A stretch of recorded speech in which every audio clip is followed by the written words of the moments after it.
Good morning, everyone, and welcome to the Design Review Board meeting being held here at Miami Beach City Hall on December 6th, 2022. And I want to welcome everybody.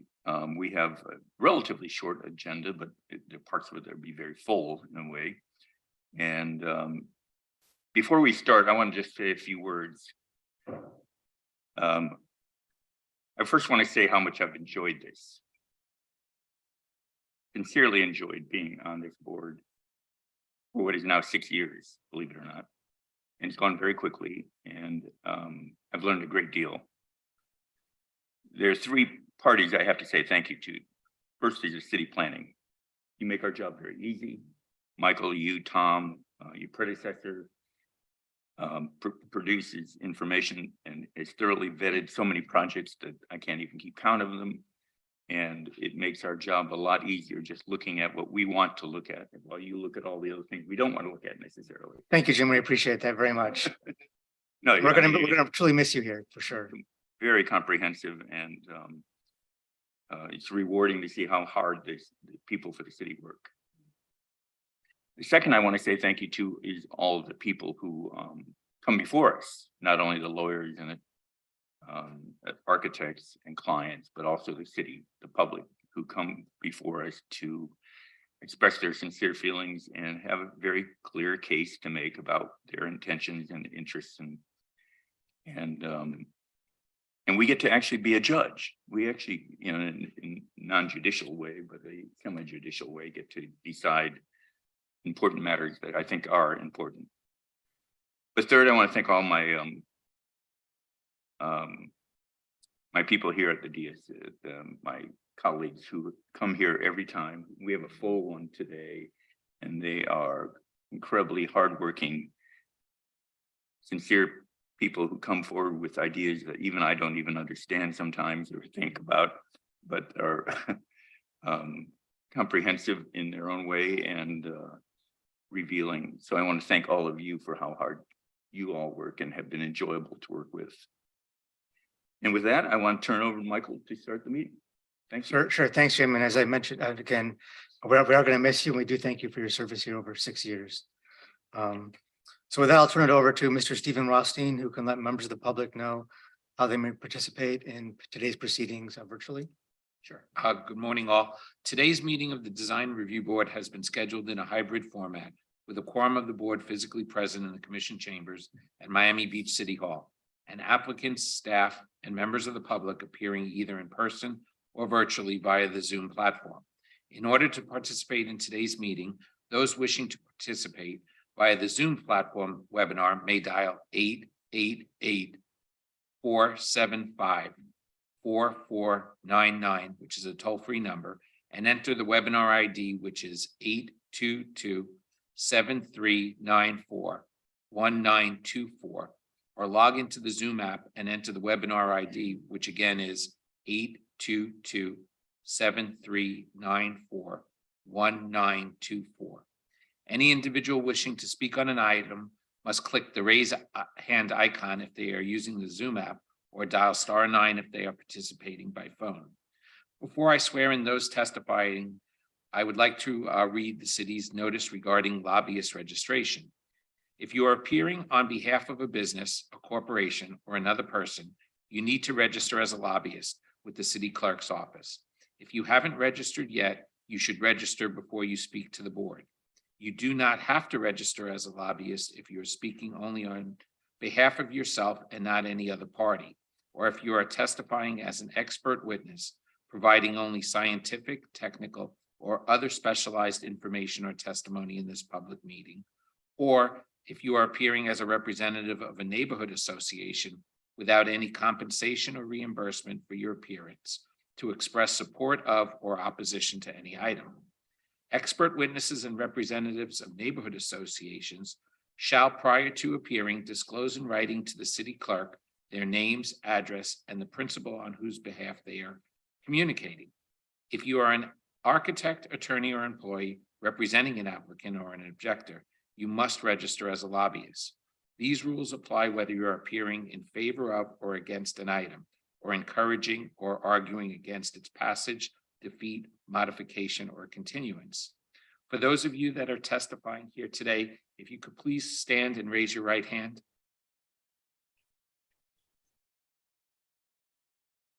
Okay. Do you swear or affirm that the testimony you'll be giving in this proceeding today is the truth, the whole truth, and nothing but the truth? Thank you, and please be seated. Mr. Chair, I'll turn it back over to you. We can go next to the, we have a full board today with all members present. And we'll start with the after action for the November 1st meeting. If I can get a motion to approve the after action. I so move. We have a second. Second. Second by Mr. Agopian. All in favor? Motion passes 7-0. We have no request for continuances or withdrawals, no discussion items. So with that, I believe we can move to the first action item on the agenda, which is DRB 22-0841 for 8th Century Lane. And Giselle will read the notice into the record. The first item in the agenda is DRB 22-0841 8th Century Lane. An application has been filed requesting design review approval for the construction of a new 5-story single-family home, including one or more waivers and variances from the minimum required front setback for a garage, from the minimum required rear setback for a pool, and from the maximum elevation of a required yard to replace an existing single-story home. And before we turn it over to the applicant, I just want to go over some brief history of Belle Isle and some zoning. So the north side of Belle Isle, including Century Lane, is currently zoned RM1, residential multifamily low intensity, with a maximum FAR of 1.25 and a maximum height of 55 feet. The south side of Belle Isle is zoned RM2, residential multifamily medium intensity, with a maximum FAR of 2.0 and the maximum height ranges from 60 feet to 140 feet, depending on the ground floor configuration and the size of the lot.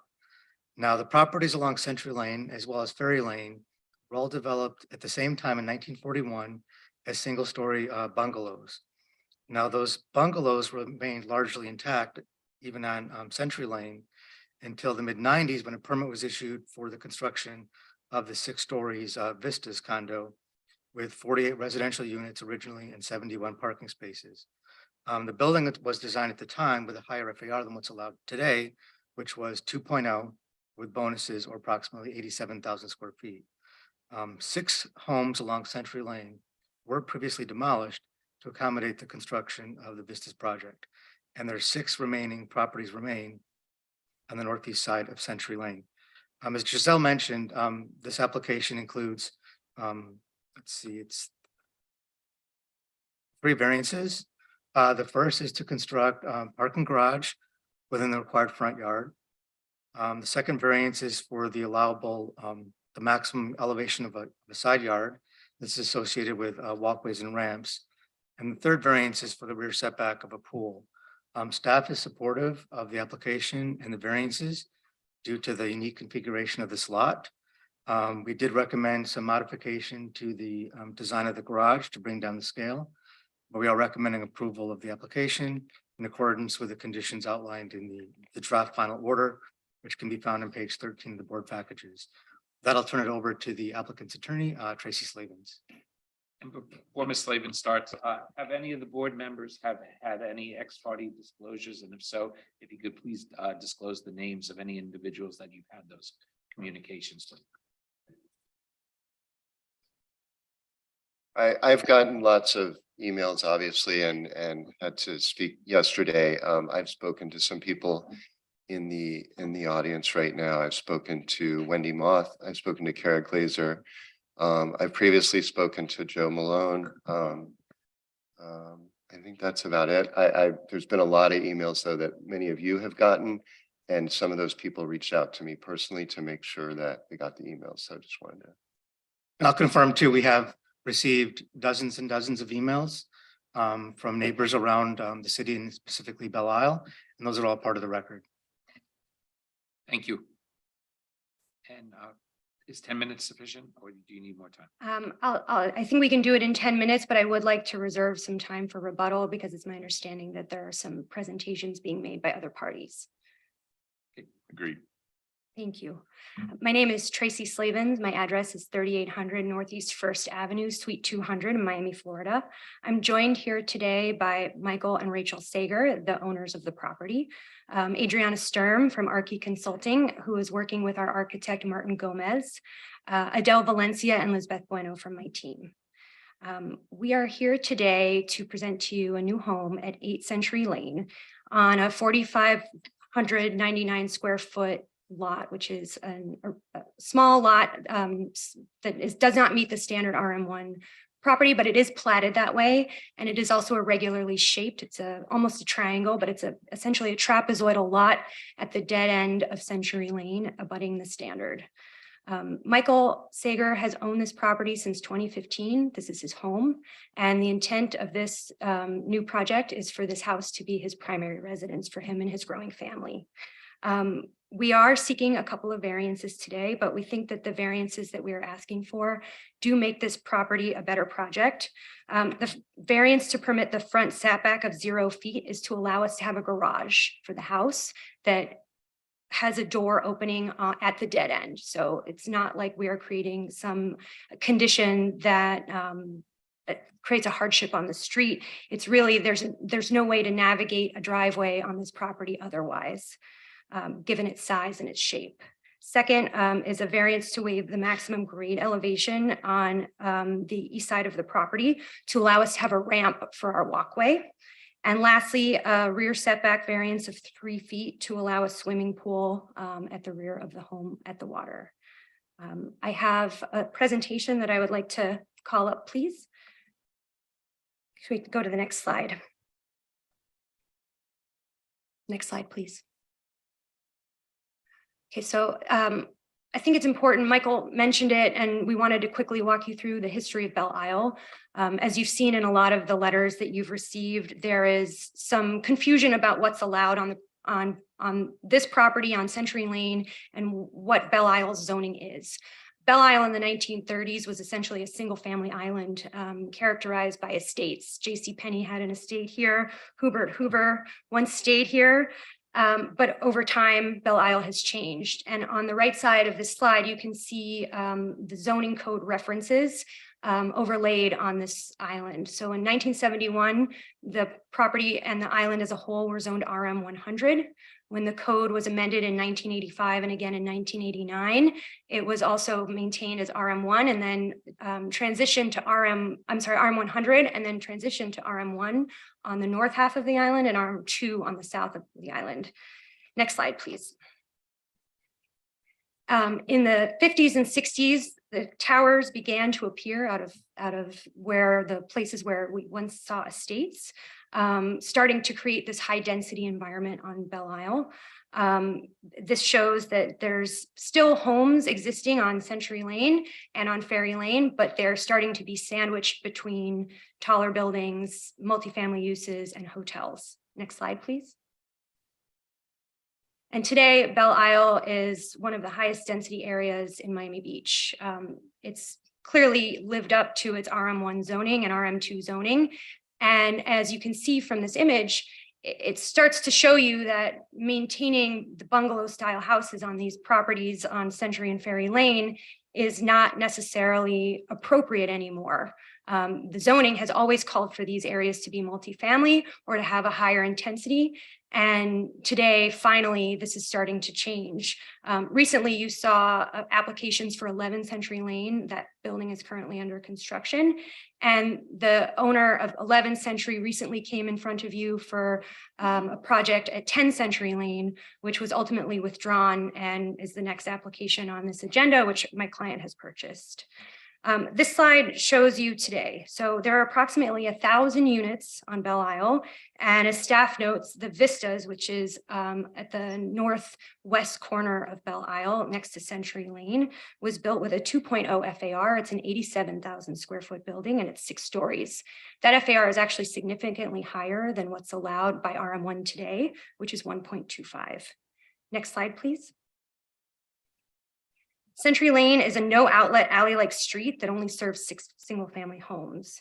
The street also provides access to the service, loading, and parking areas for the Vistas condos on the west side of the street. And the Standard Hotel abuts the street on the east side. Our property at 8 Century Lane is an irregular quadrilateral, and it is appropriate to maintain some variances in order to develop this property. Next slide, please. As you have said, we have received quite a few letters, some in support and some against this application. Most of the letters that you've received objecting to the application, as you can see here, come from the Vistas condos. This is most likely because, and as mentioned in some of the letters, people are afraid of losing their views. Unfortunately, your right to a view over someone else's property is not protected by law. I have submitted a memo to the staff and the city attorney, and I have copies here to hand out to you if you'd like to see it, just covering the legal standards for views in Florida, and essentially there is none. There's construction on the street today. The home at 11 Century is under construction. There have been some issues with that construction, and that has caused some concern for the residents. My clients live on this street and they intend to maintain their residence on the street, and they want to be good neighbors. They've reached out to everyone. I've spoken to a number of people on the island, and we commit to maintaining a clean construction site and not causing any issues for our neighbors. We do understand that change is difficult, but the change that we are asking for today is wholly allowed by the RM1 code. Although RM1 is typically a multifamily district, the single family use is permitted. And with that, I'm going to turn it over to Adriana Strom to walk you through the plans. And Chair, we may need a few more minutes.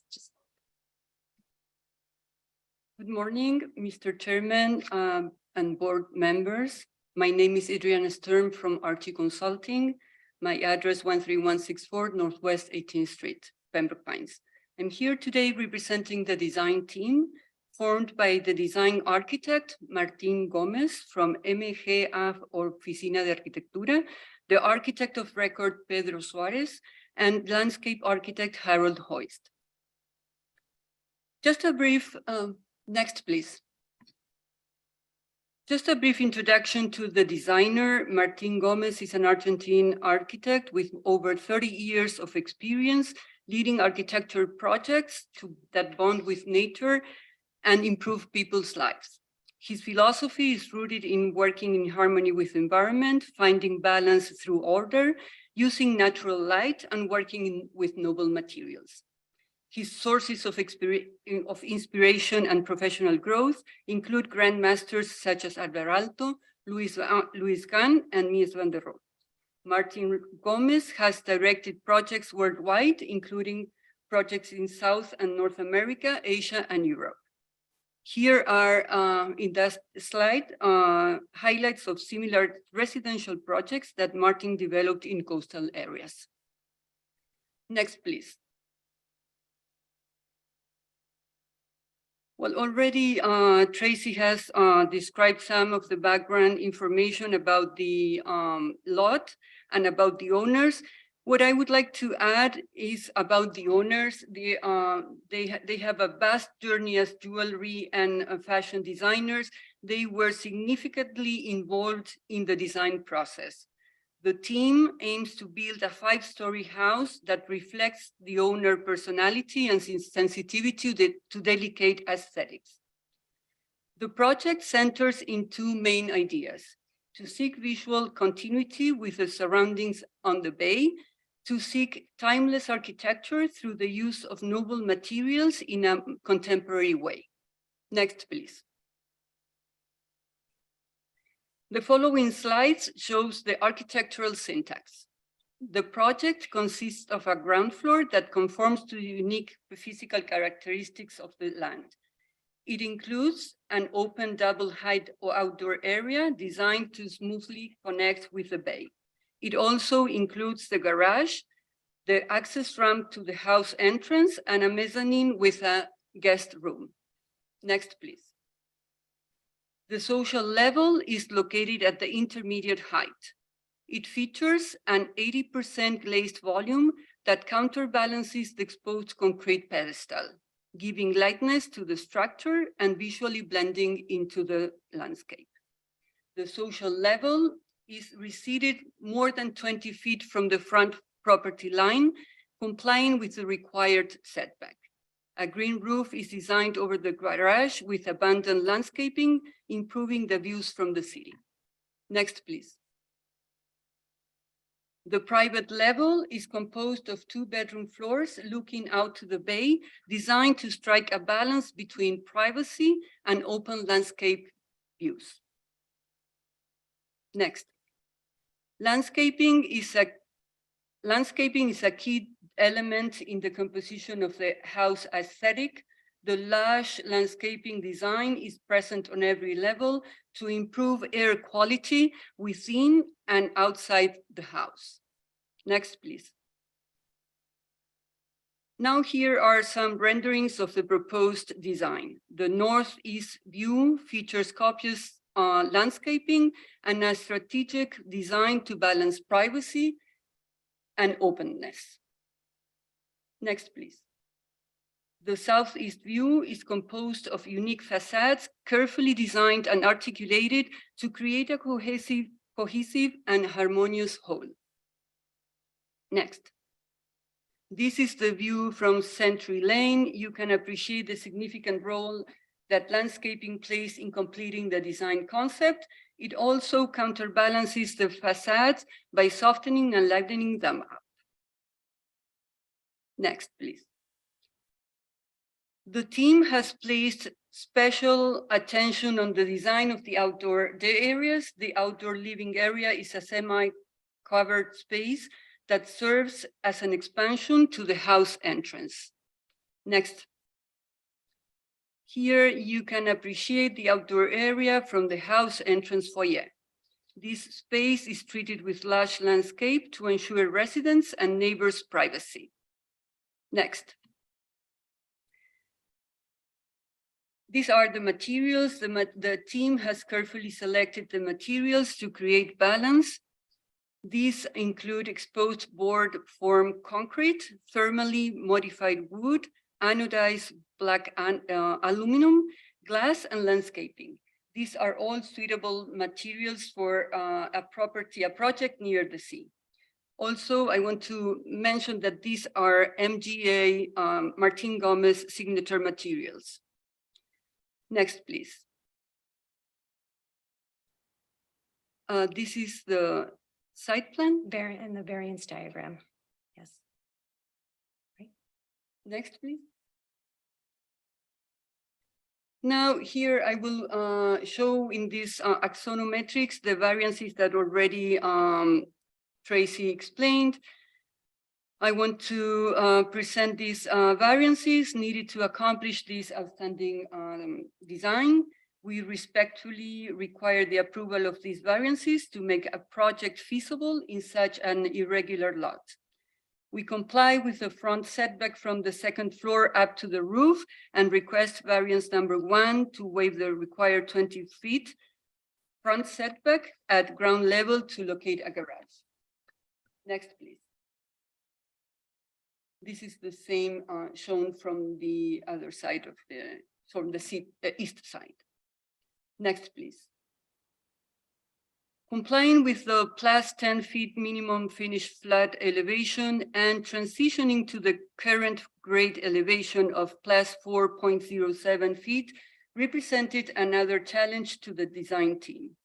The team decided to make this transition as far away from the street as possible by creating an access ramp to the house entrance. To achieve this, the team requests to waive the maximum side yard elevation.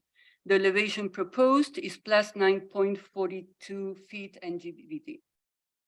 Next, please.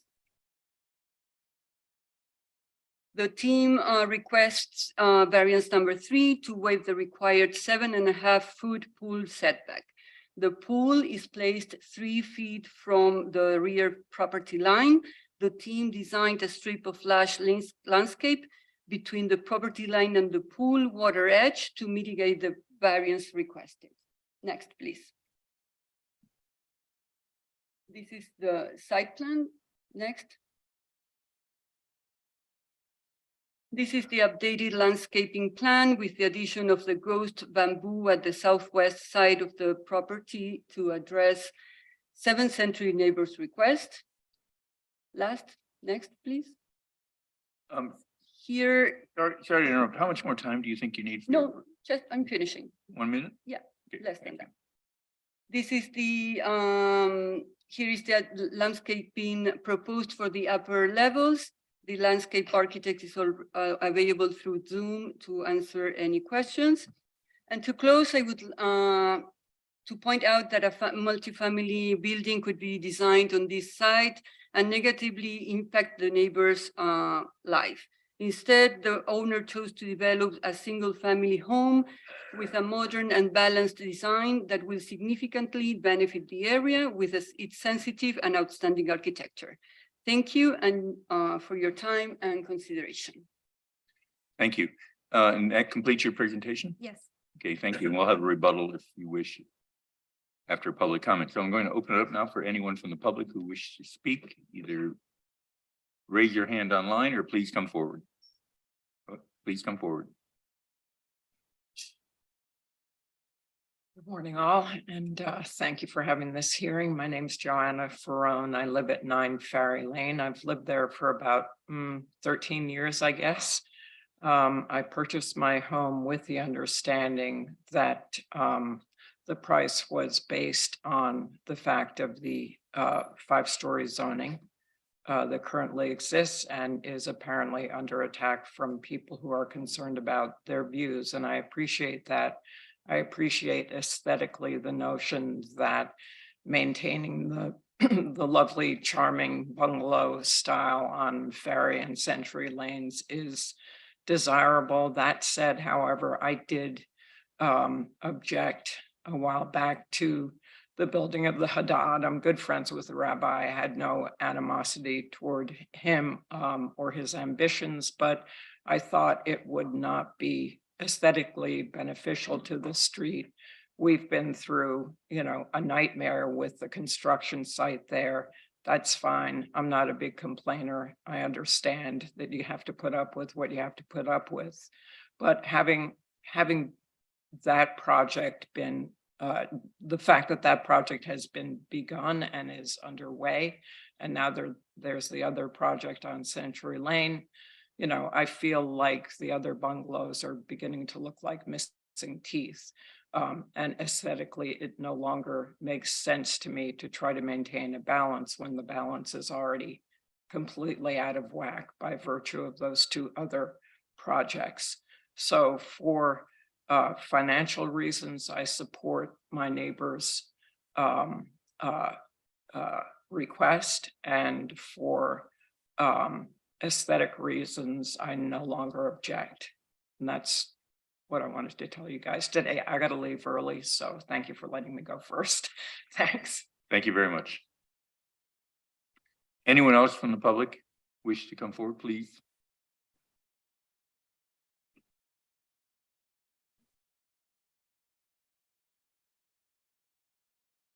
Two minutes, okay? May I request a few extra minutes? I'm sorry, May I request a few extra minutes, please? how many? 5. Let's try 3. Okay. Be concise I did have a presentation that I submitted, if we could pull it up on the screen. Okay. Please. And I did email it to the members as well. So my name is Kara Glazer. I'm an owner and resident at 1 Century Lane.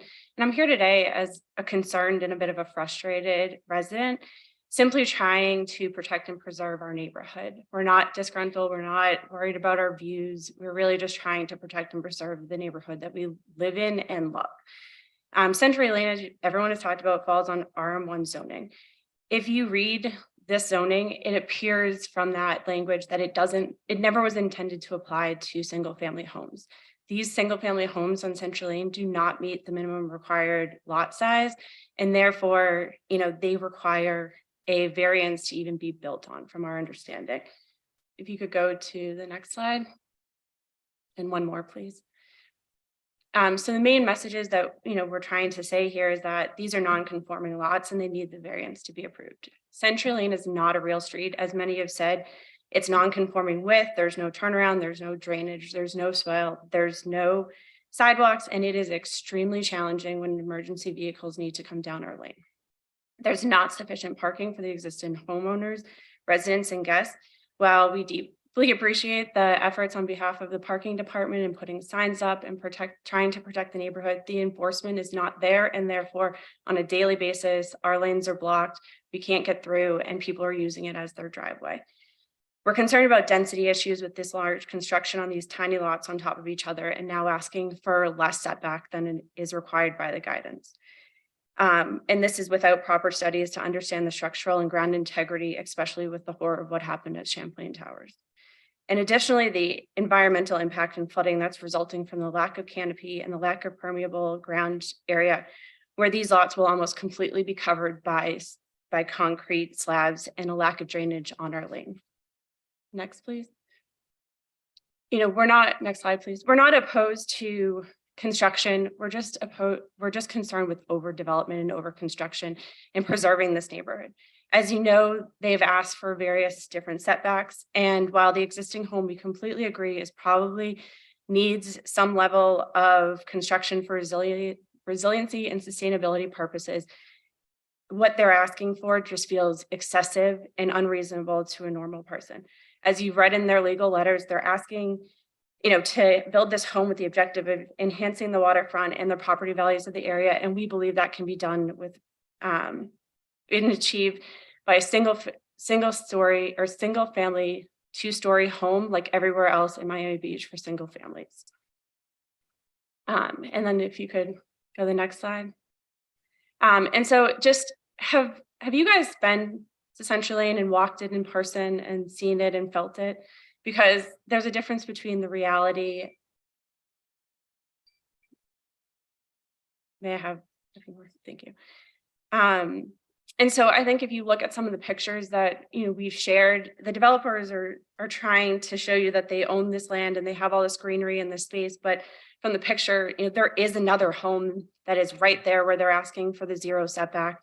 And they built a storage container where their driveway used to be, and now they park their cars in Century Lane and use that as their driveway.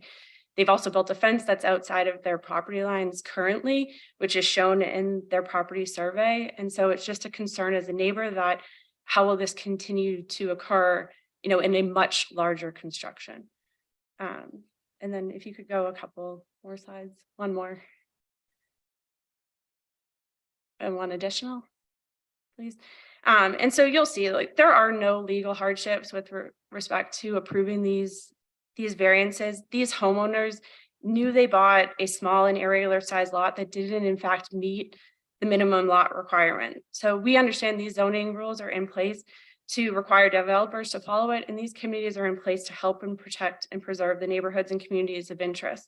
We've met with the commissioners, and a lot of the commissioners believe that these proposals are out of scale and out of character with respect to this neighborhood. Commissioner Arreola, emailed us on September 9th and said he agrees that the scale is too much for this small neighborhood. Commissioner Fernandez met with residents on October 6th, and he has shown his support that this zoning doesn't work for single family by proposing a overlay at the land use and sustainability meeting in November. Commissioner Rosen Gonzalez met with us on October 11th, and she's publicly stated that she doesn't understand why the city of Miami Beach allowed 11 Century Lane to be built. And Commissioner Minor met with us on October 20th and is in support of these overlays and just saying it is out of scale and out of character. We just ask that in the next slide that we just learn from past mistakes. At your January 4th DRB meeting, staff commented on the concerns of the size and mass of a previous proposal at 10 Century Lane, recommending to reduce the impact of the site. And that was for a 4-story home, which was already proposed higher than 11 Century Lane. Your members also said that you look at projects individually and when there may be apparent precedent, because sometimes we make mistakes, is what the quote was at the January 4th meeting. We just ask that you think about what's reasonable and best for our tiny street, and that's all we're asking for. Thank you so much for your time. Thank you.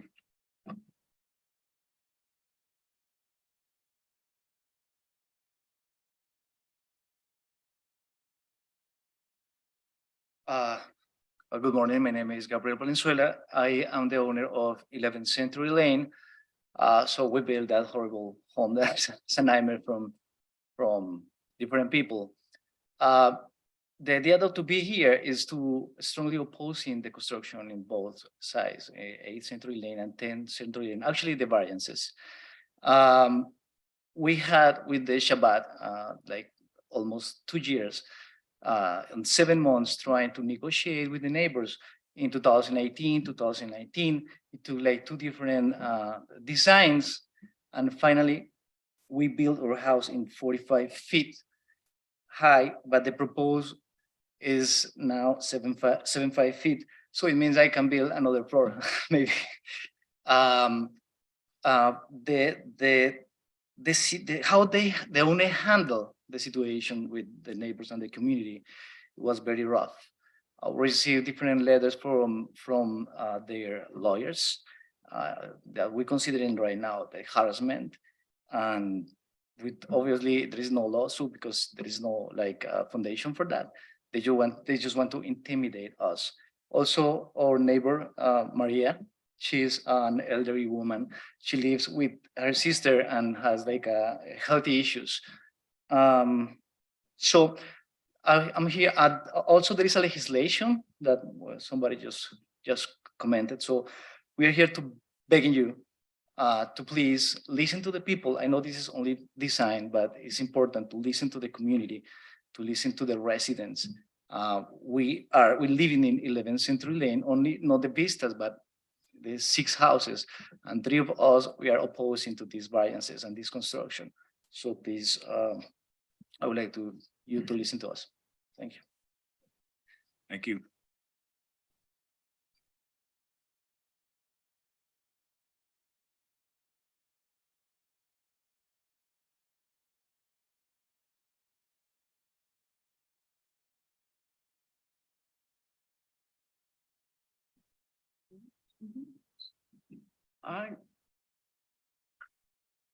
My name is Mario Ugarte. I come here, ask the city to help me. I live in Miami Beach from 1970. I live in this house 1981 or something like that. I don't remember. And I live in that Century Lane. That's not Century Lane. This is an alley. This is a hall with three property. Number 7, number 8, and number 9. I am number 9. Now they're gonna have some big construction. One in the A and other in the 10 that is in Century Lane. I'm gonna be in the middle of this construction. This is inhumanity, illegal for me and criminal.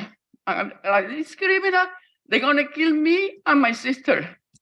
Thank you. I appreciate the city help me. I need a no parking in front of my house and a service for my property. I appreciate that very much, okay? I appreciate that very much. It's something you want to ask me something, I'm here. Thank you. Thank you. Thank you very much.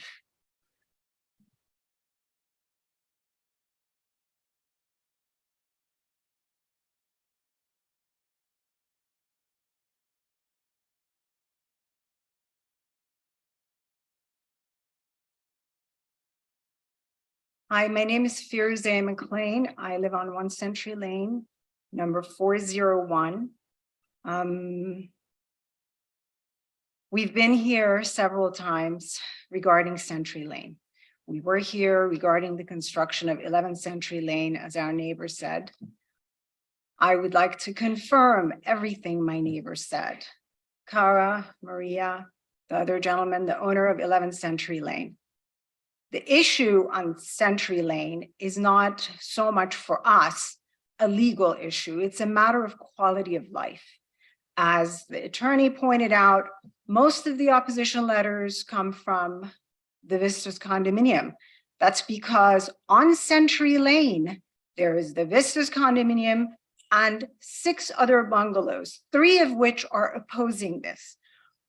We are opposing this because we live on Century Lane and we have to deal with the consequences of what you decide to pass or not to pass here. We are not opposed to construction as we've been painted out to be. We would like our lane to be more flood resistant. Of course, we would like our neighbors to be happy. What we're asking for is some level of consideration for the rest of the residents of Century Lane. I understand. I would like to have 7 bedrooms and a gym and a pool and all that, but please keep in mind the size of the lot, the Century Lane itself, and the construction, the traffic, just everyone sitting on top of everyone else in that lane. Please keep that in mind. In addition, remember, the owners of 8th Century Lane are also the owners of 10th Century Lane. So the minute that is approved, 10th Century Lane will be approved. And this nightmare will begin again. At the very least, please keep to the requirements, that back sets or whatever the technical term is that you imposed on 11th Century Lane. We cannot build to the lot line. This will make it impossible for emergency vehicles, for the rest of us to exist, to go to work every day, to take our kids to school every day. Please keep all of that in mind. It's beyond, oh, this is a pretty building. Yes, I'm sure it will be pretty, but should it be on a tiny lane, on a tiny lot? So I really appreciate your time, and I just ask you to please listen to the residents. Thank you. Can I ask you a question? Sorry. Yes, Go ahead. sorry. So what precisely would you have us do here? Okay, so years ago when we came before the board here, the idea was that the bungalows on Century Lane should be flood resistant. We all agree. That meant building 1 level above the street level. That level will be a garage level. So it serves 2 purposes. And beyond that, 2 more levels. So it goes from a 1-floor bungalow now to a 2-floor single family home, technically 3 floors, because you're also allowing 1 floor as a garage, or sort of like in South Carolina where they have homes on the stills to make it more. It's an understory. Right. So Now, that became, I've been here for a while and I don't remember that discussion well, actually being confirmed or approved. no, I'm not saying it was confirmed or approved, but that was the original idea, to make yeah, the yeah. homes flood resistant. Yeah, I don't know who presented that idea, but that's not Well, necessarily. it was a gentleman that was on the board, but at any rate, I'm not arguing if it was initiated or not. What I'm just asking you to please be logical.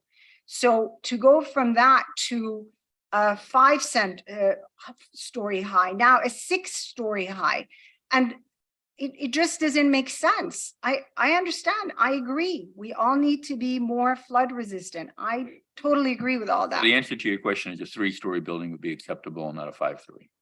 Yes. And you said something about the setbacks preventing people from getting their kids to school and emergency vehicles getting in. What would, I don't understand the connection. Okay, thank you for asking that question. Currently at 11th Century Lane, which is the owner just spoke here, we, the residents, asked for setbacks to allow cars to be parked on their lot, so we don't have an overflow onto Century Lane. We fought and we got those setbacks, which is things that he's not happy about right now, because you're going to allow new construction coming exactly to the lot line, right? What happens is that it's not so much even the people that live there. You have to also think of all the people that come to visit them. In addition, we have the Standard Hotel at the end of our lane, who also park their visitor cars at the end of our lane, right? All of these things add. So you take a bungalow that used to house 2 people. Now you're going to build a house that has 5 bedrooms, 6 bedrooms. By definition, you're going to have more cars, more visitors, and all of that is going to pour over to Century Lane. So when we brought up these points last time, we were told, well, they shouldn't be on Century Lane. You can call parking enforcement, which we do every single day. The parking enforcement comes, no tickets are issued, no cars can be towed. They simply give them a verbal warning and then they go away. The next day, the same thing happens again. And I understand the board is under the impression that, okay, stop whining. The construction will be over in 3, 4, 5 years, because that's how long it's been taking for 11th Century Lane. And then everybody can live harmoniously. I wish that was the case. If that was the case, most of us wouldn't be sitting here. It's that we know what's going to happen with when you take a 2-person home and turn it into a 5-bedroom home. There are going to be more visitors. We're going to have more people just coming in and out of the lane. I have a neighbor. I hope she'll Sam, get a chance to Did speak. you get the answer you wanted? I did, thank you. Okay, thank you. Okay, sorry. Thank you. For Michael, has the fire department ruled on the legality of the street without a turnaround at the back? No, there's been no indication that I'm aware of any discussion with the fire department. Because I mean, I've had the fire department out. okay, so what They did say? basically said, it doesn't have to do with multifamily, we're out. They had no, I said, there's no turnaround. You guys have cul-de-sacs where you don't allow parking because fire trucks can't turn around. They said because it's not a multifamily thing, they're not interested. But I So mean, if there's it's been a not- big concern I for mean, a if long there's a time. new street put in anywhere, I believe, you have to have a turnaround for the fire department. So I don't that- have if any this is in fact information on the requirements for the fire department. all right. I mean, I know that's not our jurisdiction here. I mean, and I think maybe you should also clarify what the role of the design board is to everyone, because we, I mean, first of all, yes, if the commissioner, if 2 or 3 commissioners agree with you, then they should change the zoning. Which they are can- trying So if to. they haven't changed the zoning, then what we can rule on the legality of variances. Or I mean, we can approve or disapprove variances and rule on aesthetics, but we are not a zoning board. We So- understand that, totally understand that, which is why the commissioners came. And there's actually discussion right now. I believe there was a meeting a few days ago. Some of my neighbors here were there, and they are looking at all that, which is why, frankly, we're confused why this meeting is even taking place. I understand that's not your role. So Alex, we will discuss this during the board conversation. Okay. Thank you for your time. I apologize. Thank you. if I Anyone went else from the over time. public wish to speak? Please come forward. I see, thank you. My name is Jim Bader. I live at 1 Century Lane, apartment 405. As it pertains to design, I would just like to say that I think privacy is an issue. My windows face 11 Century Lane, and construction workers daily peering into my daughter's bedroom window. So and I know that you mentioned privacy in your design. So facing the lane, if you couldn't maybe consider not having floor to ceiling windows, facing the lane, because it faces right into our window. Thank you.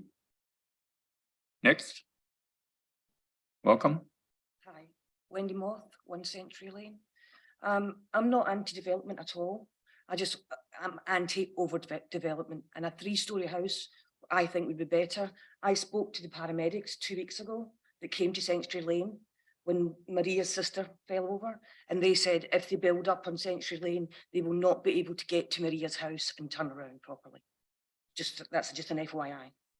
So, thank you. Thank you very much.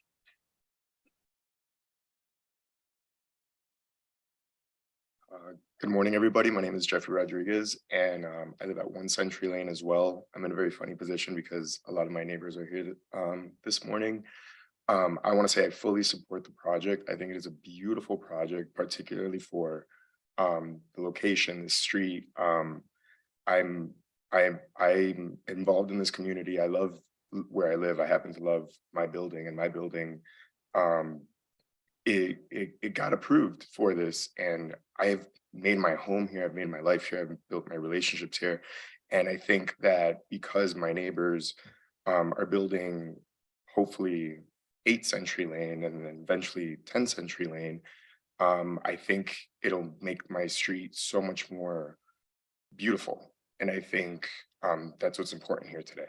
And I think I stand fully behind this project. I've had and it hasn't been easy. I will agree with my neighbors. Some of the construction has been very annoying, very difficult. I've had 6 flat tires from the 11th Century Lane construction, but because I understand my neighbors at 8 and 10th Century Lane, the way that they're going to build their home will avoid any of that. They're going to take the measures to make sure everyone on the street is happy. And I couldn't find a better person to be building here. Cool.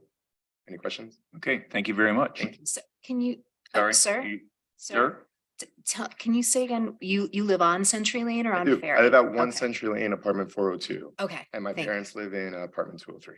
Thank you. Thank you. Next, please come forward.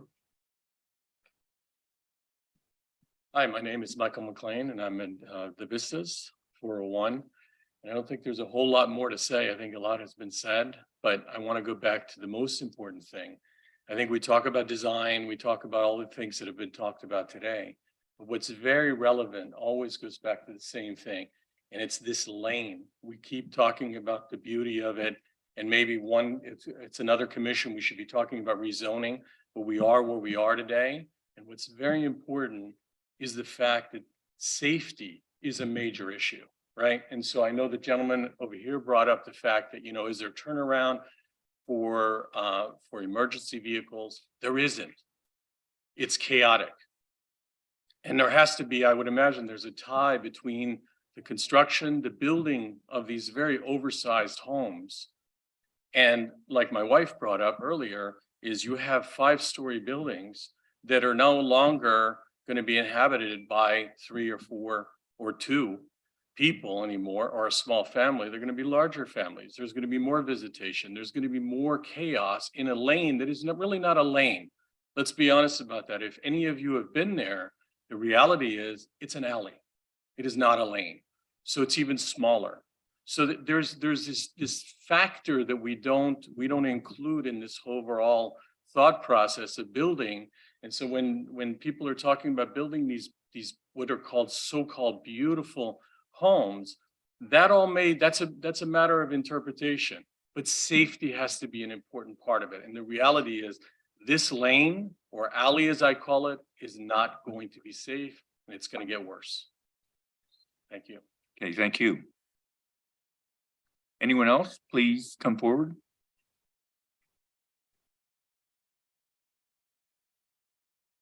Hi, my name is Rachel Sager, and I'm one of the owners of 8 and 10 Century Lane.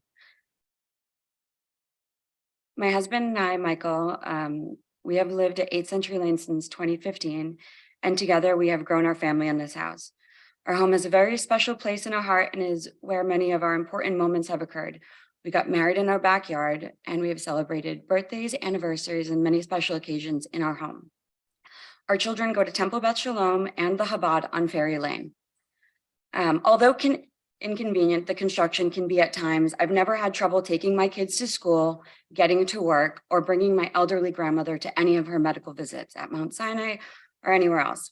We purchased 10 Century Lane last year after our neighbor Katia Jimenez, who also owns 11 Century Lane, offered it to us around the same time that she had came before this board for design approval with her plans to construct a second property on the street. It was an unexpected and fortunate opportunity for us, since as our family has grown, so has our need for space. We bought 10 Century with the vision of creating a beautiful home for our immediate family and extended family. We want to raise our family and continue to create beautiful memories together here. Michael and I have built our lives around design. It is a very important part of our everyday life, and design brought us together as owners of the jewelry brand Mayonsai. We wanted our home to be a place of inspiration. We also care deeply about the community and work to constantly give back. In 2011, I founded the organization Style Saves. It's an organization that you've probably heard of before, and we provide underprivileged students with back to school necessities and essentials for school and beyond. We discovered Martin Gomez's work in Uruguay and Argentina, and have trusted him to make sure that our vision was understood. He has made it come to life with these homes. We love Belle Isle and decided that rebuilding our property into homes that fit our needs was the best course of action. How much more time do you think you need? 1 minute. Pardon me? 1 minute. The homes fit the character for what Belle Isle is today. Our homes are directly in front of the vistas, a 6-story condo building with significant massing. I'm sure the bungalow owners weren't happy about the vistas being built or having to live through that construction, but here we are. And I also want to mention that we are aware of 11th Century Home and the issues that Katia Jimenez's project is causing for all of the neighborhood street. And because of this, we will make sure that our construction causes the least disruption as possible. We are asking for the board's approval of the application so that we can build our forever home with our family. And we appreciate you taking the time to consider our application. Thank you. Thank you. Before we go to rebuttal, we do have 5 people online with their hand raised. I'm going to start with the first person online. Hand raised, Olivia, are you there? Yes, good morning. This is Olivia from One Morning, Century Olivia. Lane, apartment 206. Can you hear me? Yes, before you start, I need to swear you in, and I'm going to be Okay. giving you 2 minutes to speak. Please raise your right hand. Do you swear or affirm that the testimony that you'll be giving in this proceeding is the truth, the whole truth, and nothing but the truth? I swear. Thank you. 2 minutes, ma'am. Thank you. So I've been owner in One Century Lane, apartment 206 for the past 20 years. I've been through all of the changes in our alley. That is correctly, and I agree with all of our neighbors that are against the project. And the reason why people are saying like, yeah, we're going to be living through construction, which is very inconvenient, etc. Yes, that's true. Yes, we're going to lose our views. Yes, that's true. But you know what? One thing that I'm most concerned with is the quality of life. It's like the air pollution. It is all of the, it's the fire department won't be able to turn around in this alley with everything that is going on. And to the credibility of the characters of the people who are proposing these 2 houses to be built, there's not much to it said because they have parked the car literally in the homes of the 2 elderly ladies that they lived there for the last 30 years. They've been not very nice people. And I'm sorry to say that. I don't wish to speak about my neighbor like that. And now the promise is they're going to be a good neighbor and do good things for the neighborhood. I'm really concerned about it. And I don't, with everything that has been happening from their side, very invasive and very aggressive, I don't see that we're going to have a nice future as a community here. And I also want to agree and support Feroz and Carol from 508 at the Vistas. And thank you for hearing me out.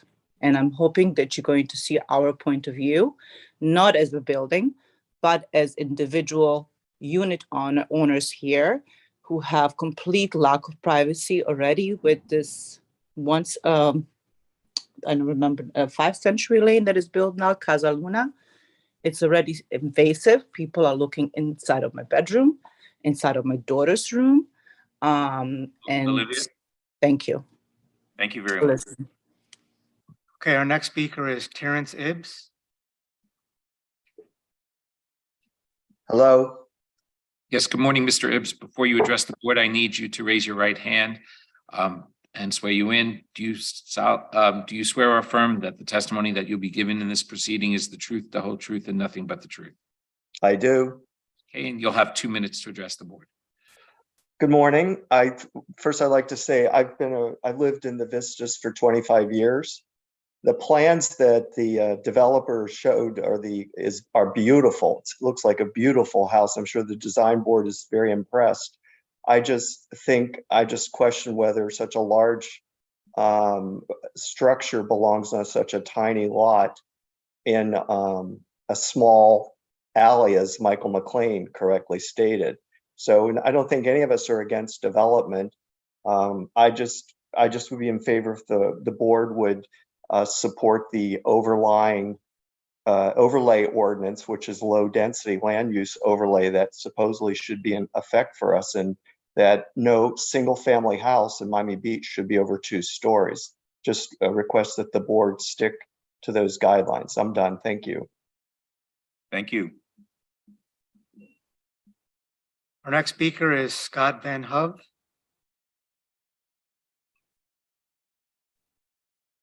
Yes, I'm here. Morning, Scott. Before you address the board, I need to swear you in. Do you swear or affirm that the testimony that you'll be giving in this proceeding is the truth, the whole truth, and nothing but the truth? I do, and I'm requesting an additional minute, please. After 2 minutes, we'll decide that. Thank you. My name is Scott Van Hove. I am president of the Belle Isle Residents Association. This is also known as BIRA. This organization has been in existence for more than 20 years and represents the interests of more than 1,400 units on Belle Isle. I'm here to report to all in attendance that the BIRA board opposes approval of the pending variances requested by the owners of 8 and 10 Century Lane. A resolution opposing those variances was sent to this board on October 3rd. BIRA's opposition to the variances is based on what you've heard already. The lots are non-conforming and the owners are trying to use a loophole to abuse the zoning laws. The Century Lane itself is non-conforming with inadequate width for two-way traffic, no outlet, no turnaround, no pedestrian sidewalks, no swale, and no drainage. And now they're asking for 0 setbacks that are unreasonable, especially given the non-conforming nature of Century Lane itself.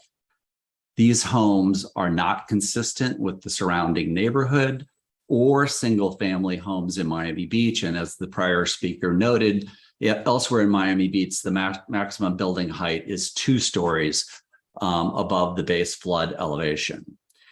There's also no legal hardship for these 2 properties that warrant the approval of the requested variances.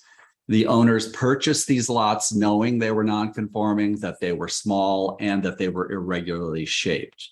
Their desire to develop, and although they claim otherwise, likely to sell at least one of these properties later, is not justified for approval of this variance request. BIRA acknowledges that a prior decision by this board approved variances for 11 Century Lane, and you've heard many people speak about how that property development is going. Yes. Scott, is there new information you want to tell us? I have 1 more minute and I will be done. We believe the decision made by this board on 11 Century Lane was a mistake. We urge this board to not repeat that mistake with 8 and 10 Century Lane, and we urge you not to agree with a recommendation from city staff. On behalf of BIRA and the 1,400 unit owners on Belle Isle, we thank you for your time and consideration of this important matter. Thank you, Scott. Our last speaker is Jacob.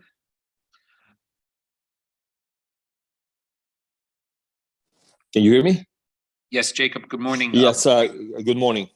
Before you address the board, I just need to swear you in.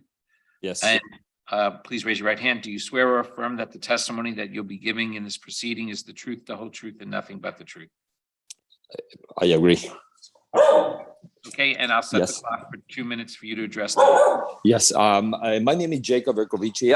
I live in 1 Century Lane in apartment 305. I'm facing directly 11 Century. 11 Century Lane. I'm definitely opposed to the new proposals because there's a couple of things. Ferry Lane is not actually lane, like my other neighbor said, is actually an alley. And they want us to believe that there will be a minimum disruption. There's not going to be a minimum disruption. It's going to be the same nightmare that we lived in 11th Century Lane. Now, my privacy has been completely violated since day one that they started. As soon as they put out a 2nd and 3rd floor, they can see directly to my bedrooms, and not to mention the construction of 8th Century Lane. Definitely our quality of life. People that are trying to make us believe that that our view is going to be interrupted, but more than a view is our quality of life. I feel completely violated by the privacy, not to mention my other neighbors that are next to us. next to me that they can see through their windows every day, every night, every 24 hours. And definitely I'm opposed to the project. Thank you very much. Thank you, Jacob. And that's our last speaker online. Is there anyone else from the public who wants to come forward? Please do so now. And if not, we're going to close the public portion of the hearing and turn it over for a rebuttal from the applicant. How much time should I set? 3 minutes, 5 minutes? 3. Let's try 3. Let's do 3. See how you doing. I think I can summarize and rebut quite quickly. As you heard from a lot of people, the concern, aside from view, aside from change, is really the character of the street and the quality of life. And I think what's important to remember here is that this street is zoned RM1, which means it's a multifamily district that also allows townhomes and single family homes. It is wholly within the code for someone to come in and seek approval of a 5-story apartment building on this property with 5 units, 5 families, 5 sets of cars. That's not what's happening here. These are people that are trying to create a forever home, one family home that they can live in for a very long time and enjoy and create more memories for themselves. Having single family use here, although non-traditional is allowed, it creates a significantly less intense impact than lodging use or multifamily use. There are lower impacts on traffic, water, sewer, parks, schools, and all other city services, including emergency services. Imagine what a 5-unit apartment building would be like on this lot. It would be a very different conversation that we've been having. This is a design that's compatible with the other existing approved new single family residences. And it's consistent with the pattern of development that is emerging on both Century and Ferry Lane. The project design satisfies the review criteria in 118-251 and complies with the resiliency criteria in 133-50. Yes, the property is non-conforming in size and dimension, and it's on the waterfront. These are platted conditions that date back to before the 1940s. It's truly impossible to design a home that complies with all the development regulations at this dead-end condition on the waterfront. What we are asking for allows us to park our cars inside the building in a garage, away from everybody and off the street, and allows us to have as much open air and accessibility for this home as we can possibly design. We do have special conditions that exist that do not result from the actions of the applicant. They will not confer any special privilege, and literal interpretation of the code will deprive the Sagers of their reasonable use and the ability to build a new home on their property. This is why staff is recommending approval, and we agree with all of their proposed conditions. And so with that, I'm here to answer any questions, and I ask for your approval today. Thank you. I have a question, Tracy. You have a question? Please. Yeah, so what would, if the board were to deny the front setback variance request, what would the solution be for the homeowner? Well, By the way, I'm not suggesting that that's what I'm inclined to do. correct. Understood. The condition in RM1 is such that there's a 20-foot setback for any parking in this district. So as you'll see in the next application for 10 Century Lane, there's a variance to allow a 20-foot driveway because you cannot park within the setback in RM1. And so there's really no way to park cars other than to ask for a front setback variance for this house. We have designed it as a garage so that the cars are concealed. It provides more privacy, which everyone is asking for, and safety and security for the home. So it would be a true hardship if we did not get the front setback variance. What would you do? We would have to come back and ask you for something different. We would have to redesign the house and probably still ask for a front setback variance. Excuse me, would you be able to park without a garage in the same place? No. Why not? Where are they parking now? I mean, I see that there's a house now that they're living in. Yes, today they park on the street, which is problematic. Why couldn't you park in the same place as where the garage is located now? That would still need a variance, as Tracy had mentioned, that any parking in the front yard in RM1 requires a variance, unlike a single family home where you are allowed to park in the driveway. In the multifamily district, you're not. So they would need a variance to park in the front yard, which is what they're asking for the. So it couldn't be a driveway. You could do a driveway with a variance. You'd have, You can park on it. Okay. I can pull up the site plan on slide 20, please, to show you the footprint of the ground floor. I'm going to ask the board, if you don't mind, I'd like to close the public portion of the hearing at this time, and we can turn it over to the board for comment. So if there's no one else who wishes to come forward to speak, or Tracy, any other comments, I'm going to close the public portion and ask the board to take over. Want to continue with your question? Yeah, I'm just gonna state that, I think that variance requests 2 and 3 are, are relatively non-controversial. We're talking about, variance number 2 is an increase. I don't know if it's 1.8 feet or 1 foot 8 inches, the maximum allowable elevation of the interior side yard.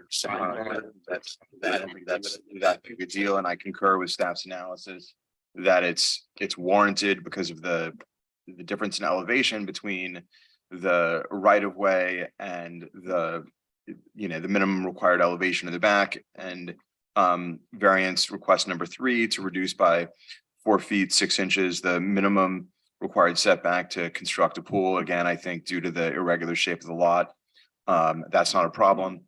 I also think it's a beautiful design, with respect to the members of the public, that have raised concerns about this being a 5-story house versus a 3-story house. The fact that there's going to be construction.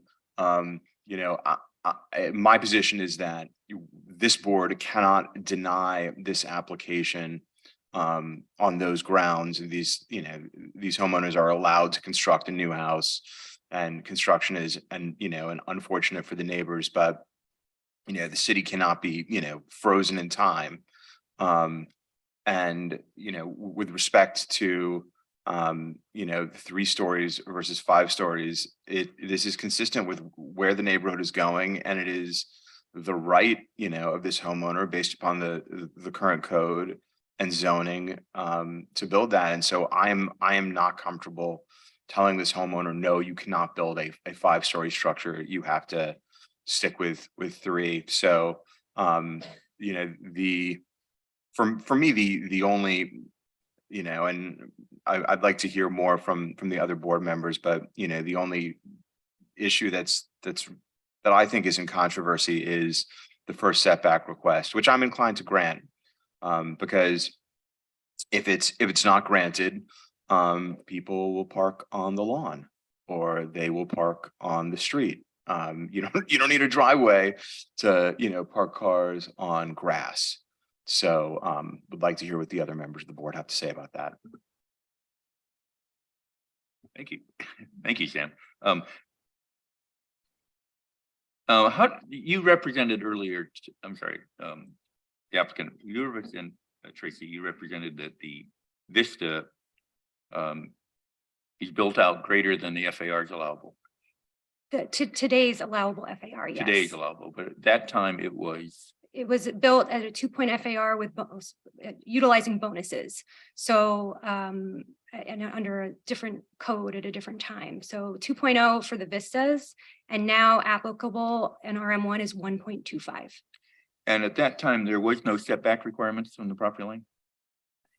I believe the Vistas does comply with the setback requirements from Century Lane.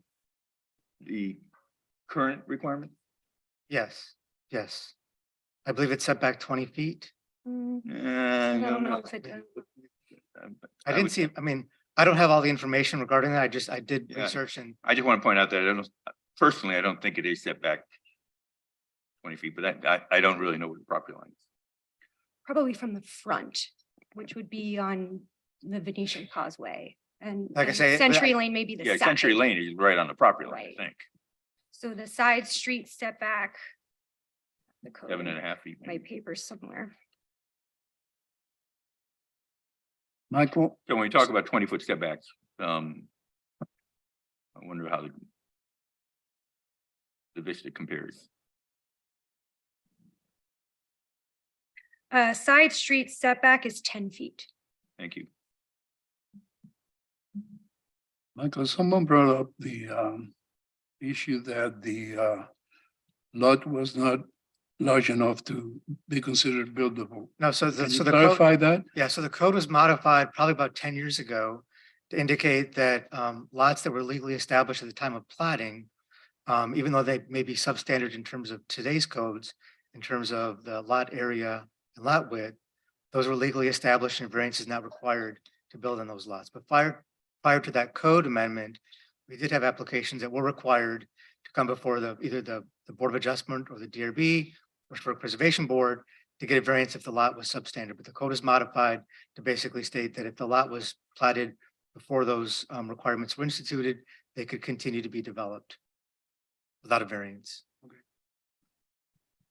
May I? So I have a lot of history. I've done a lot of research. I lived in the neighborhood for 18 years. I know a lot of the people that are here. I know some of the people that were supporting the project as well. I ran for city commission. I knocked on every door in that neighborhood and spoke to many people about the development. I've spoken to Michael Belush a lot. I've spoken to Tom Mooney about the zoning in this neighborhood. Certainly spoken to Alex Fernandez and all the commissioners. This is one of those situations, and staff has told me this. When this island was downzoned, it was never conceived that anybody would try to build 5 stories on one of these tiny lots. That was part of the thing. So I want to talk about, Tracy talked about the pattern of development on the island and literal interpretation of the code. And I'd like to go back. I was doing some research. It's really hard. I may be missing some things, but I have some milestones that I think are important to look at. And what I found is up until 2006, none of these people in these homes tried to develop them more than adding an extra story. And 7th Century Lane, which Rene Gonzalez eventually bought, they had plans. It went in front of DRB in April of 2006 to replace a 1-story house with a 2-story house. I couldn't get any more information. It was approved. At some point, the house was obviously demolished, but nothing was ever built there. In March of 2014, Rene Gonzalez purchased 7 Ferry Lane for $1.4 million. It was a waterfront home. Same year, a month later, the woman across the street from him proposed a 2nd story on her little house. And I remember speaking to the neighbors all about this, and there was controversy. Nobody who owned in that place really expected anything to happen. Maybe a 2nd story would come. And this was actually kind of predating sea level rise and all this stuff. So when Rene in 2015 proposed a 3-story, 40-foot tall home on a 4,400 square foot lot that was 2,700 square feet, it was like the first understory. And I remember at the time seeing the house and it was a really interesting design. And I was not on the DRB at the time, and Michael Larkin's a good friend of mine, and we were pissed as a neighborhood association that they didn't come in front of us, but code doesn't require that. They don't require notice for more than 300 feet, but we're a really involved neighborhood association. So what we found is talking to people, I asked Rene to please postpone this until we could talk and get on board with this, because it was an interesting concept. They wouldn't do it. They kind of rammed it through, and the board fell all over it. The neighbors who I later talked to, he approached them one by one, and they were a very tight-knit group of people. And while the neighbors were kind of uncomfortable with a 40-foot home, they realized that the neighborhood's going to develop, that sea level rise was going to come, that these were not practical to kind of keep these 1-story things or even to add to them. And so the neighbors kind of trepidatiously just didn't support it necessarily. Some supported, but didn't make waves over it. This was on Ferry Lane. Fast forward to that. In 2017, 11th Century Lane, we know what that went through. And that was a couple of years of real angry battles with attorneys and everything else. I got to stop for a minute, because as a realtor, I once got a listing south of Fifth that was on one of these small lots. It was a single family wooden house, I think. And the first thing I did was I called Tom Mooney and I called Michael Larkin and I called these people and I said, what happens if they want to develop it? And they said, nothing's guaranteed if you are on a substandard lot when you need a variance. They didn't have a driveway that was 20 feet. And so therefore they said, you know what? If you get the right board or the wrong board, they can deny the variance. You can't build anything. That's a gamble you take when you buy a non-conforming lot in kind of a weird thing. So fast forward, this 11th Century Lane was a disaster with the neighbors and the design. And he was here today now fighting against these properties. And I got to tell you, in looking at all this stuff, it just blows me away. 11th Century Lane owned the home next door, and never once in any public forum did staff say, you should combine those two tiny lots and make barely what's a legal lot to build a house. And I think at the time the neighbors were hysterical. I think I was hysterical that this could just go on like this, that nobody was, it seemed irrational that nobody could look at this. And when we sit there and say, to the north is the standard, and it's 3 stories. And then we have a 6-story vistas. The standard is 101,000 square feet.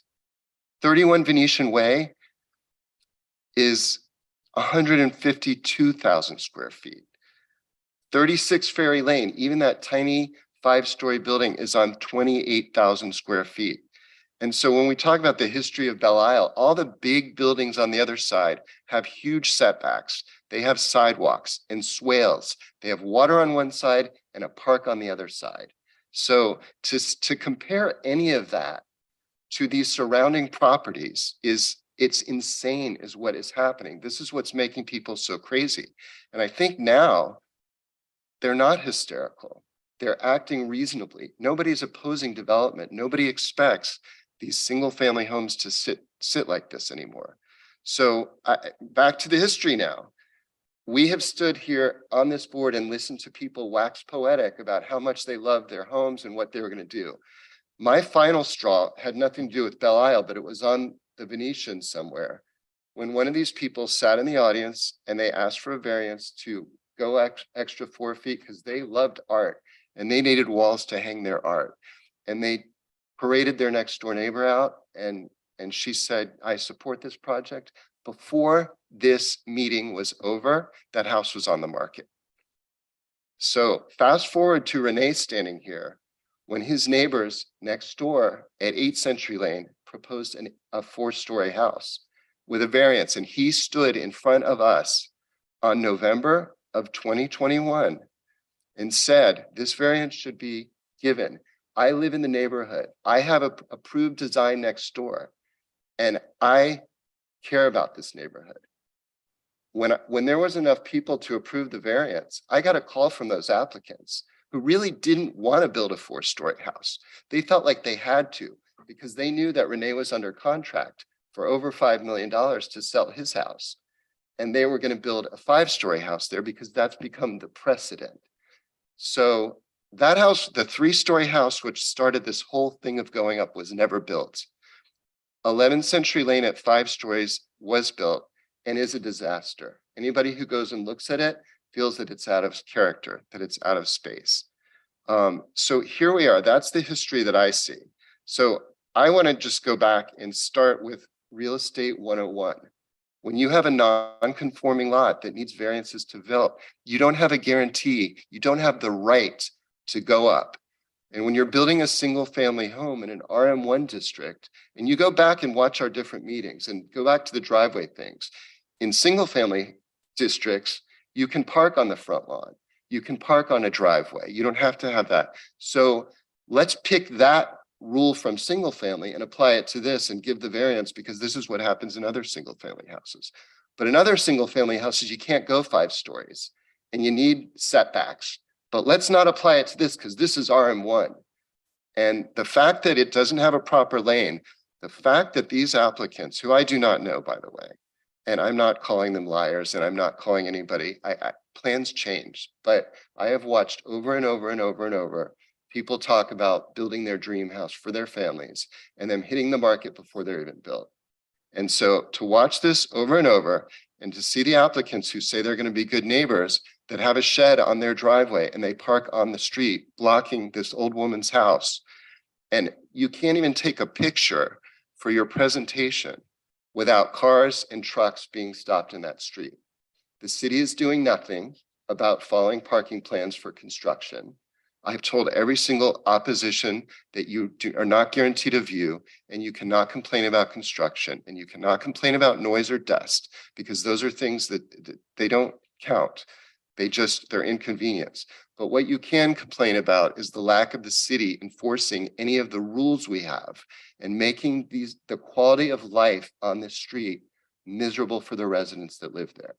So if this board's going to stand up and grant these variances as if the property owners have a right to every single one of them because they want a pool set 3 feet from the bay that is a bay.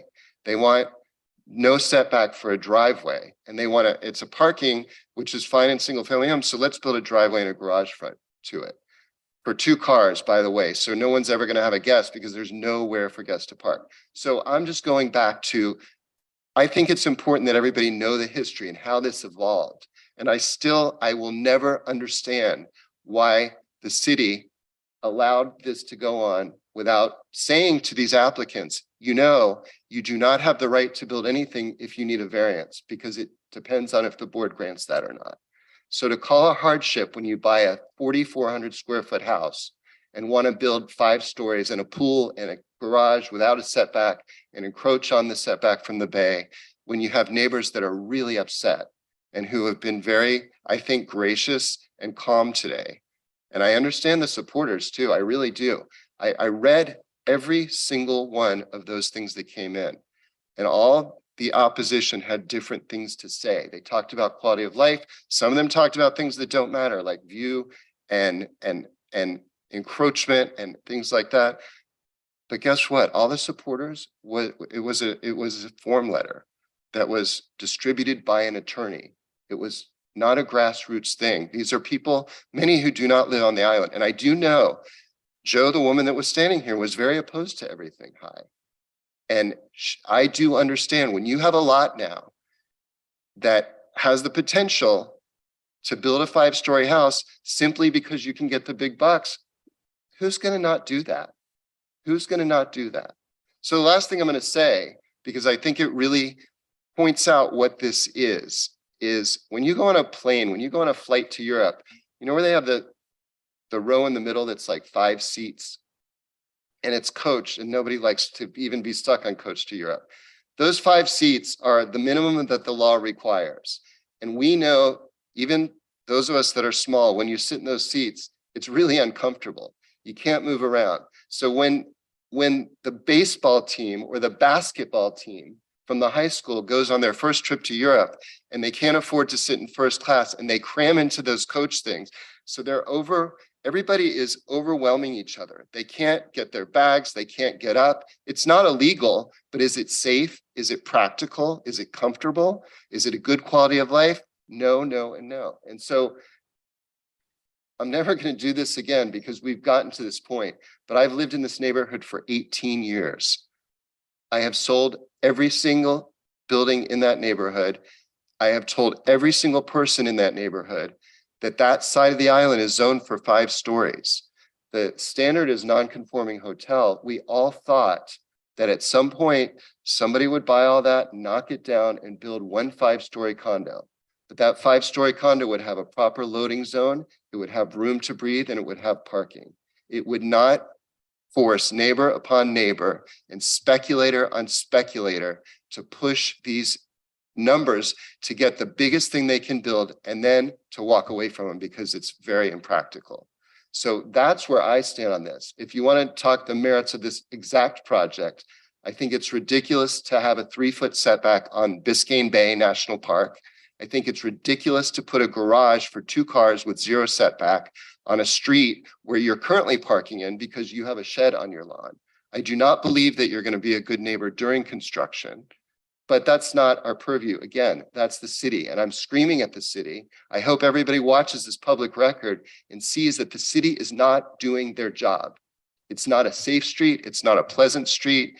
And to allow this kind of development that everybody admits was an oversight and is trying to change it now is insane. And so I'm just speaking sanity. Forget the rule, forget the law, which I think we have to follow. The first thing in the law is you can't build without a variance unless it's approved.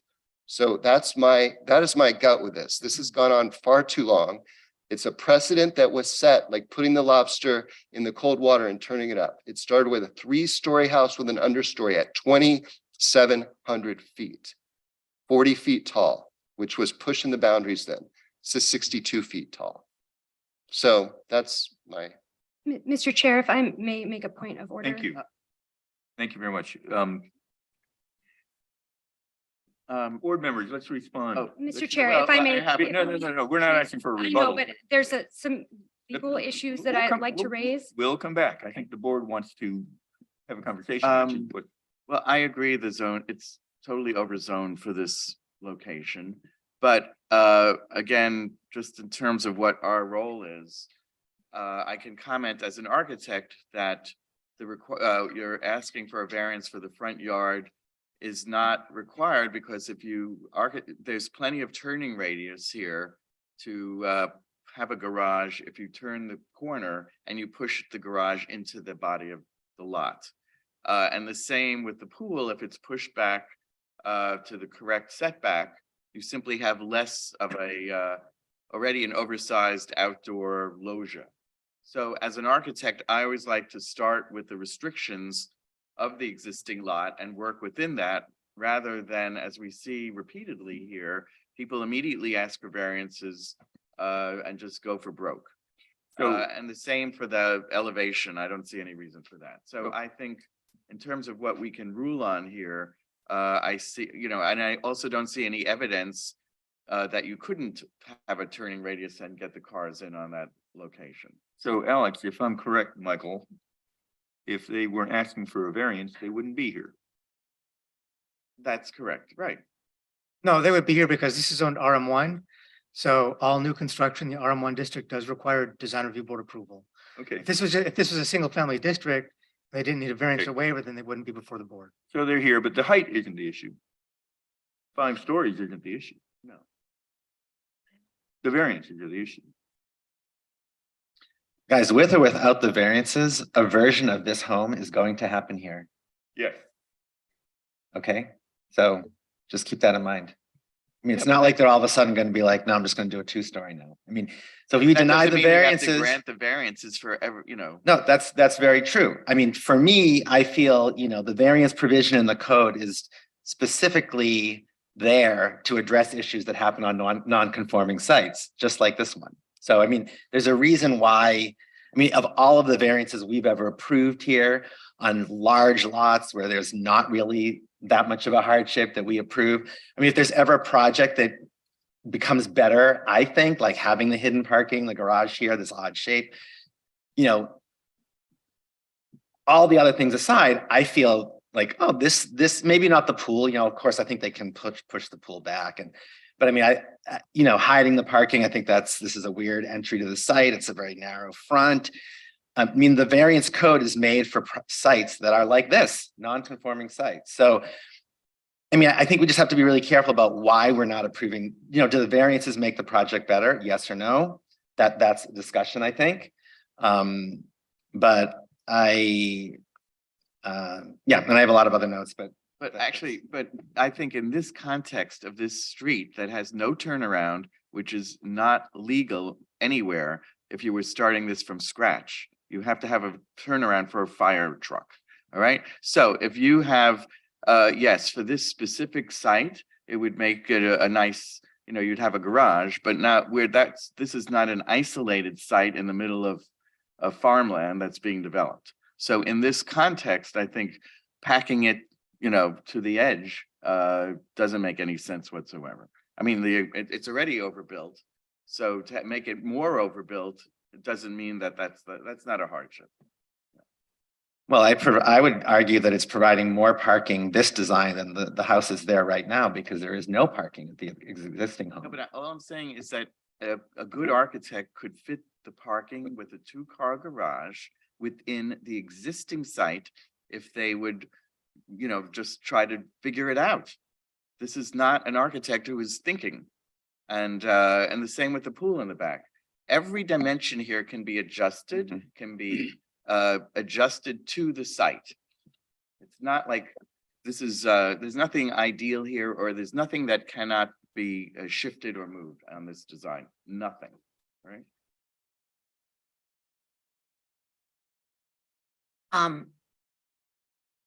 This is a lot to take in, and I too, want to be respectful of all the residents, the owners, everybody. I think I agree with so much of what Scott said, and got a wonderful impassioned argument.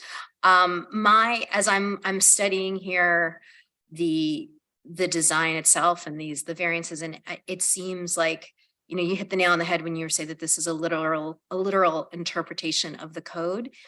It seems like the problem here with the lack of character, or it's the density is out of scale with the neighborhood, and that really is something that I agree with. I'm not, in general, I'm not crazy about this design, and I keep thinking, because it just seems very overbearing. And I think about some other projects.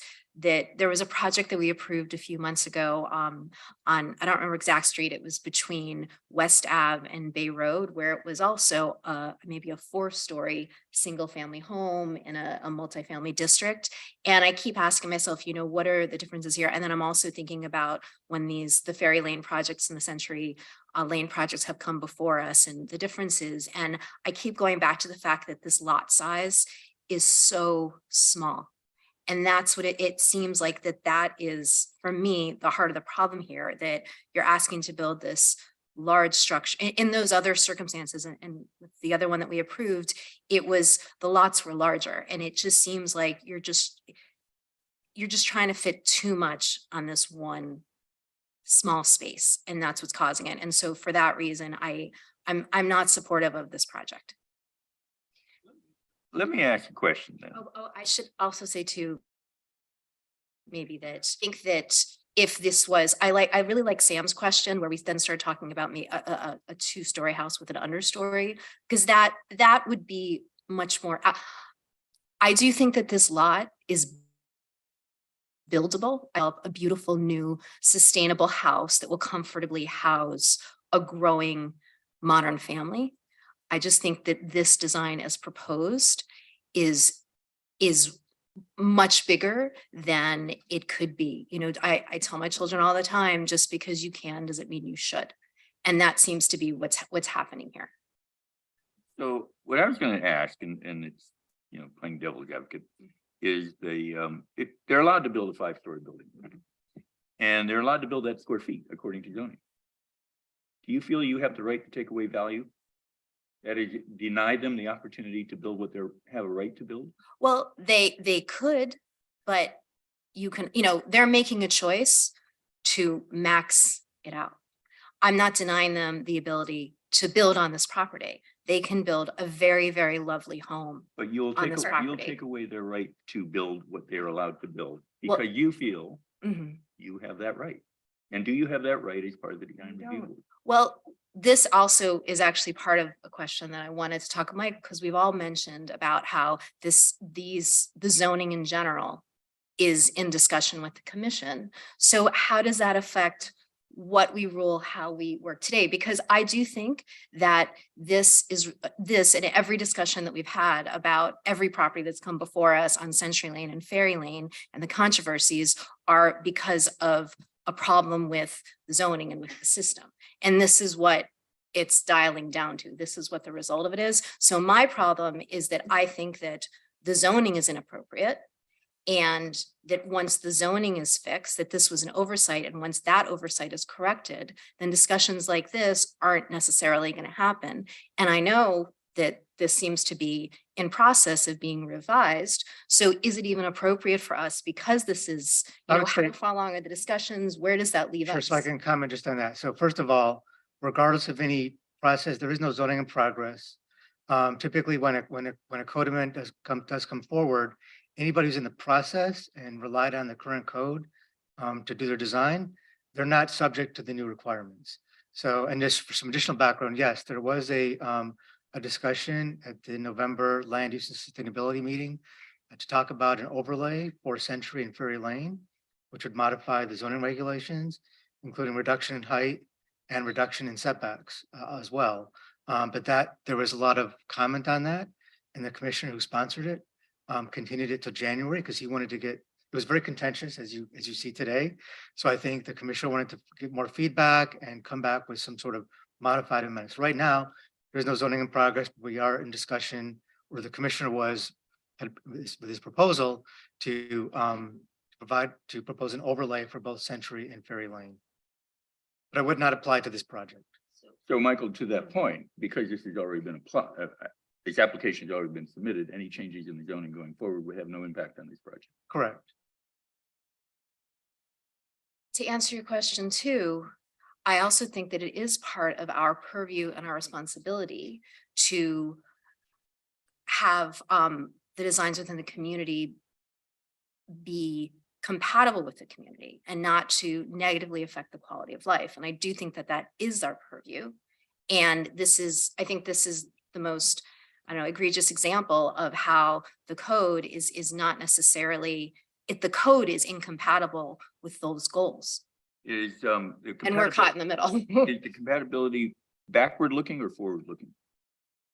I think I think the fact that the lots are so small, but you are allowed to build so high and so dense, that to me is what's wrong with what's going. And that's not something that we can fix, but it is within our purview to say this design is not compatible with the neighborhood. Well, I'm not sure that backward looking or forward looking, that's just a personal opinion on your part. I mean, like I said, they can still build a brand new, this lot isn't unbuildable. They can still build, it's just what they're proposing is not compatible with the rest of the neighborhood. As 11 Century Lane. And has can I already say- told us. Devil advocates rest his case. Go ahead. I wanted to ask though, like, in addition to the variances, design review criteria is subjective, is it not? The criteria is in the code and there has to be a rationalization and Right. argument. So, I would just look at 6, 7, and 8, and is this sensitive and compatible with the environment and adjacent structures? I think not. I don't think it takes a hard look to see that. Is 7, is it an efficient layout of land uses? Crime prevention, fire protection, safety? No, we've talked about that. This is a very hard lot to get to. It's a very hard street to deal with.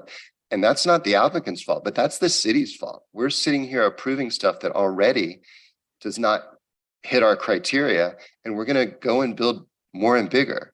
And finally, pedestrian and vehicular traffic movement within and adjacent to the site to be clearly combined. I mean, these are things that I do not think meet the design review criteria, in my opinion, and I'm a vote. And so variance or not, and variance is important to me, especially, we've always talked about variances with how do the neighbors feel about it? And if we'll give a variance if the neighbors are not super opposed, or if the applicant's willing to do something to give and take with the neighbors to get that support.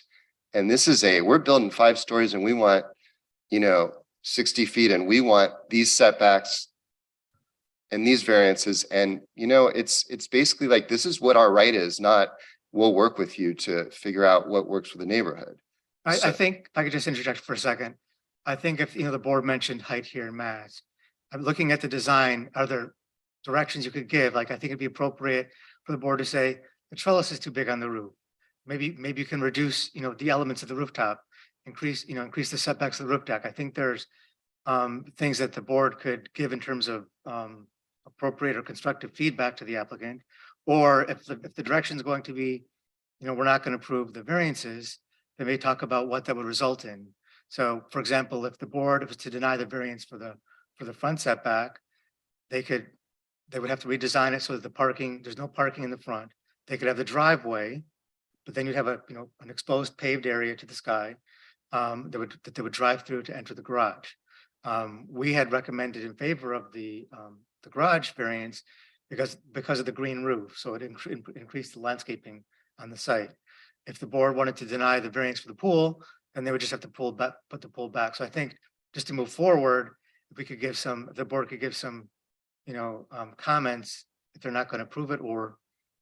So Michael, just to move this along, before we ask Tracy how she wants to proceed, any other board members have comments to make? Yes, I'm sympathetic of both sides. However, I am not supportive of any of the three variances. I do think that the architect can design a comfortable house, whatever the limit is set by the city, 3, 4, 5 stories, that doesn't matter. And I will like if you come back to have the landscape plan match the architectural plan, which now it doesn't. No, I'm just trying to gauge whether we're I don't going think we'll make a motion. Yeah. other than- to continue. I think Tracy's going to comment now and then we'll move on. Yes, thank you, Mr. Chair. First thing, as a point of order, I just want to make a few comments on the legality of what this board is supposed to do. Your job is to apply the existing code. Staff has determined and the city attorney has determined that the code is compatible with the comprehensive plan and that our design is consistent with both of those, and they've recommended approval. So as much as you may not like it, Except for the variance. except for the variances, as much as you may not like the height or the massing, it is a single family home in a multifamily district. There is no density issue here.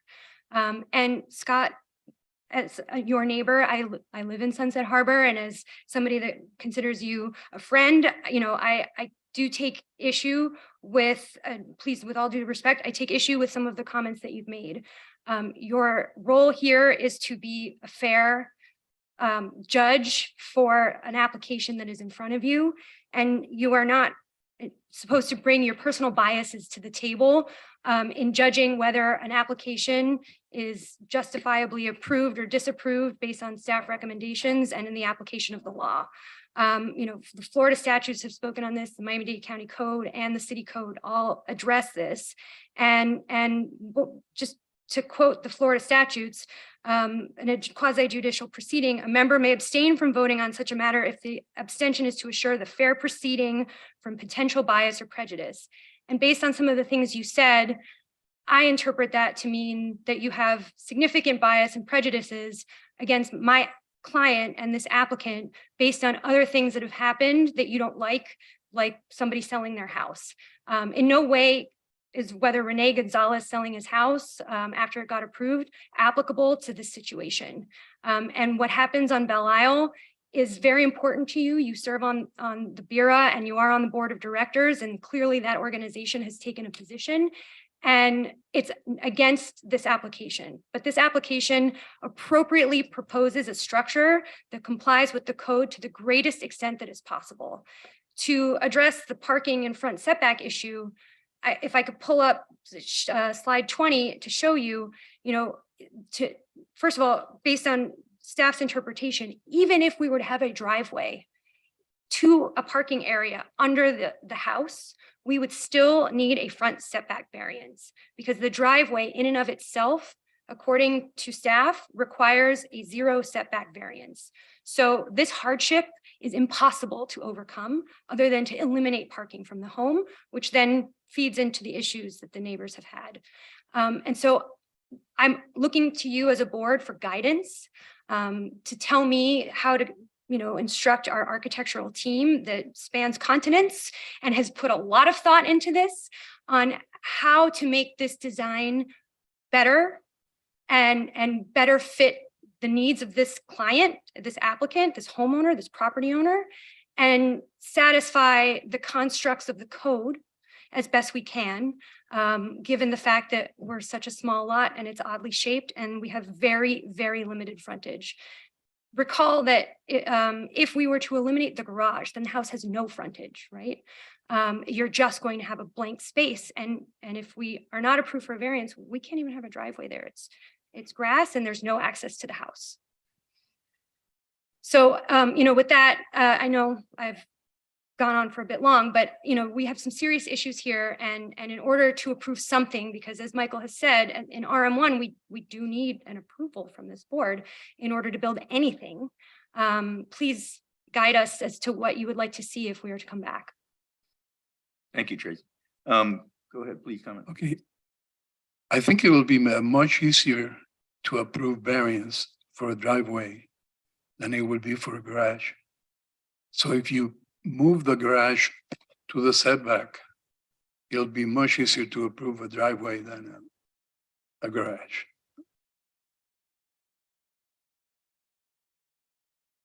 I'm glad you asked. I have some comments about the design, which I also spent a lot of time thinking of. For me, this design seems top heavy. The second story that's recessed, what do you know why that 20%? Oh, sorry. I was to say the design to me seems a bit top heavy. Why did you recess the second floor in the way that you did? Was that a code thing or that was just a design decision? It is recessed to give place for more landscaping and for the green roof, and giving the Century Lane that green roof with landscaping and a better view. And that's the only facade to the street. There is no frontage to the house. If we take that, the house has no elevation to that street. If you take if we remove the garage and Oh no, I'm not talking about the garage. On the second floor. Yes. It seems like, well, I'm saying the impression that I get from the design, this design seems a little top heavy to me. That, you have these two, you have a massive, pedestal base, and then it recesses in and there's glass. And then you have this very heavy, two other heavier floors, Yes. which, I think that, you've tried to make it, there are a lot of horizontal elements that, you've incorporated, but I'm just trying. Again, I do believe that this design is too much for the size of the lot and it's out of scale with the lot. That's where I'm coming from. And so I don't think that the design that you've added helps that.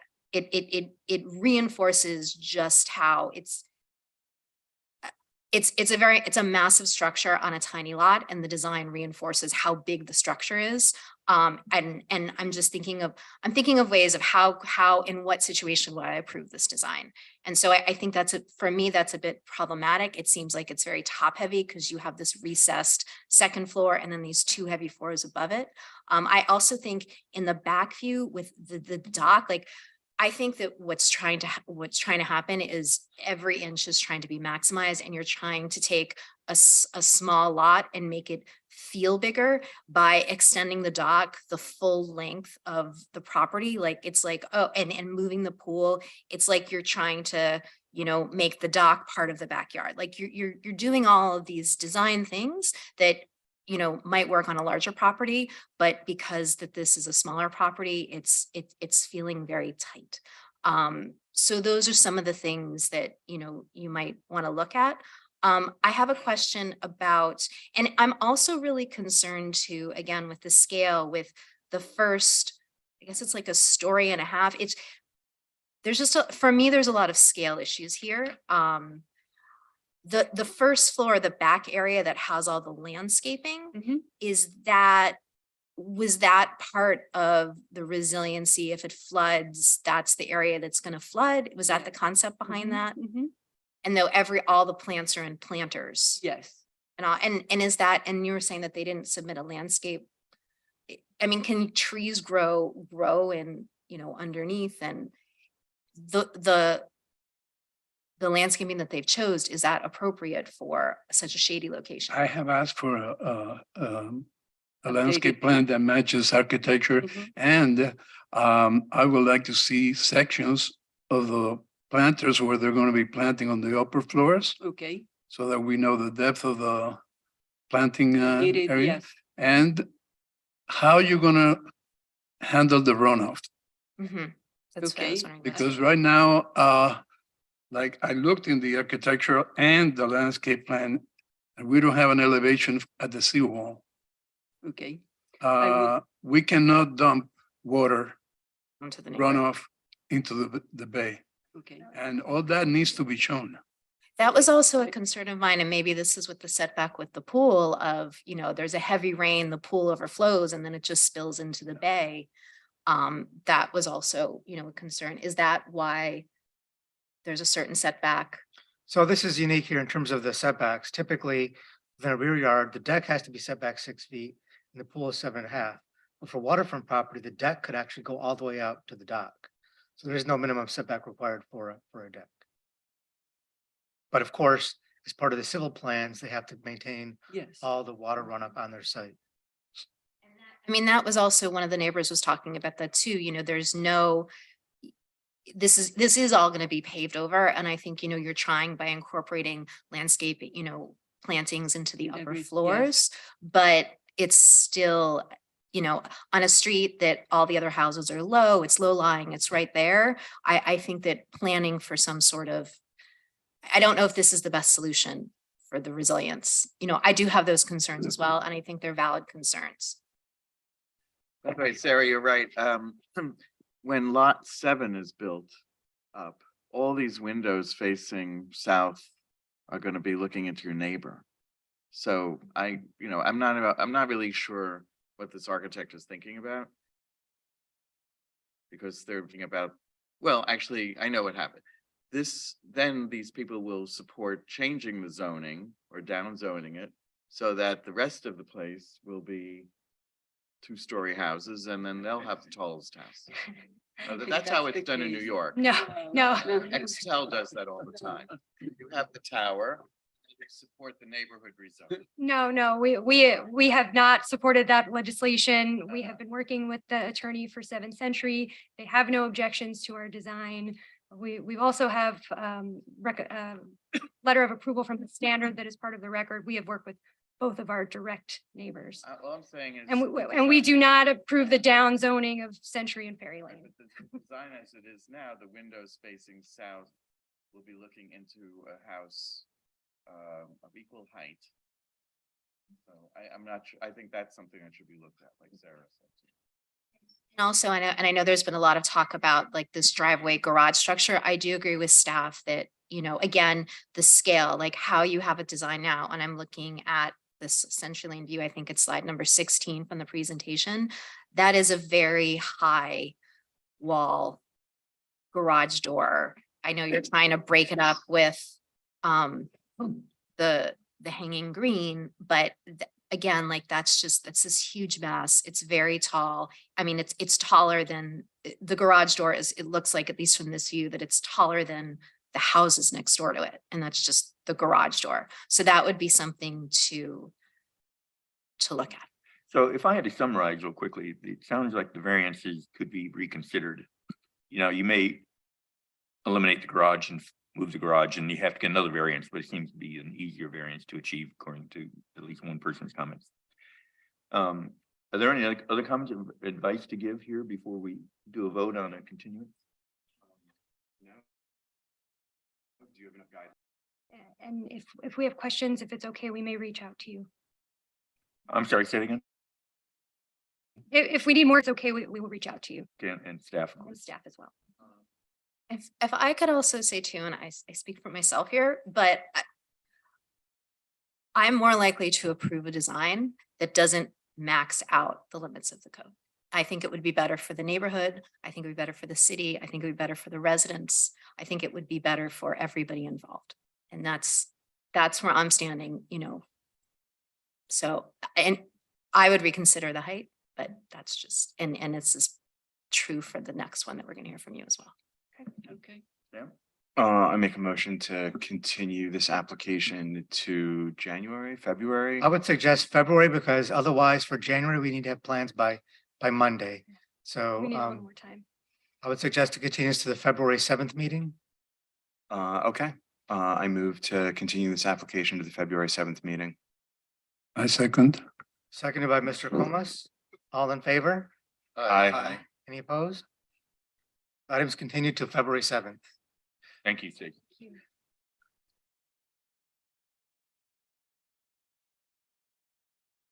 Do we have a meeting on January? Yes, we do, January 3rd. The next application on the agenda is DRB 22-0847 for 10 Century Lane. Giselle? The next item in the agenda is DRB 22-0847 10th Century Lane. An application has been filed requesting design review approval for the construction of a new 5-story single-family home, including one or more waivers and variances from the minimum required front setback requirements, including a variance to allow parking within the required front yard to replace an existing single-story home. So just, I'm just going to give a brief overview of the waiver and variances requested. So in this instance, because the home does have parking underneath of it, we're asking for a waiver to allow a lower ground floor clearance, because even though this is single family, the RM1 district requires a minimum height. They're asking to lower that from 12 feet to 2 feet to lower that that elevation of the first floor. We're supportive of that waiver. The first variance is for the front setback, and this is to allow parking within the driveway. So yes, they provided parking under the building, but by having this variance would allow somebody as a guest to park within the front yards for supportive of the variance. And the last variance is a variance of 8 inches to have the ground floor encroach 8 inches into the front setback. With that, we are recommending approval of the application in accordance with the draft final order, which is listed on page 29 of the board packages. Now, because we seem to be looking at the same people again, for a project that in many ways is the same, and we've heard from everyone in the neighborhood who I feel we're talking about not just one project, but both projects. We hope that this hearing can be shorter than the last one, but not prejudiced by the prior decision. Understood. And so to that end, we would like to incorporate the record and testimony that was given for the 8th Century Lane DRB 220841 into the record for this application. That way, all of the testimony, all of the evidence, everything we discussed can be applied to this record as well. Thank you. Acceptable, Michael? Yes, it is. Thank you. I have a Tracy Slavens, 3800 Northeast First Avenue, Suite 200. I'm joined by Adriana Sturm of Archi Consulting, Martin Gomez, our architect, and our team is behind us today. We're also here with the owners of the property of 8th Century and 10th Century Lane, Michael Sager and Rachel Sager. The entity that owns the property is 10th Century Lane LLC. If we could bring up the slide presentation, I will do this as quickly. Tracy, do you want 10 minutes or 10 minutes would be great. Okay. So this is a companion application to the previous one. And as we discussed, the purpose of this application and the design of this home is to accommodate the extended family of the Sagers. As Rachel mentioned, her elderly grandmother lives with them, and they have a lot of family members that they do, want to be near them. And the purpose of this house is to help accommodate their family. And as it was also discussed, the Sagers purchased this property from the owners of 11th Century Lane. They also owned this one and were before this board. And they offered it for sale after they came before this board and did not get their design approved. Next slide, please. As you can see, again, the history of Belle Isle has been multifamily since the 70s. Next slide, please. And its growth has continued. Next slide, please. Next slide.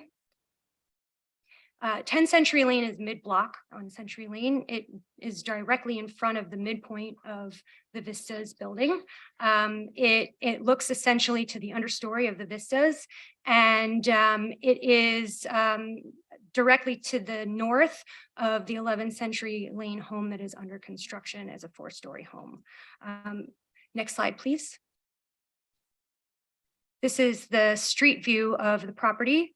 And again, as you can see, the character of the street shows the vistas really does dominate the visuals of the street, the massing of the street, and its driveway and back of house is all existing on this Century Lane. Next slide, please. This is a close-up of 10 Century Lane in the context of its surrounding environment. As you can see, parking is an issue that's come up many times, and I think that this aerial photo and street photo also provide good context of that. Anyone with 2 cars and a visitor ends up having parking issues. And this image is taken of the tenant who's occupying the house. That is why we're asking for 2 variances today. One is to permit the front setback of 19 feet 4 inches so that we can locate 4 parking spaces within the garage of the home and have sufficient room for 2 parking spaces effectively in the driveway. That also results in us to reduce the required front setback from 20 feet to 0 feet to allow parking in the driveway with a 0 setback. The third request today is a waiver of the minimum floor height of the ground floor and underside of the second floor slab to allow a 10-foot 6-inch height where 12 feet is required. And this is because the ground level is garage only and there's no real living quarters at this level. So the 12-foot height was not required. Next slide, please. This is, again, an image indicating the support and no objection of our many single-family home neighbors and some of the multifamily dwellers, and just identifies that most of the Vistas has objected to this application, and in part because this home will be in their view corridor. Next slide, please. With this, I'll turn it over to Adriana to walk you through the design. Okay, once again, my name is Adriana Stern from RT Consulting, and I'm representing the design team, Martin Gomez, design architect, and architect of record, Pedro Suarez, landscape architect, Harold Hoyt. Well, Tracy already explained all the conditions of the design. I would like to talk about the project's main ideas. From the aesthetic point of view, the team aims to connect the guest house to the main house through a unified architectural language. Now that, I don't know if that's good. From a functional perspective, the team aims to maximize on-site parking and minimize street parking. Please, next. The architectural syntax in this project is as follows. The ground floor is conceived as a 80% glazed volume aimed at creating a fluid connection with the street. And to create privacy, the architect proposed a screen of slender aluminum slats. This level includes a 4-car garage, the entrance to the house with an elevator connecting to the habitable levels above, and a bike rack. Next, please. The private levels seek to balance the openness of the first floor. They feature board form concrete and glass topped with wooden slat screens for privacy. This area encloses 2 levels, which are the wellness rooms and the bedrooms. Next, please. The social level is located on the 4th floor. It features 90% glazed volume that seeks to visually blend into the landscape. The design contemplates the use of double glazed windows for efficient heat and noise control. Next, please. Landscaping also plays a big role in the design of this project. It is present on every level to add movement and vibrancy to the building. I'll show you now some renderings with the idea. Okay, there you can appreciate how the design of a transparent ground floor extends the perspective towards the back of the lot. This transparency gives the perception of a longer site, which provides view from the street, a better view from the street. Next, please. This is the northeast view, where you can see the different levels. Each one is treated according to their privacy. All the windows are protected by wood slat screens. Next, please. The east view features abundant landscaping and a strategic design to balance privacy and openness. The rooftop contains a barbecue area, a swimming spa, a sitting area shaded by a pergola. The building is crowned with lush landscaping at this level as well. Next, the team proposes, yes. Next, please. The team proposes the same materials patterns as the main house. Next, please. This is the proposed site plan. And then next, please. Here are the axonometrics. Next.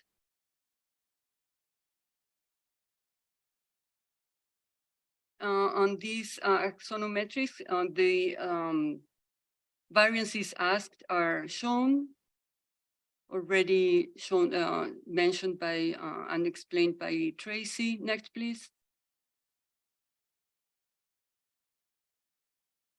Next.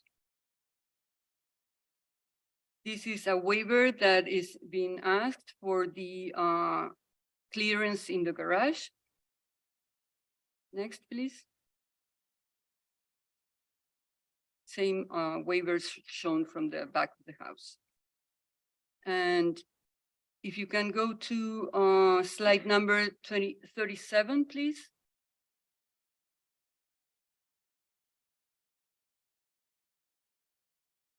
This is the landscaping plan updated to this proposal. And next, please. And this is the upper levels. The team and I are certain this house will stand out for its architectural proposal, adding character and value to an already beautiful neighborhood. We believe the house design fits right in with the surrounding buildings and the overall street atmosphere at Century Lane. Thank you for your time and consideration. Is that it, Tracy? Thank you. I would only like to add that, again, we have satisfied the design review criteria in 118-251, the resiliency criteria in 133-50, the variance criteria in 118-353. Because special conditions exist here that do not result from the actions of the applicant, they will not confer a special privilege, and literal interpretation will deprive the Sagers of the reasonable use and ability to build a new home on this property. We agree with staff's recommendations and will comply with all of the proposed board orders. Thank you. Thank you very much. Now, given the fact that all the prior comments have been entered into the record, are there additional comments that anyone wishes to make at this time? Please come forward or raise your hand about this project specifically. Please come forward.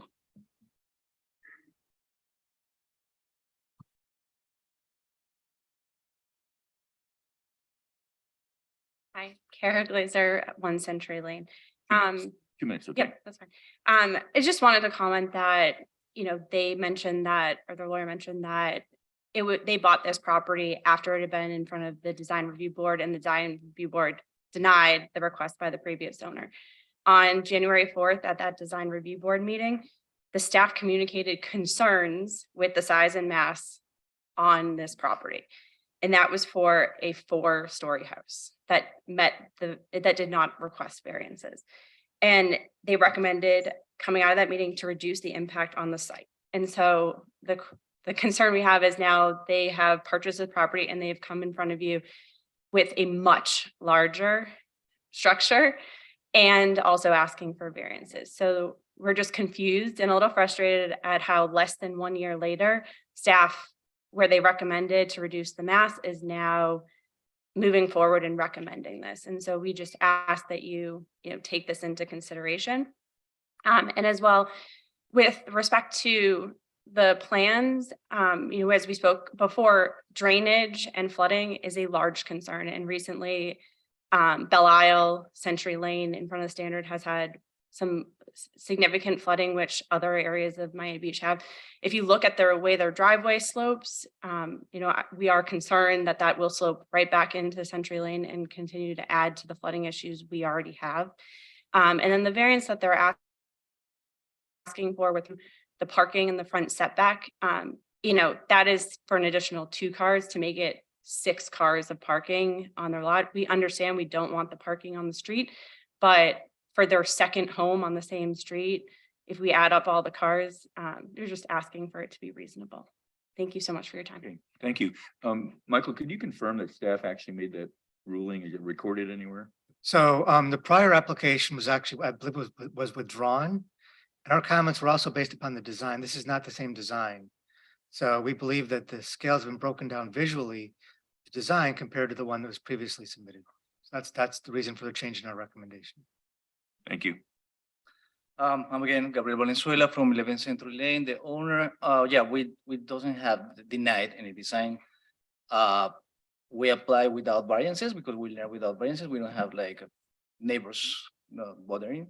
But anyways, when we apply for 11 Century Line, we have a large meetings with all the neighbors. So we went from 5 bedrooms to 3 bedrooms. We went to 53 feet high to 45.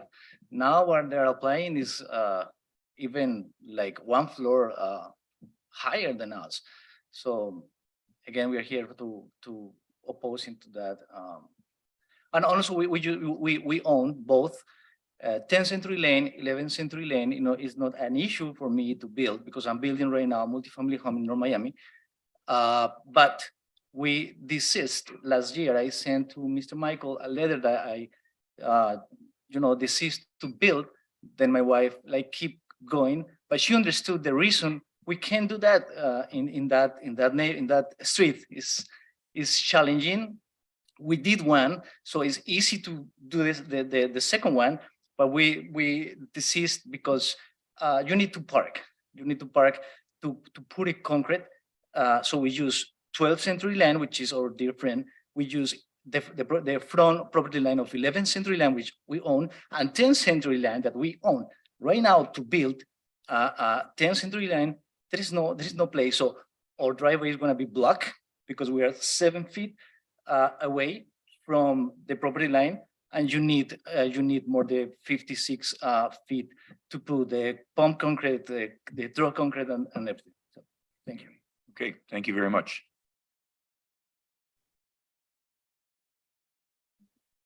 Hi, Rachel Sager, 8 and 10 Century Lane. When Katia Jimenez, the wife of this guy, approached me to buy her house, she specifically said, and I have it in text messages, she said, I am currently just about to complete approval with the design review board. If you wait till March for the next meeting, I can sell it to you with approved plans. And then she said, my husband is a builder and a developer, and he can do the construction. A week later, he came and knocked on my door, gave me his business card, and offered his services, to which I obviously declined. But I said, no, thank you. We don't like the aesthetic of the home. We don't like your style. We don't like your building. I have no interest in using you or any of your resources. And for that reason, we are submitting our own plans. Thank you for the consideration. Thank you.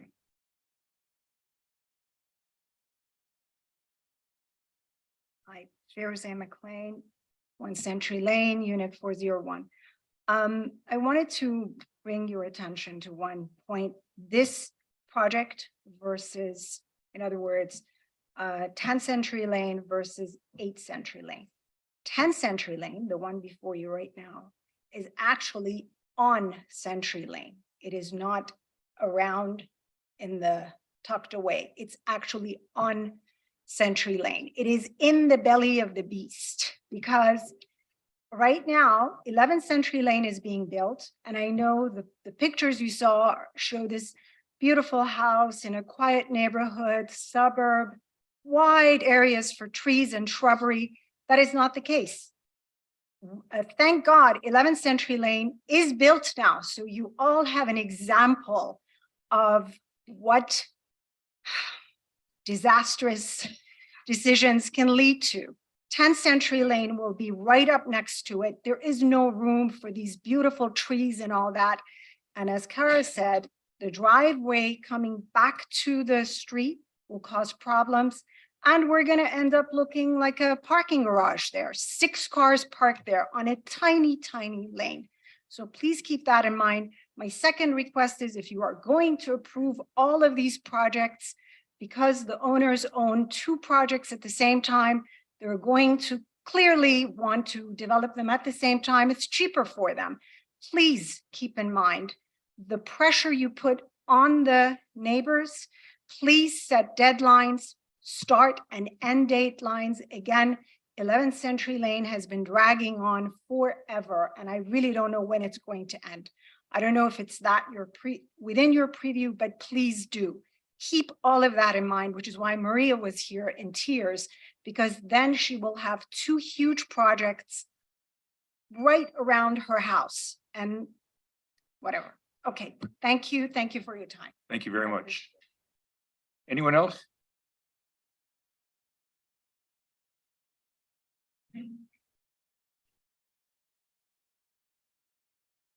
Hi, Michael McLean again, 401 Vistas.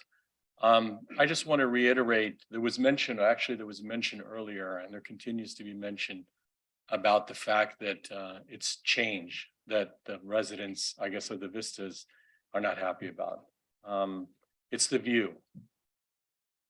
Maybe some of that may apply, but that's possible. Obviously, you know, people that are living in one situation one day and then they look across and there's a structure the next day, that's going to be applicable, that applies. But at the end of the day, we're, again, I'm going to reiterate what I reiterated before or mentioned before, is we are in a small lane that we consider, or I would consider, not to be a lane, rather an alley. And I think, again, I harp on this specifically. Everybody's kind of made mention of all kinds of other things that are applicable and germane.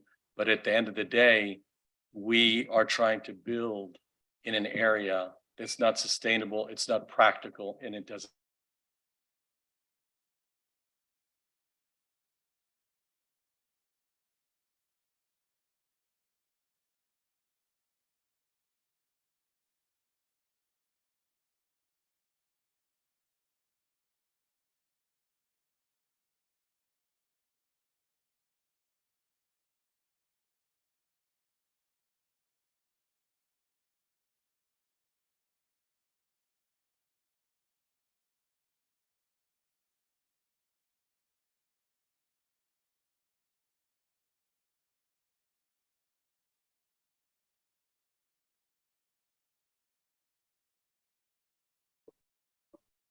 Hello? Hello? Hello? I have lost connection. Unbelievable.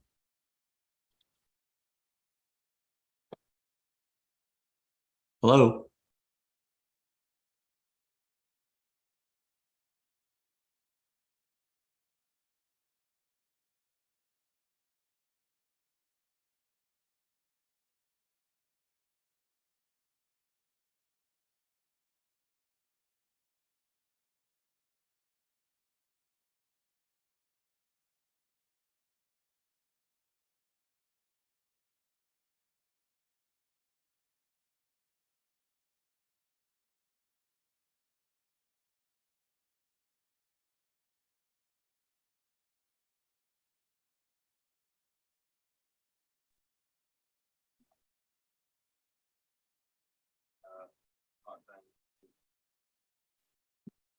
All right, Michael, we're ready to go. We're back up and running. So I guess you can go back to Scott. Let's go back to Scott. Scott, are you there? For Scott.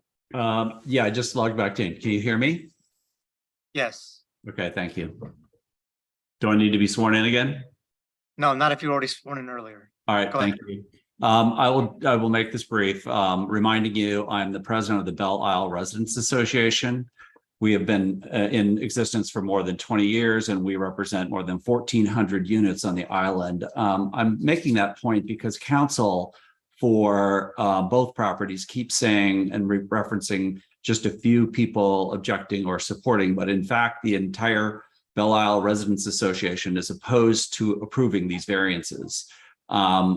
We have sent you a resolution on October 3rd. I won't repeat the same concerns I noted earlier. I will say that that we believe strongly that the Design Review Board made a big mistake when approving 11th Century Lane. It has started a nightmare situation for our island, and we do not believe you should use that as precedent for this project or the one discussed prior. We also strongly disagree with the recommendation of the city staff, and we do not understand their thinking as to why aesthetically they have somehow concluded that this is an approvable design and should be approved, when in fact it's in scale much larger than one previously.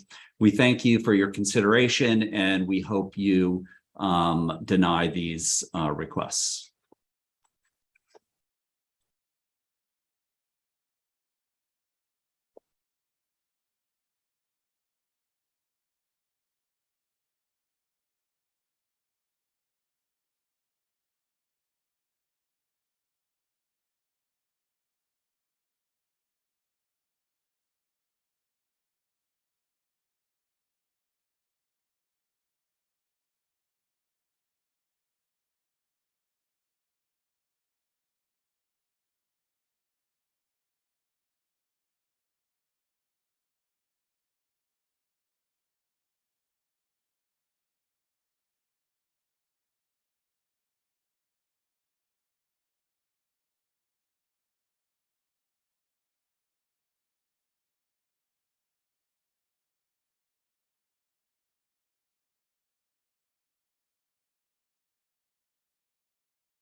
We should be back up and running.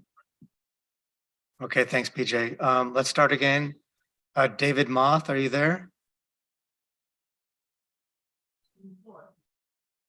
Yes, hi, good morning. Can you hear me? Yes, good morning, David. I need to swear you in for this hearing. Please raise your right hand. Do you solemnly swear or affirm that the testimony that you'll be giving in this proceeding is the truth, the whole truth, and nothing but the truth? I do. And we'll have 2 minutes to address the board. Yeah, I think a lot of what needs to be said is already said. For both of these projects, I do have a concern though that the city has some bias here, and I don't have any evidence of that, but I think I just want to put it out there. And I think considering the extent of the opposition, or sorry, the approval of this from people who do not live on Belle Isle, and some not even in Miami Beach, is misrepresentative of the sentiment of those of us who do. And so I think I would ask you to take that into consideration. And as has actually already been said, that was a form letter sent out by an attorney, as opposed to the independence, objections from the residents of Belle Isle. Thank you for your time. Thank you, David. We have 2 more speakers. Jacob, are you there? Yes, I'm here. I was sworn in again. I was sworn in. I'm a resident of 1 Century Lane, apartment 305, which faces exactly 11 Century 10 and will be in front of 10 Century Lane.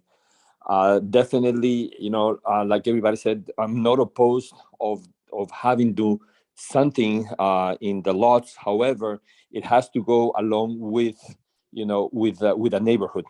As of right now, as we stand, basically I have 11 Century Lane dining every day in my room. My whole privacy has been completely violated. And then now having another humongous structure will be even worse. And the quality of life has already with the existing building has already decreased, not to mention if you will allow a third and a second and a third building on the same lane. The developers they want everybody to think that they're going to be minimum impact, and it's not a minimum impact. I recommend that everybody from the board will take 5 minutes of the time and come and actually look at the building, look at the lane, and you'll see exactly what resident sentiment it is. Thank you. Thank you, Jacob. Our next speaker is Olivia. Hi, good morning. This is Olivia Silvak again, a resident of 20 years at 1 Century Lane. And I think everything that I wanted to say, my previous 4 neighbors have spoken already for me. One thing that I would like to add to this is the current applicant of these 2 residences are even the attorney that represents them. If you noticed, they're all calling the structure buildings. And I think that speaks massively of the environment, the water drainage, and the impact of everybody else's life impacted by it. They're talking a lot about working with the natural light to improve their quality of life. But what happens with the 20 units that are impacted personally with their quality life, no light whatsoever, by building a 5-story building, and the privacy? We have no privacy whatsoever already now. I can't use my balcony at all. And when I purchased my condo, it's with in mind of using a balcony and having some privacy and enjoying quality of life. And this has been taken away with us. All what I can hear from those people who care about who the applicant is like about being a good neighbor and doing good for the for our community. However, all what I can hear, playing with their natural light, improving their quality of life. But what happens to the 20 plus other people around them? We here accommodating the city of Miami Beach is a little bit biased, if I may put it out there, that they're accommodating one growing family. But what about the 20 plus other growing families just on that one side of, may I say, not a lane, but a little tiny alley? Thank Thank you. Thank you, Olivia. Thank you. And last, I just want to see, since Scott Van Hub was cut off, if Scott would like to speak again.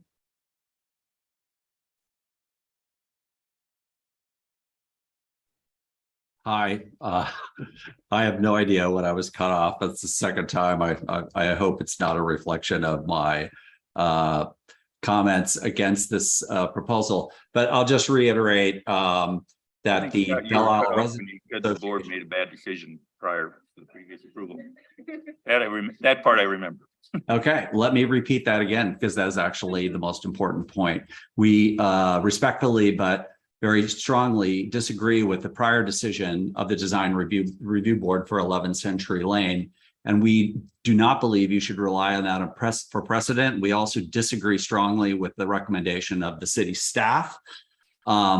We oppose this application as we oppose the prior one. And we, on behalf of all of the 1,400 residents on Belle Isle, thank you for your time and consideration, and hope you deny these applications. Thank you. Thank you, Scott. Is there anyone else from the public who wishes to come forward? That's it for the speakers on Zoom. And I see no one, so I'm going to close the public portion of the meeting and turn it over to the board for comment. Mr. Chairman, before I just, Giselle had pulled up the plans for the prior application for this property. I just want to confirm that the prior application was proposing almost a height of 55 feet, and that was for a much larger 5th floor. This application is predominantly 4 stories with a smaller 5th floor for, I think, a bathroom and a storage room. So that was the change in the massing compared to this one versus the prior one. Thank you. My only comment is that I'm trying to understand the variance for the front of the building. I know the one about the parking and that can be debated. But I'm thinking about the one that's the matter of the front of the building being because of the parking, the 4 cars in the garage. And is parking a requirement, a size requirement that they have to meet? Actually, it's for this For zoning indoor parking. district, there's actually, they surprised some people to know there is no parking requirement for these lots based upon the lot size. But the code, there's not a, they have the 4 parking spaces inside. If the board were to deny the variance in front, of course, they still can use the front as a driveway to access the parking, but it would technically be a violation if they were to park a car in that driveway in Well, I'm front. talking about, isn't the setback line, it's like 1.5 feet or whatever. Yeah, it's they a small want, dimension. they want 2 feet forward 8 inches. to. Eight inches. No, so- 8 so, inches. yeah, so It's pretty small. the typical parking inches. depth is 18 feet. So there's still room for a car to fit within that front. I'm talking about the cars inside the garage. Stacked too deep. That's up. Is that their However, requirement for they that want to park the cars inside the garage is not an issue. Okay. But I think the question he has is why do you need this 8-inch variance? Why can't you just move the facade back 8 inches and not have that variance? We can do that. Yes, exactly. We can do that. And I would say your waiver, I like the waiver because it keeps it's actually lower. We have a lower house for that. And I definitely think you need, obviously, the driveway to get into your garage. So I'm in favor of that. And please, everybody understand, as far as site drainage and water runoff, all of those things, when this project goes in front of the building department, there are 2 or 3 different departments that review site drainage. And there are many sheets of drawings that relate to this. Every project, residential, commercial, has to contain its runoff on its property. So at the end of this driveway, I'm certain there will probably be a trench drain that will have to catch the water. There'll have to be retention tanks all over the sides of this project that are going to cost this client thousands, tens of thousands, if not hundreds of thousands of dollars to contain the water on the site. Every project we look at, this lot is particularly small, but larger lots as well with larger homes that have way more runoff, all have to contain the water on their site with many, many drainage structures, things that were never required maybe 10 or 15 years ago. Even the code is much stricter now. Nothing goes into the bay, nothing gets to go into the street. Every new project that comes in front of us now that gets built is designed technically to manage systems, runoff, electrical, sustainability, all of those things 110% better than it was even 10 years ago. So be happy that this home is elevated, that the first floor is up higher, that there's a resiliency factor here. I'm super happy to see. The first floor is just a run out. I think this transparency through, even though there may be cars in the garage, is kind of nice because you'll be able to it opens up that area down below. So I fully support this application. Thank you for not asking for side setback variances or anything like that. And for being lower than the height that you can actually go by 5 or 6 feet, I think. So thank you for that. Thank you. I also support this application. I agree with staff's analysis that the size and shape of the site create practical difficulties warranting grant of variance, and I hope this gets approved today. I find, on the other hand, the facade facing Century Lane to be overly monumental. And the one thing that this board has most consistently asked for is to make the facade facing the street small, more inviting in scale, and at least in keeping for now the scale of the neighborhood. I think Sarah and I have always said that. And right now it's like a 22-foot high monumental gate with a gate effect with a 20-foot high screen, and it's just really highly off-putting and overly unnecessarily monumental. So I think that needs to be adjusted. Is that something that we could work on with staff? I haven't said anything about that yet. We'll come back to that. Can you bring up this, I think it's slide 14, because I think that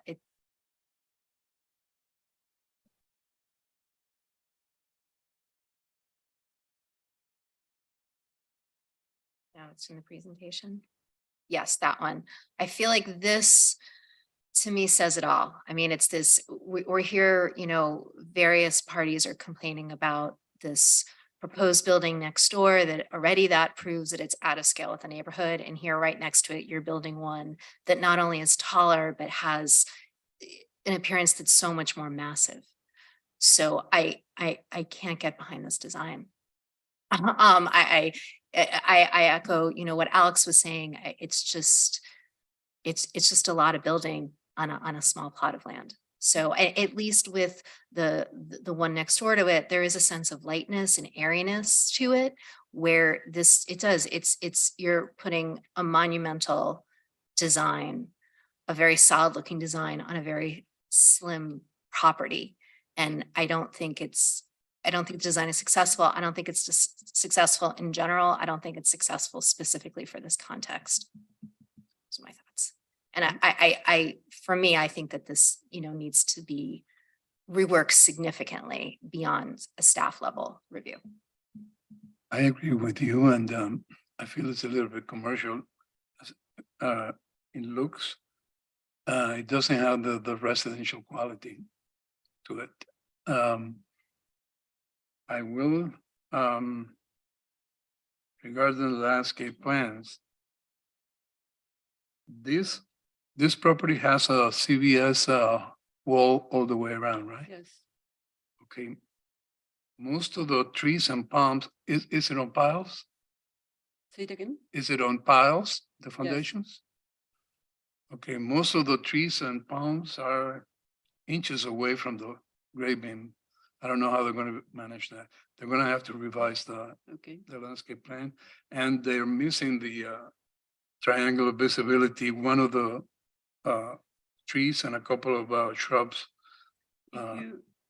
If you put the slide number 37, there you have the updated landscape plans, and you can see the triangle drawn. I can barely see it, but is the tree inside the triangle? No. Is it in the presentation that we received, No. that drawing? No. It is, Yes. it is, yes. What number is it? Number 37. No, it is not. 30, number 30? 37. 38, yeah. 37 of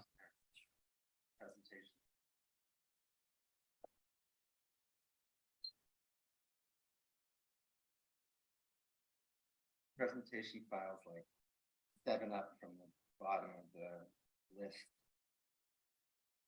Or okay. maybe 10 up.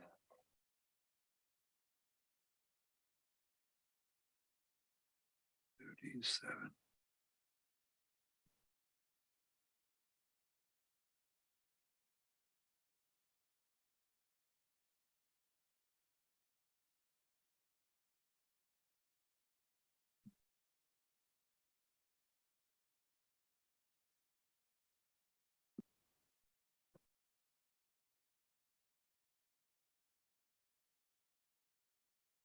I don't see it.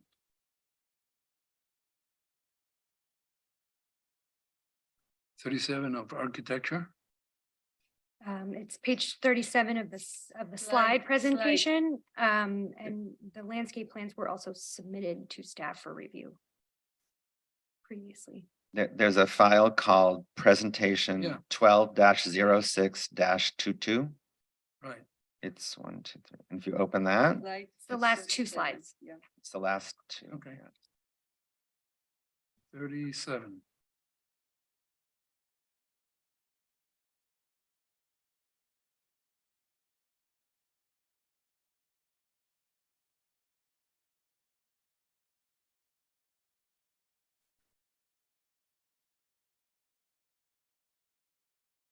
I don't see the triangle. Can she I see the approach triangle to on show one you? side. Let me see. Let me blow it up. The tree is inside the triangle. No, here. The tree is inside the triangle. I think trees, I think as long as it's a small But- trunk, I thought the trunk itself could be in as long as the canopy is raised above a certain point. Okay, but those issues I said about landscape can be dealt with us. Yes, yeah. Yeah. Okay. I have a question. On slide 16, the southeast view, you have these vertical fins, 4 fins sticking out of the side. What are those and how? They're what? Shutters. Uh-huh. And are they open in it? Yes, they open Oh, or that's close, why. yeah. Okay. Because so I mean, listen, you know how I feel about this, the bulk of this thing, and I have to agree with Sarah. I was looking at the same slide she was when she said it. It looks commercial to me. It looks bulky and big. I may get you guys angry at me, but I have to tell you, I'm actually okay with the parking situation. I think the more cars, the merrier. And you know, that's one thing that I actually, and the variance of the height of the garage, you know, why did you do it? We lowered it, really just in part to lower the home Lower a the little height. bit. So, you and- know, listen, this is the kind of thing that, looking at this garage entrance as well, like the slide that Sarah mentioned, it actually looks a little transparent, but there's another slide where it just looks imposing, that wall of slats. So it's hard to kind of, Go to slide number 15. 15, please. uh-huh. 14, sorry, 14. That's it. Yeah, that's the one where it looks rather transparent into the garage. And then there's another one where it just looks, it looks very dark and heavy and forbidding. Is it all? I mean, to go straight up 50 feet is, you know, a major townhouse situation. It's like a mini tower. So I don't know why you wouldn't, I mean, we've seen many houses where it goes up and then it sets back. You can have outdoor terraces and all sorts of lovely things. And this is like, you know, max to the max, and it's really ungainly and not in keeping with even some of the other houses, taller houses on the street. I think what you're seeing here, which is hard to do in a 2D image, is on the second level above the garage. That is a terrace, but it counts towards FAR because we put the cladding on the sides of the balcony to create an aesthetic on the sides of the home. So if you, when you go to the next image and you see the side of the home, you can see that it's closed in. So the terrace is actually open on the second level, and the same is true on the fourth level. It's open, but because it has sides and a ceiling, even though it's open, it counts towards FAR. And on the image, it looks solid, but it's actually open. So you do have clear views through on both the first and second level.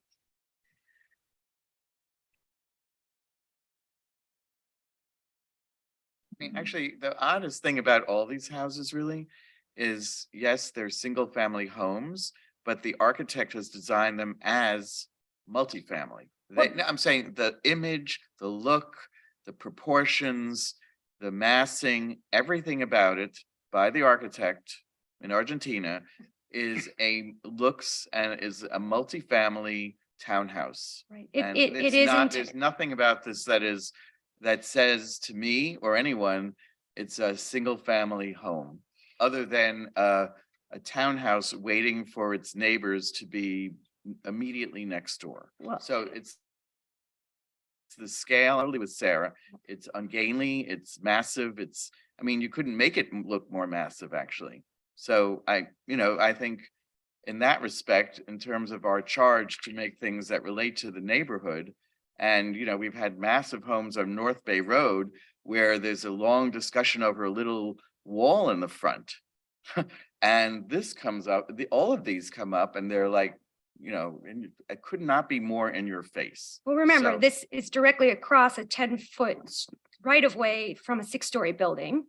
And in RM1, single family and townhomes are both allowable uses. So yes, essentially, this is like a brownstone, right? It's a vertical house. You have a 3,000 square foot lot. We are respecting the setbacks. And in doing so, you end up having essentially you know, a vertical home. You have a room or a living space on each floor. And so there's really no other way to lay that out without going vertically. And scale wise, yes, next to the 1-story bungalow, it looks large. But when you look at it next to a 6-story apartment building that has a solid wall, 6 stories tall, all the way down the street, it's a very different context. And this does meet that context. Can I jump in here? Yes. You used the word brownstone. This is not a brownstone. I lived in a brownstone, owned a brownstone, and it was 18 feet wide. This is quite a bit wider. In fact, in New York City, the definition of a mansion is 25 feet wide. And how wide is this? The lot is 47. 47 minus 15. 47 minus setbacks. So 32. 32 foot wide. It's quite a large brownstone. And it's how tall? 40. Well, that is approximately the height. I think 50 feet was the typical brownstone height. So I think there is a residential quality that's lacking in this presentation, and it does look more commercial than it does look residential. And that's, I share that same thought. Yeah. Okay. But I don't think it's the proportions that are wrong.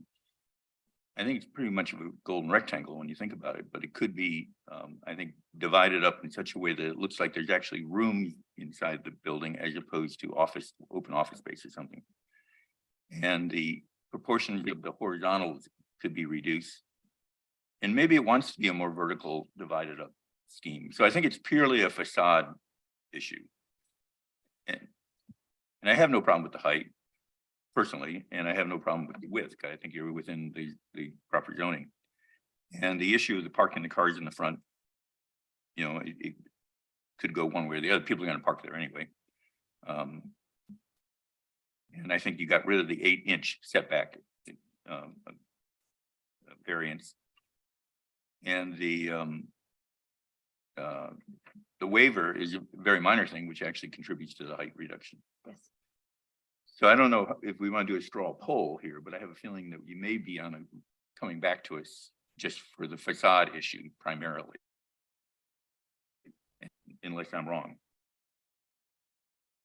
I think it's mainly the facade, but I mean, when I say facade, I also think massing, and I think potential setbacks. Sure, break up the balconies. Verticality. Yeah, there could be relief in it in some ways. There could be. I mean, I don't want to tell them what to do, but Yeah. I think what they have here is not acceptable. Yeah, I think that's the primary issue. Okay. Understood. And that's something they need to come back for, and not something they can work with staff on. No, I think they come. This is Okay. facade. Okay, do you have the directions you need? I think so, yes. So what if we did have a vote on the one variance they're asking for, and then the one waiver? I think that, I mean, from what I'm gathering from what Alex is saying, and certainly where I'm going from, I feel like this needs some real work. And I agree, like I think I can't help but wonder if the need for variances, or there's some things that are going to change that you won't need like, from my perspective, the changes that we're asking for are comprehensive enough that you might not need these variances, or you might need different variances. So it seems silly to me now to rule on the variances, because this really needs to change, in my view, comprehensively. Ultimately, in the end, the only variance now that we're left is either to allow parking in the front driveway or not to allow parking in the front driveway. And they're going to do it. And then the waiver for the clearance, which I think if you grant the waiver, it results in a 2-foot reduction in the overall height. So I think I haven't heard anything negative regarding that waiver. And I think the only issue is whether or not the parking can be allowed in the front yard. I think that can be discussed when the plans come back. I wouldn't suggest any motion on variances at this time. It's really the east view elevation.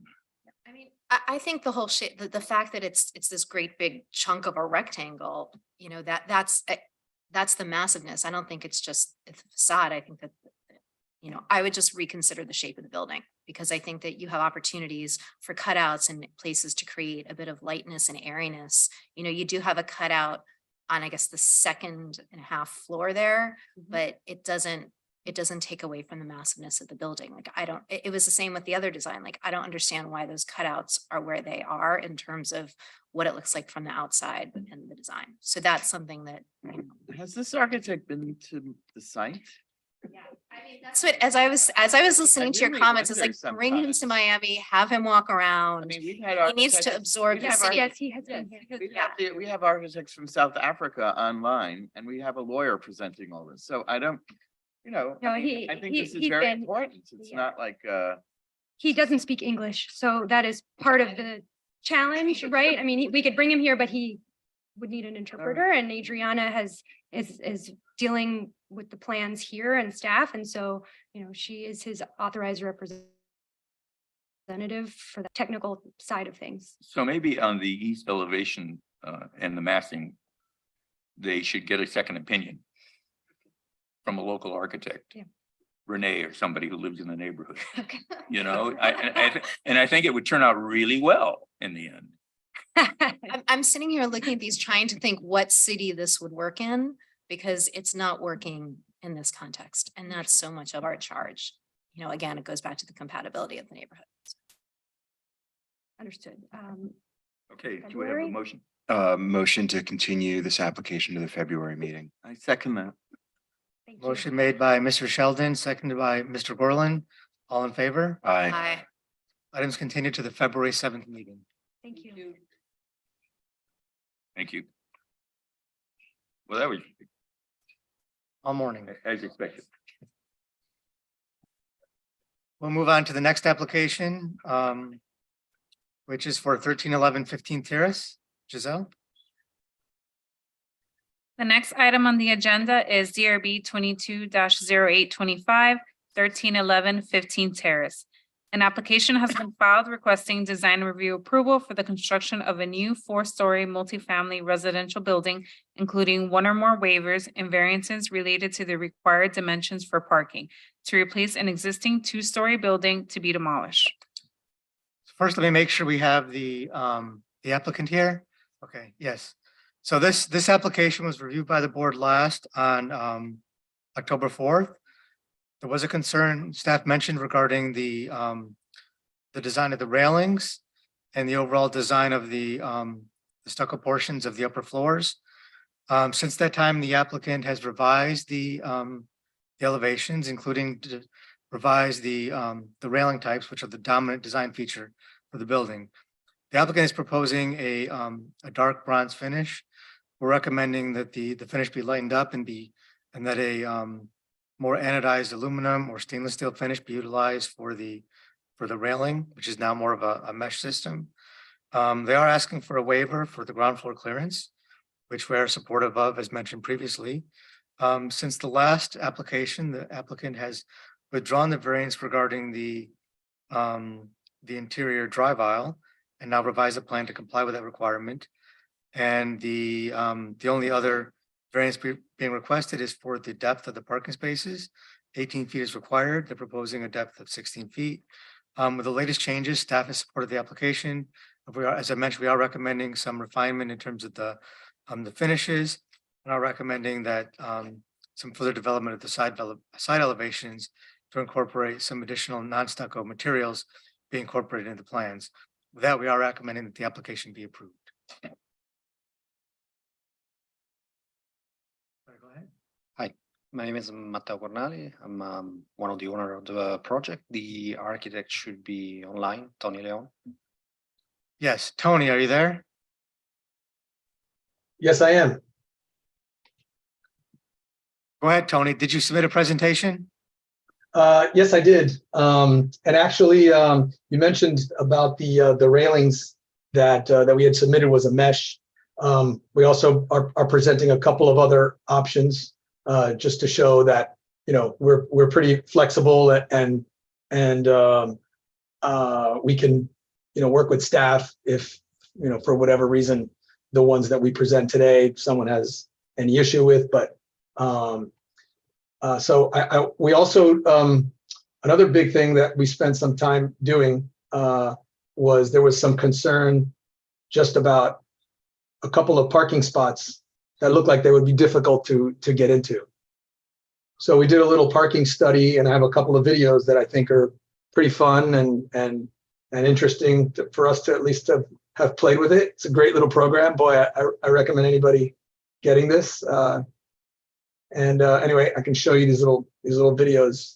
And if I can Tony, share my before you screen. proceed, I do need to swear you in. So the testimony that you have given and you will give in this proceeding, you swear or affirm that it's the truth, the whole truth, and nothing but the truth. Yes. Thank you. And the clock is set for 10 minutes with a 2-minute warning. Okay, great. Can I share my screen? No, you cannot. You can only see what's been submitted as part of the presentation. Oh, really? Okay, The so presentation screen. there was a couple of things that I did submit, but I wasn't here yesterday when that was submitted, so there was a couple of extra things. But anyway, I can go with what was submitted yesterday. No problem. Okay, let's just skip right to the new stuff. Next slide. Next slide. This is all basically the same we had before. Next slide. Next slide. Next slide. Next slide. Next slide. Okay, here, if you see there's the parallel parking spot on the side. Once you come in through the front gate, there's a parallel parking spot. And behind it, we had the bicycle parking area. In this little parking program that we have, that you'll see a video in a minute, I couldn't get into that spot. So I was really glad that you guys kind of picked up on that, and I was able to test it out with this parking app or program. So we cut the bicycle parking in an angle to be able to utilize that area for some more maneuverability of the cars, and I'll show you that in the video. Okay, next slide. Next slide. Next slide, next slide, next slide. Next slide. Next slide. Next slide. This shows the mesh railing, and but I have a couple of other options. So next slide. Next slide. Next slide. Next slide. Next slide. Next slide. Oh, here's a rendering of the mesh railing. Next slide. Next slide.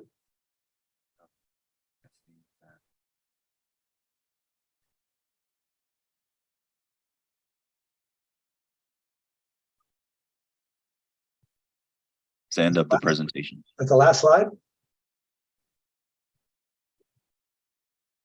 Yes, that's the last slide.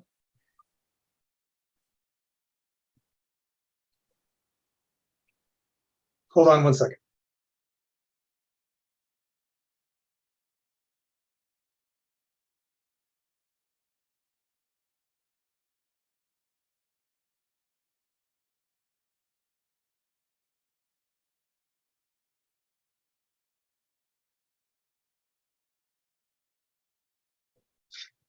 Okay, yesterday we had uploaded drawings to Gabriela. So I think PJ, there is it looks like I think there's a set that says on the on Novus slideshow presentation. I think that's what Tony's referring to.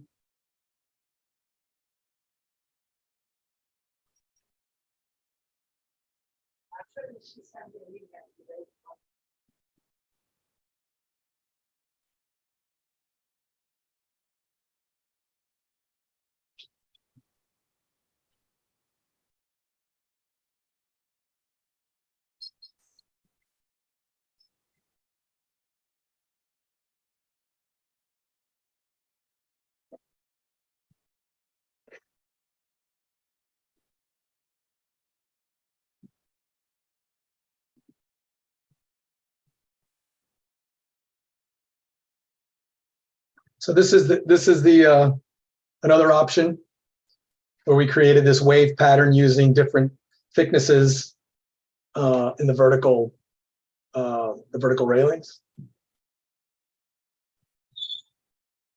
And I had another one I was going to show you as well, which it's on my screen, so I can't show you. Sorry about that.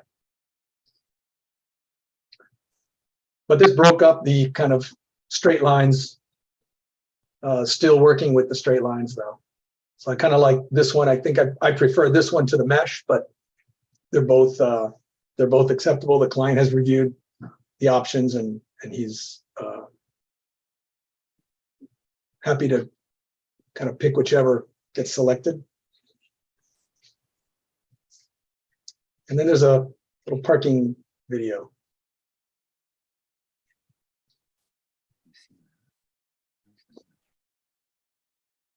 We don't have anything else, Tony.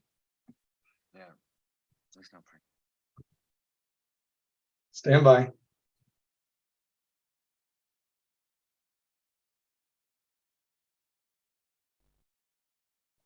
I'm getting a feeling it's an incomplete presentation here.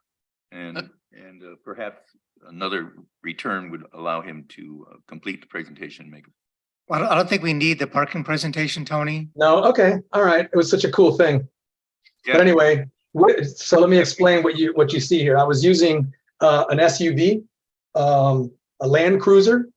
It had not the greatest of turning radiuses, so it was not a large Yukon or anything like that, but still an SUV and not a great turning radius. And this video, and Michael, I can send it to you. Gabriela said that she has the video, or in her email she replied and said, I have the video. Have it, Tony. Tony, we don't have it. We don't have it. So okay, so anyway, the changes that we did at the bottom helped, and this video shows how you can turn around, get into the various parking spots, make a U-turn in the building, and albeit it's a 3-point turn, but the maneuverability in there. So the parking, which was an issue at the last hearing, now is resolved. Sorry, you can't see it. It was sent though and confirmed.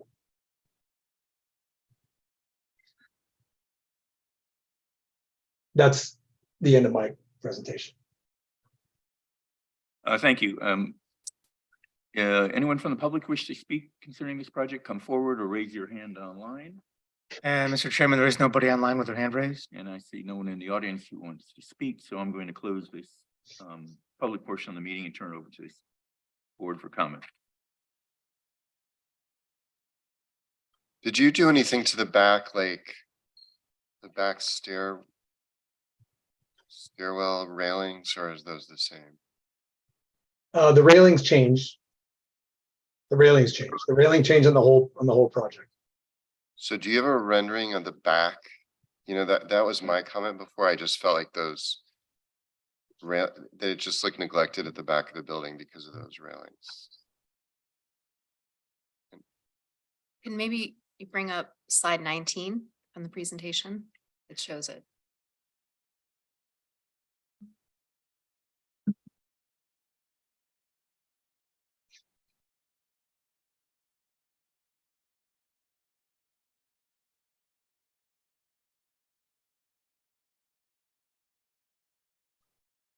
So the railings would follow the pattern the new pattern that we're proposing. So the top right, that doesn't look any different to me than it was last time.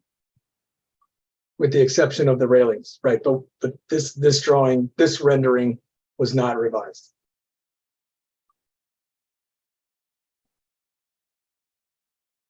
But the railings and the rendering are different because these renderings show the mesh railings. Right.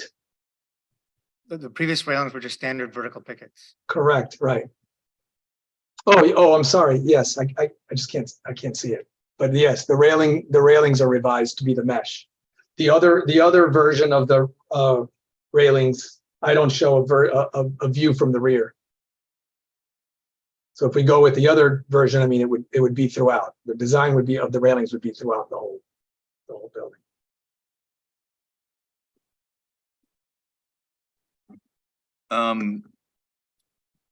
I was going to ask my board, particularly Sarah, given the context, is this an appropriate size building for its context?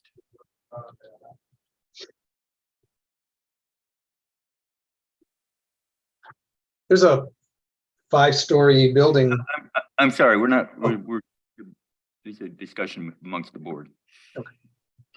No, I mean, this isn't a different neighborhood where we seem to be these sorts of, this sort of scale. No, where this scale is more common and the lot is larger. Well, the scale on that little lane is across the No, street from it is pretty tall. Oh my God, This please don't has- make us revise that conversation. This has, I'm saying that it's a bigger conversation. this has We apply- streets and sidewalks. Yeah, It has this is sidewalks. an actual That's a street big with 2 difference. lanes, That's a huge difference. Okay. and the lot size is So we much we bigger. look the other way when there's streets and sidewalks. Well, if No, you're I talking think about I'm context, I think it creates a bigger setback from the people across the street, twice, 2.5, 3 times the setback from one window to another of people, you know, in your, Well, I'm not talking about the people across the street. I'm talking about your neighbor next door. 15 Terrace is an actual street. It's not a half street / alley with nowhere to park. You know, there's breathing room here. There are other similar scaled buildings in the neighborhood.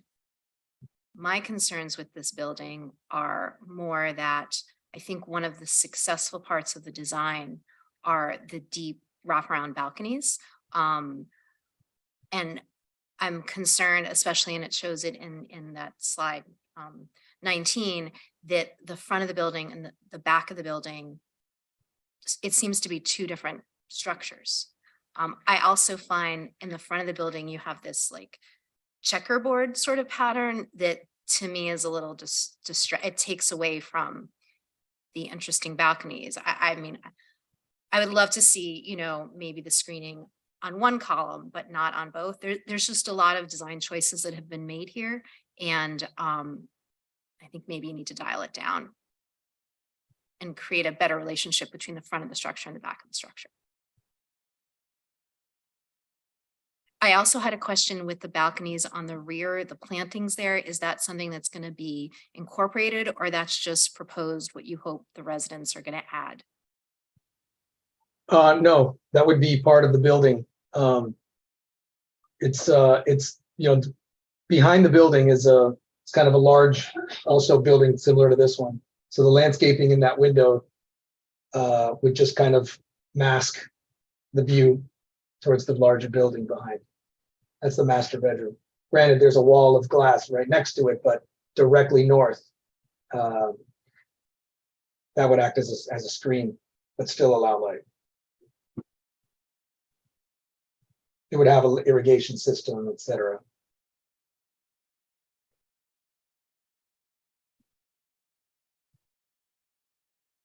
Well, I prefer the railing, the second option that you showed versus the mesh, to be honest with you. I like this kind of undulating picket concept. I think is kind of interesting. I do agree with Sarah on the front.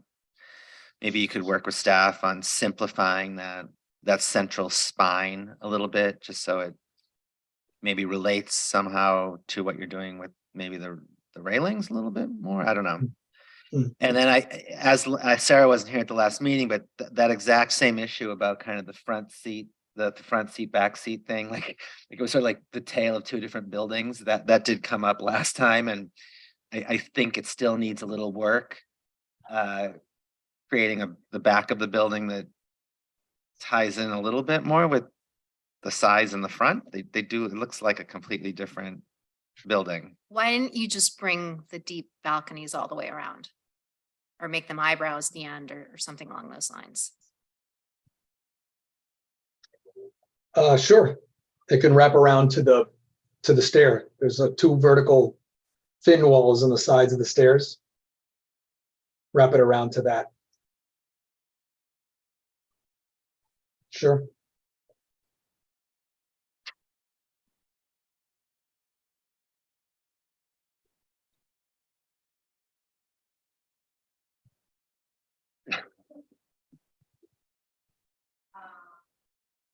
I'd like to make a motion to approve the design, or do you want to approve the design to work with staff to simplify the facade? I think it's been clear that we like the railings, the new proposed railings that have the bit of a wave pattern in it, and to also explore ways to create a cohesive story between the front of the building and the back of the building, perhaps considering extending the balconies. Second. Is that comprehensive? Okay. Got it. Motion made by Ms. Keller Nelson, seconded by Mr. Sheldon. All in favor? Aye. Any opposed? One, Mr. Bonner's opposed. The motion passes 6-1. Let's take a motion on the variances now. Yeah, so I'll move to approve variance. Well, I see one Just variance. one, yes. The variance number 1 for the parking spaces. I'll second. Second by Mr. Comas. All in favor on the one variance? Aye. Any opposed? That motion passes 7-0. Thank you. Thank you. Thank you. With that, do you want to take a break for lunch or do you want to do a half an hour? We'll break until quarter Till 1? to 1. Okay, got it. Okay, thank you.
Well, welcome. Order in the court here. Welcome back, everybody, to. Welcome back, everyone, to the Design Review Board meeting here on at City Hall here in Miami Beach for the December 6th meeting, December 6th, 2022. We're going to pick up now after a break for lunch. And if anyone wants to pay attention, we'll begin the meeting, resume the meeting, I should say. And I would turn it over to Michael. Thank you, Mr. Chairman. So with that, we're going to continue to the next application on the agenda, which is DRB 21-0676 for 1790 Alton Road. With that, I'll turn it over to Giselle to read it into the record. Next item in the agenda is DRB 21-0676, 1790 Alton Road. An application has been filed requesting design review approval for the construction of a new 5-story mixed-use building, including one or more waivers and variances for the width of a drive aisle due to the location of loading spaces. This application will also require conditional use approval from the planning board for mechanical parking and for a restaurant exceeding 100 seats with an occupancy greater than 125 but less than 199. So just for some additional background here, this application was actually approved by the planning board on September 20th of this year for the conditional uses, as Giselle mentioned. And this application was before you previously in October and November. At the last meeting, the board expressed concerns with the design, particularly the vertical wavy pools, and recommended that the curves be modified. The applicant has updated the rendering and has presented a new model showing the difference between the prior design and the current proposal. However, looking at the two, staff believes that the original proposal was more dynamic and more purposeful in terms of the design intent. So we're recommending that the applicant go back to the prior design for the wavy poles. We're supportive of the variance requested in terms of the driveway in order to allow loading within the drive aisle during loading times. With that, we are recommending that the application be approved, subject to the conditions outlined in the draft final order, starting on page 65 of the board packages. I just want to add one additional condition, which we failed to include. It's a code requirement anyway. The code does require that there be a 10-foot wide clear pedestrian path around the property. Previously, the board could grant a waiver down to 5 feet. The code was modified this summer to make that a requirement for certain properties fronting Alton Road, which would apply to this property. So we just want to make it clear that's not overlooked and that the applicant and their plans provide that required a 10-foot clear pedestrian path. With that addition, we are recommending that the application be approved. We have the applicant here to provide their presentation. And Mr. Marrero, has your whole team been sworn in from this morning? Honestly, it's been a while. We can get re-sworn in. Okay, yeah, then might as well. You guys get sworn in? Just raise your hand. That's it. Just raise your hand. Do you swear or affirm that the testimony you'll be given in this proceeding is the truth, the whole truth, and nothing but the truth? Okay, thank you. And is there anyone online for you guys or no? No, okay. 10 minutes, is that okay? Yes. Good afternoon, Mr. Chair, members of the board. Mickey Marrero, law firm Burkhardt, Riddell, Fernandez, Larkin, and Tapinis. With me today is Ronnie Finvarb, the principal of SOBI 18, and the record, Jennifer McConney, and our design architect, Jill Okori, who's here from France. Because, and as I'll explain in a second, a lot of the things that he contributed are the things that were discussed last time. So just by way of background, just to remind everybody, I mentioned this in the first hearing, but it's been a few months.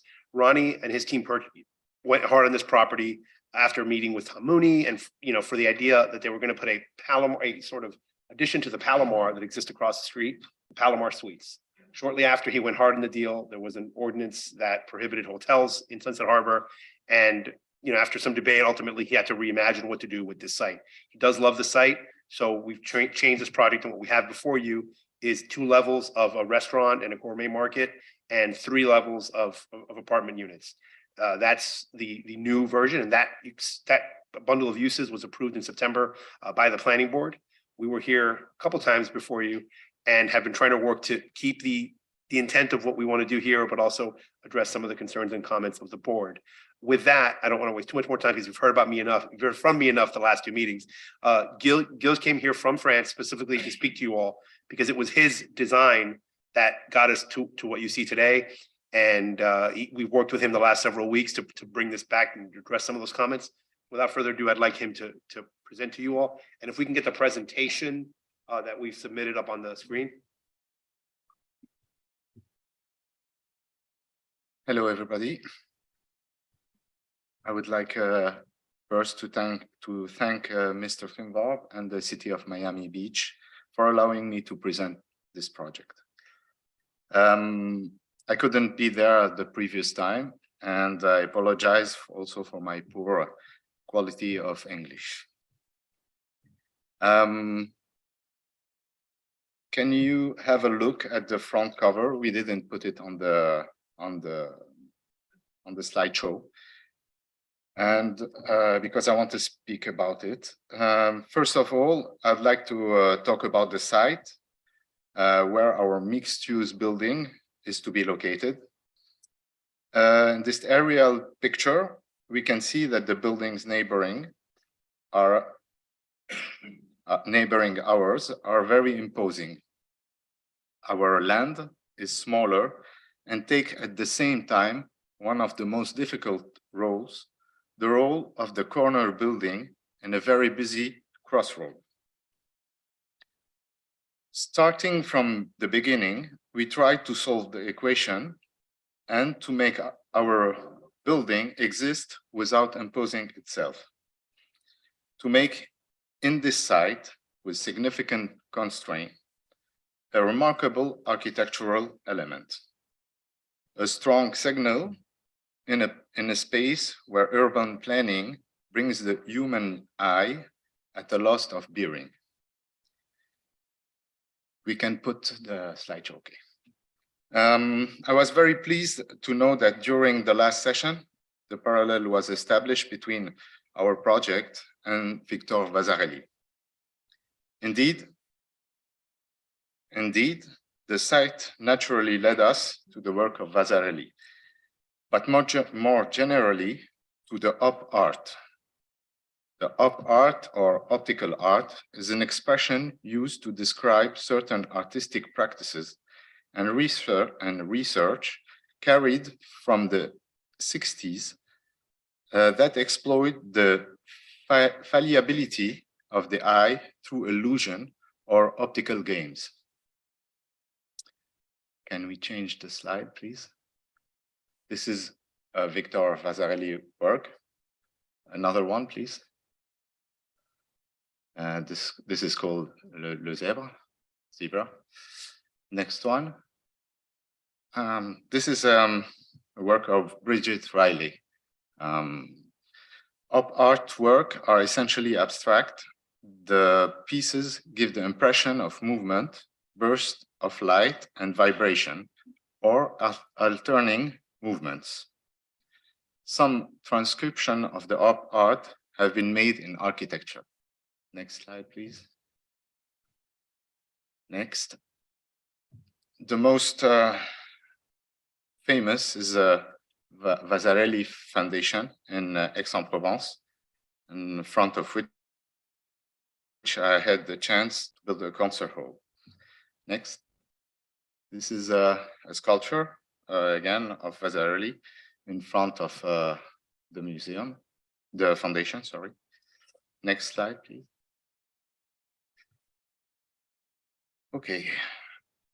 Next. Okay, in our case, we have worked the poles, which constitute a non-supporting exoskeleton, as a graphic and refined element. This is the new plan that we modified. Unlike the previous version, our vertical elements, whose frame is regular, no longer deform in several axes, but only on an axe that is perpendicular to the facade. Next slide, please. Okay, this is the previous version. You can see the information on 2 axes or 3. Indeed, the previous version did not allow a clear reading of the intention. Next, please. This is the 3D modeling working the movement, one movement on the 3 sides. Next. Next. Next. Again. Okay, again. Okay. In the new version, we can see a clear optical effect when we are perpendicular to the facade. On this side, they seem vertical. The poles seem straight to us, and these could be assimilated to a peristyle colonnade. But when we shift, next slide, please, the optical effects start, and suddenly the facade begins to undulate. We can pass next one. Again. We can see clearly that when we are in front, perpendicular, it looks straight. Next. Okay. The most relevant way to be sure was to simulate a trip around the building as if we were in one of the several cars that will pass every day in front. Can you put the video, please?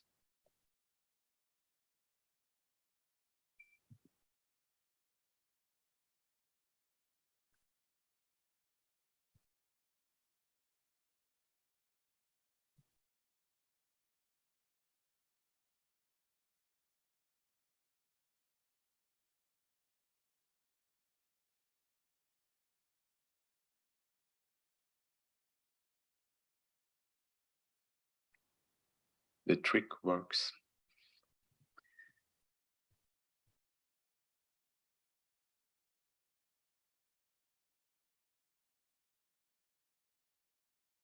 Okay, thank you. Can we go back to the slides? 21, please.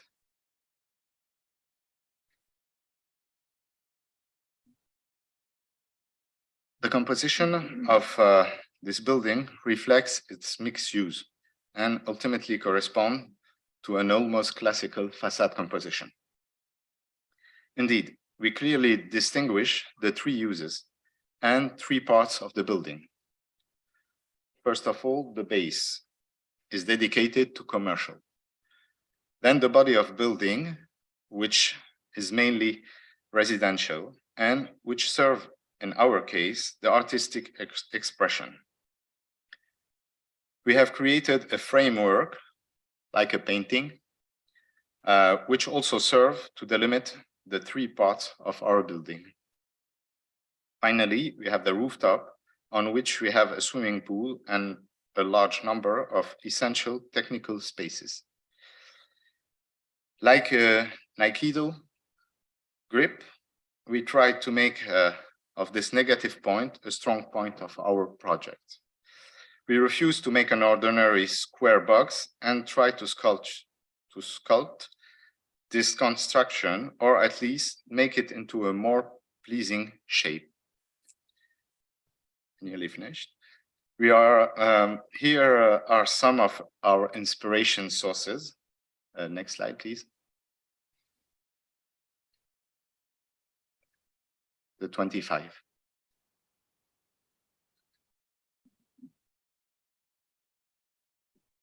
This is the chimney of the Cité Radieuse of Le Corbusier in Marseille.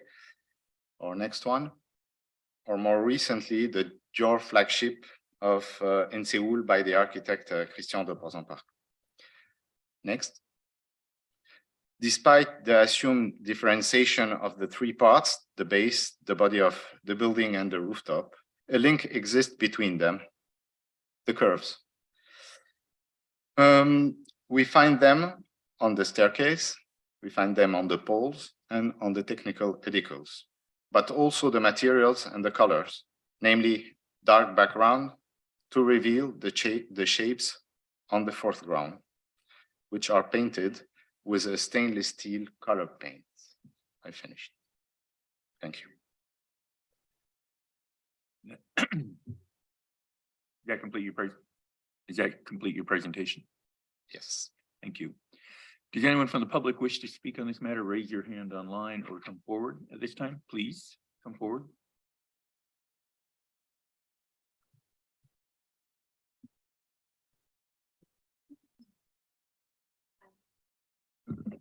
Good afternoon. Sarah de los Reyes, Sunset Harbor Neighborhood Association President and Presidents of Sunset Harbor. We have no choice in the design and the short-term rental they're going to put there because by law, they're going to do that.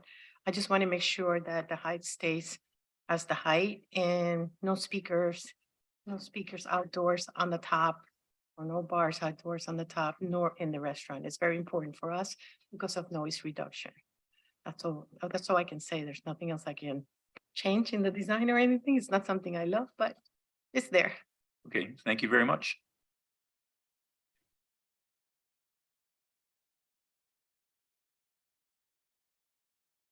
Hi, good afternoon. My name is Marilyn Freundlich. I live in Sunset Harbor. I'm also in the Neighborhood Association Vice President. And this is, I don't know what you guys think, but I think this is a lovely design.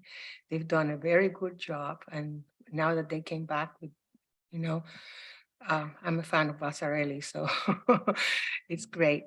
The use and what they're going to want to do with the building, that's not for this board. So we're not even going to go there now. But the building, we love it. Thank you. Thank you. Anyone else wish to speak? Mr. Chairman, there's nobody online. I just like to make one correction now. With the additional renderings and video that we just saw, we're supportive of the revised design as presented, which wasn't evident in just having the renderings, viewed without looking at the angle. So we're supportive of the revised design. Okay, with that, I'm going to close the public portion of the hearing and turn over to the board for comment. And I recommend everyone go look at the model. If you can.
Do you need the mic?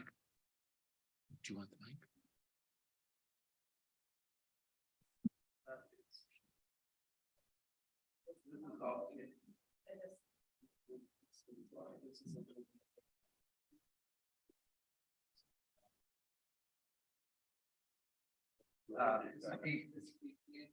Shortcut.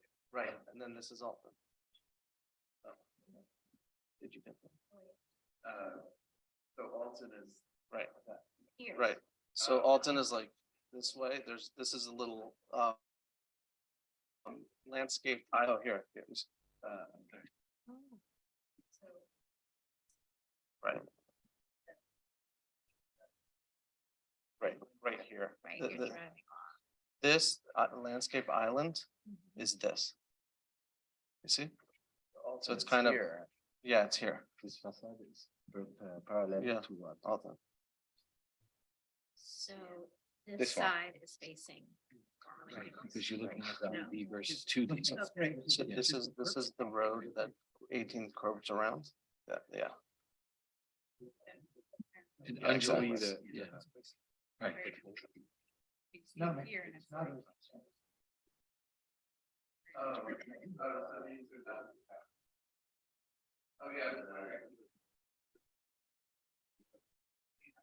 Excuse me, excuse me.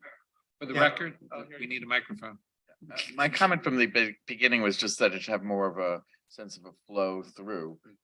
Yeah, so if it's, this is not exactly, Not exactly. okay, so the model got jostled. The best representation was the. Oh, movie I see. Okay, all right, And right. the 3D images. Okay, thank you. So this is not, the model got jostled.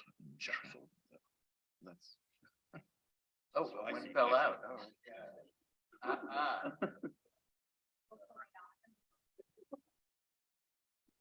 Oh, I see.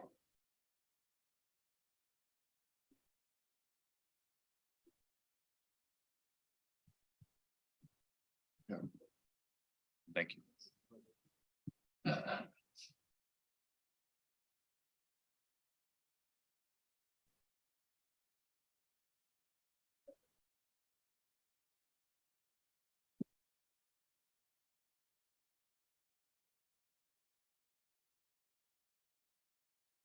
Maybe we could play again the video, the 3D video. I don't know if we can. What do you call the verticals on the outside of the building? The verticals. What do you call, is there a name for them? So we can refer to? The poles. Poles, okay, we're calling them the poles. A word means something usually, so we'll call them the poles. Okay. Let me start with Alex.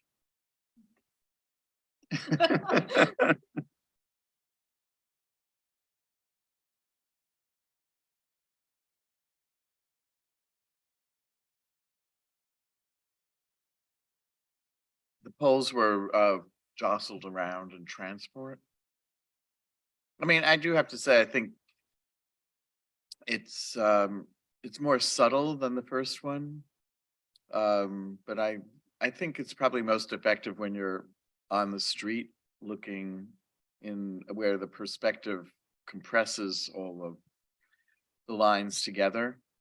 I just want to make sure that that the movement through them is continuous and smooth rather than, I think the first one had some breaks in the flow of movement through them.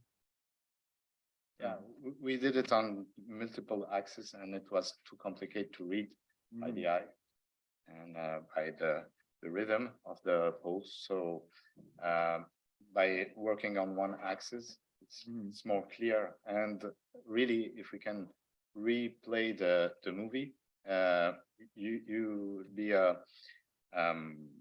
will have your answer because the movement is continuous all along. And we try to make a circuit for the car that we can see all the facades and all the movement at once.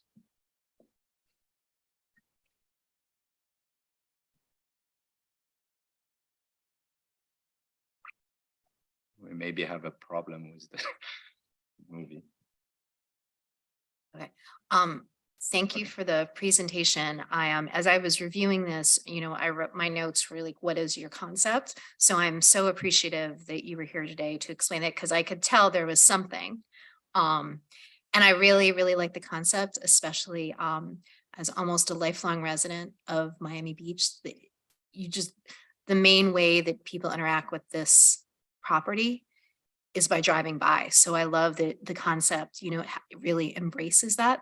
It's an intersection of two very busy streets. I would say my only comment is I think it's almost too subtle, the effect. I wonder if you play with a little bit more. I don't know if everybody agrees.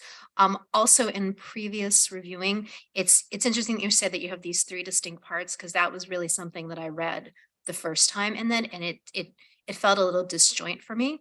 And in the past, I'd also, was concerned maybe about the stairwell, that it seemed like that could be an opportunity to also continue the concept that I don't see as much.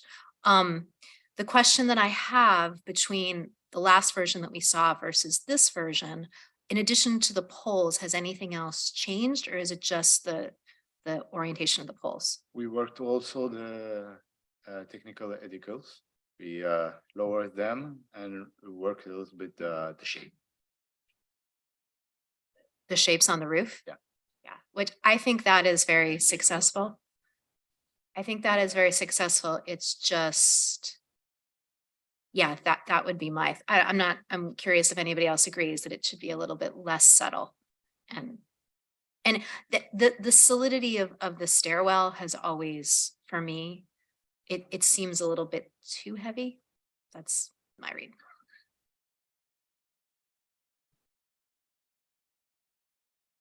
Yeah, I tend to agree with Sarah a little bit. That was one of my notes too, was the examples you show in the beginning. So it's really nice to see the genesis of your ideas.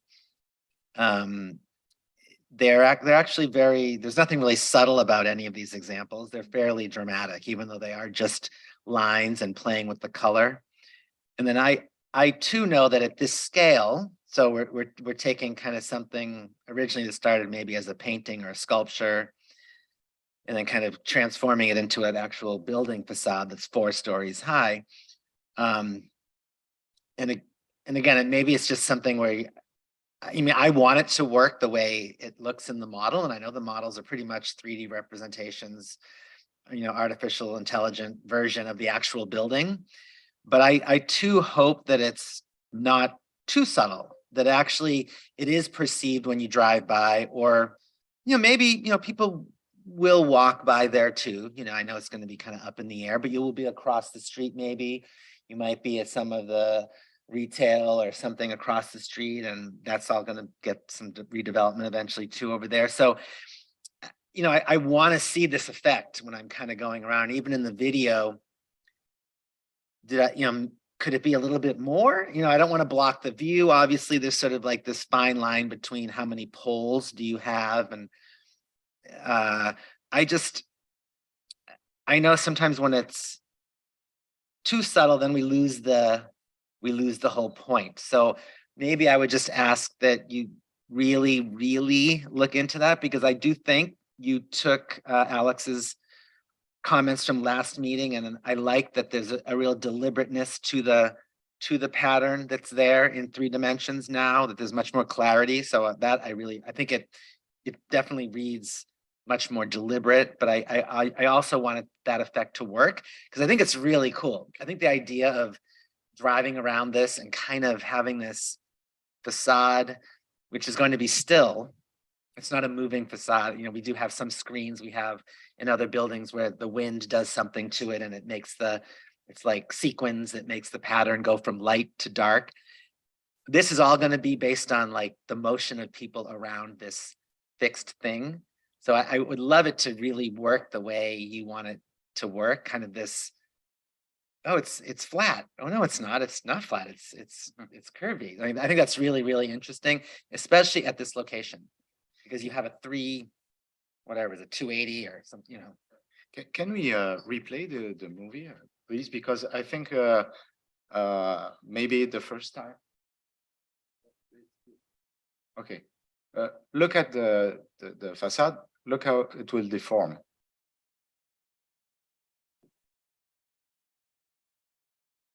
This is the reality, huh?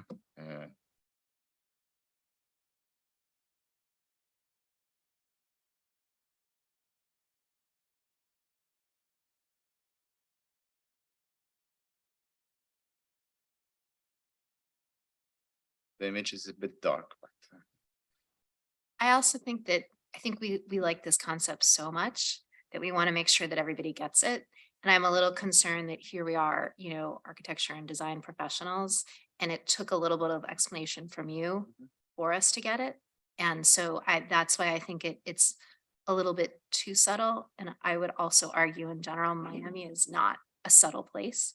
So it's, sort of go for it. If you can't go for it in Miami, you're not gonna be able to go for it anywhere, so that would be my recommendation.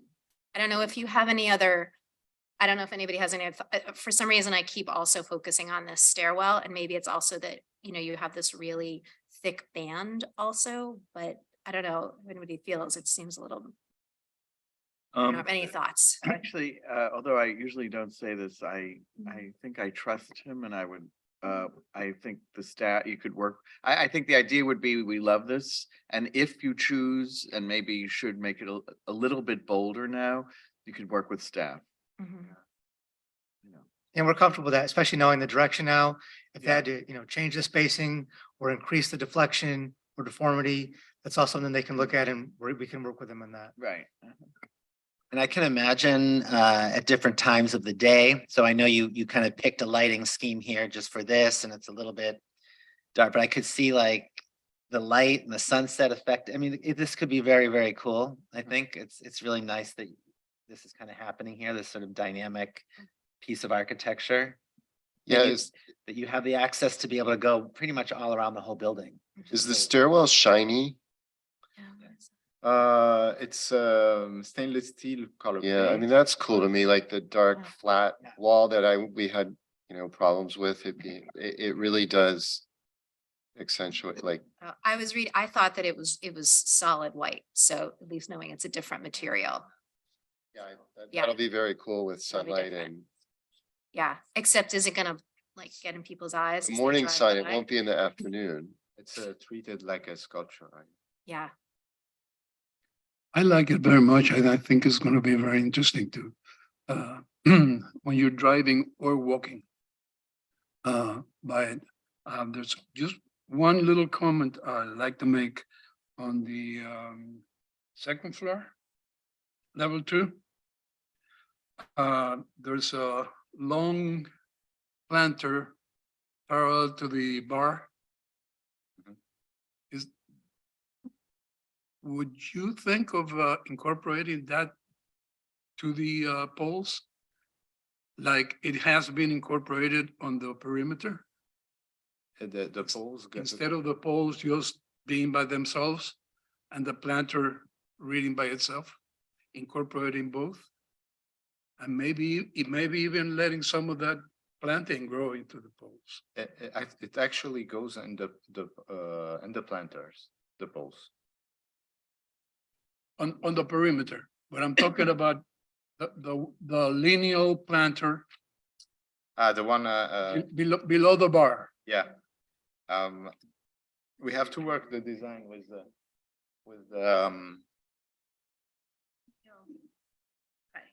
Hi, Jennifer McConney. The poles were modified, so probably about 60-70% of them are actually landing in the poles at the base, which I think is an appropriate solution instead of like exactly what you're saying, right? I'm talking in the right in top of the water feature.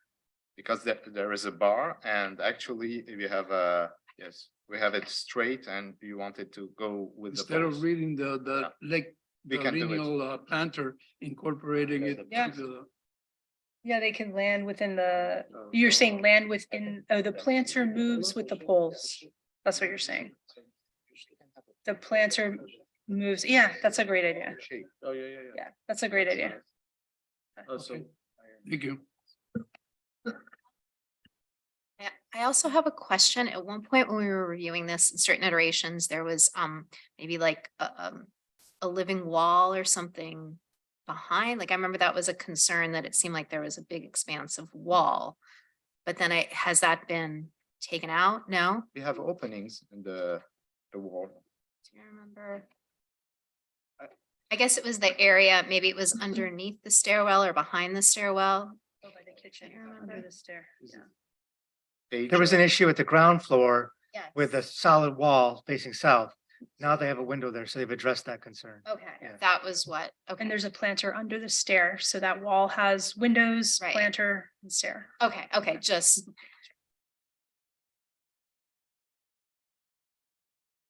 Should I make a motion? I move to approve the. I do want to. Second. Add my 2 cents. Yeah. My 2 cents here.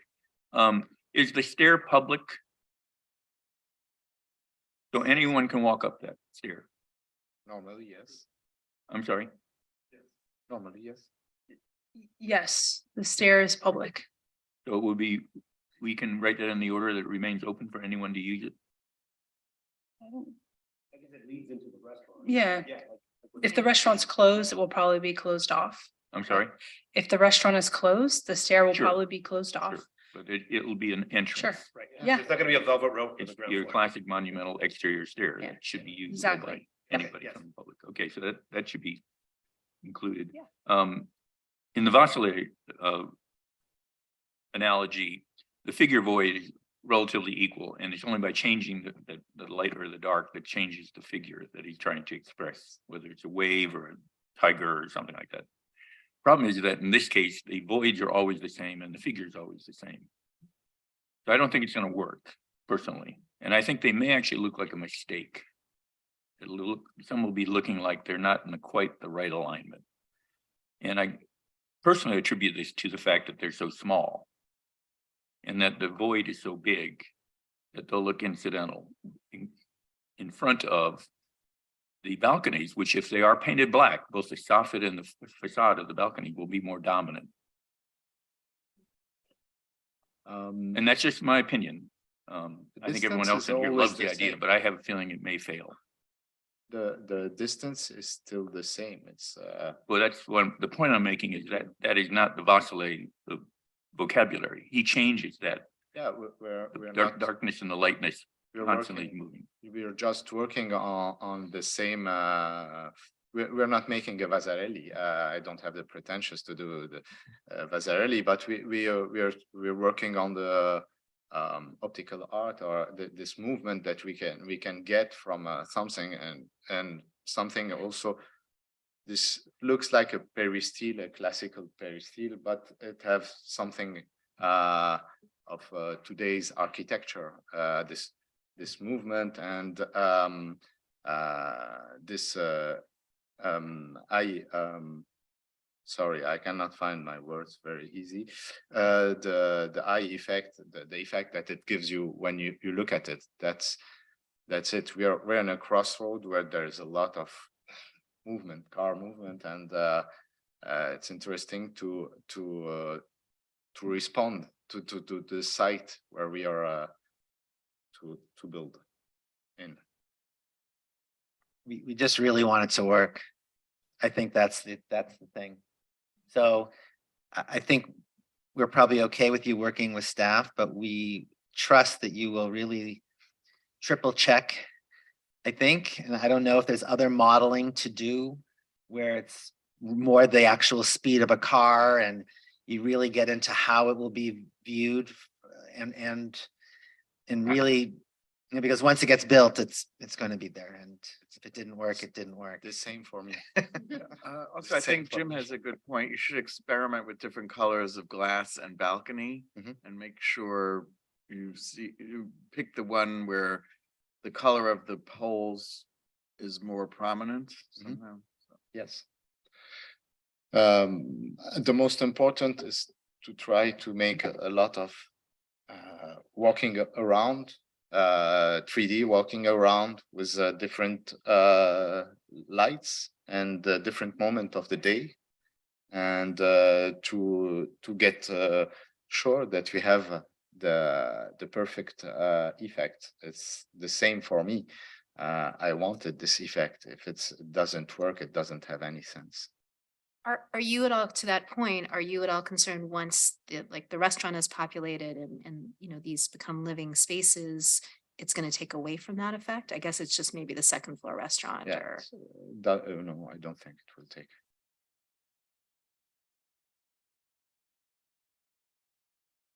Actually, we have planters also all around, and people won't be seen from the street because there is distance between the planter and where the people will be standing on the terrace. Because I'm thinking too, once that you add signage and all sorts of other stuff to the building for once it becomes a living populated space, where a restaurant owner or a store owner, they want people to come in and see what's there.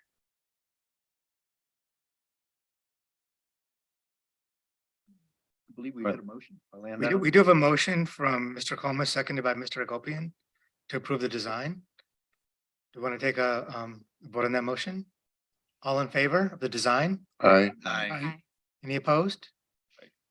Mr. Bonner opposed. That motion passes 6-1. Now, if we could have a separate motion on the variance related to the width of the drive aisle during loading operations. I move to approve that variance.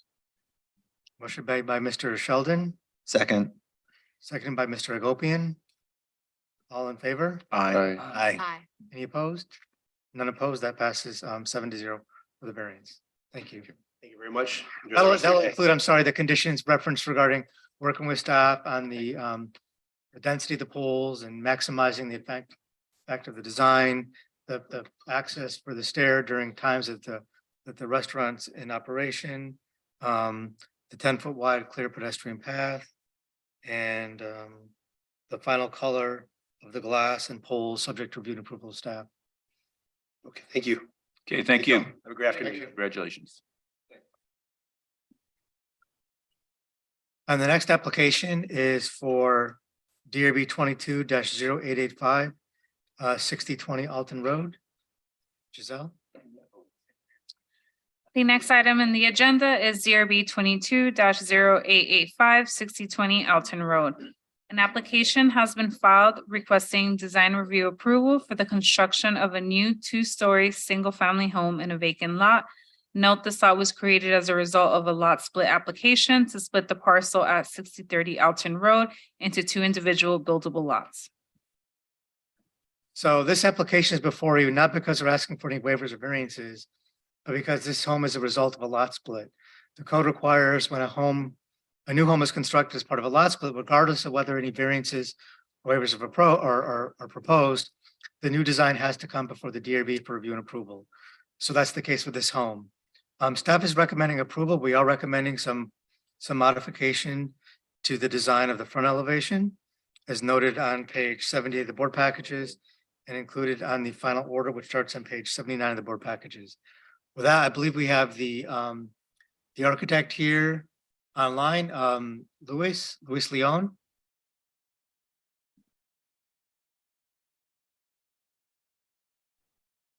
Yes, good afternoon. I work for the engineer in the architect's office. My name is Luis Leon. Mr. Leone, I just need to swear you in before you address the board.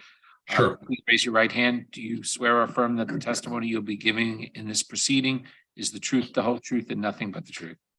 I do. Okay, and I'm going to set the clock for 10 minutes for you to address the board. Good afternoon, board members, and thank you for the opportunity of presenting our project to you. Like Mr. Belush said, this is a reapproval of an existing, already approved design. We made some changes to comply with all of the new requests the city made, and we are not requesting any variances at all. It's a 4-bedroom, 4-bath house, 2-story, 3,695 square feet, 2,198 on the first floor, 1,497 on the second floor, and the lot total is 7,391.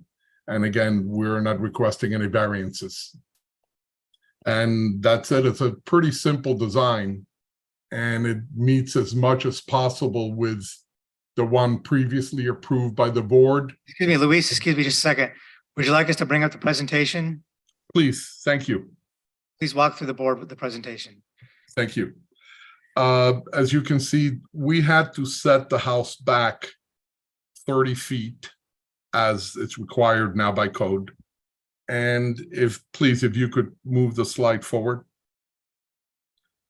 One more, please. Again, please. Yes, so this is all the technical data that we've met all the requirements that the city wanted. Please more forward. Of course, the context plan forward, please. Forward, please. These are the houses in the area. If you could see at the top right-hand corner, 6030 Alton Road, that house used to be part of this lot. When the lot was split, this is the outcome of the property at 6030, the one that remained. Next slide, please. Next slide, please. Next slide, please. And the next slide, please. On your right, you will see that that's the existing house, 6030 Alton Road, and 6020, this is the new single-family residence, proposed single-family residence on your left. Next slide, please. This is just a rendering of the south view of the house, southwest view of the house, with the AC screening. And again, we've met all the requirements and all the setbacks. Next slide, please. Next slide.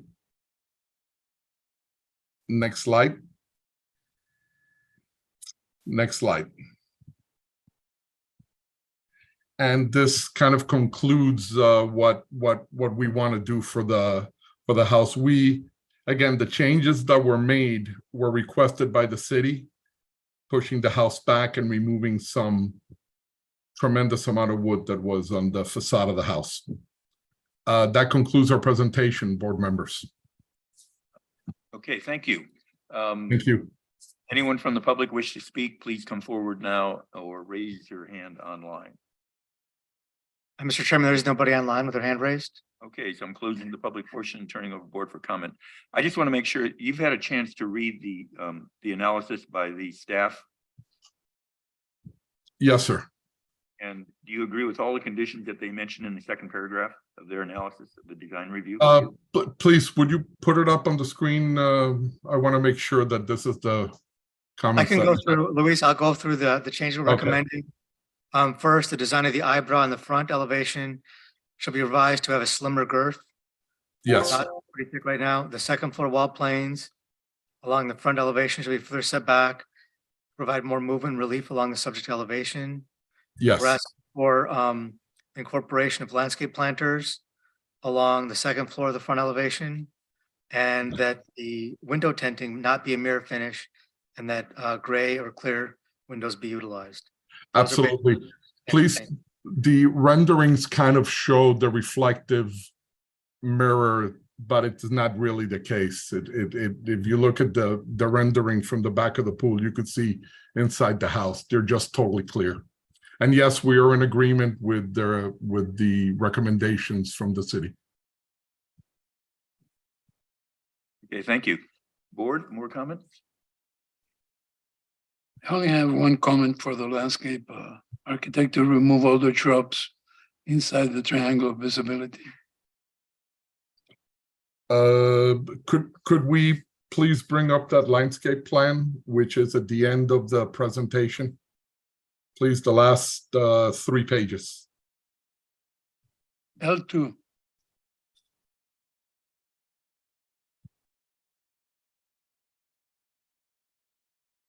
Page 30.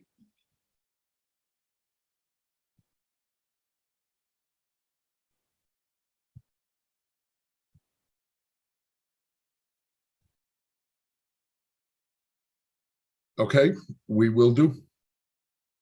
Okay, Absolutely. thank you. I have a question about the materiality of the proposed structure. Did you include a materials board? I'm wondering what. Yes, there is. Let me take a look at what page it's on, please. It's pretty simple because it's a stucco and paint with, okay, page 18, please. Page 18 and page 20 for the fence. And page 21.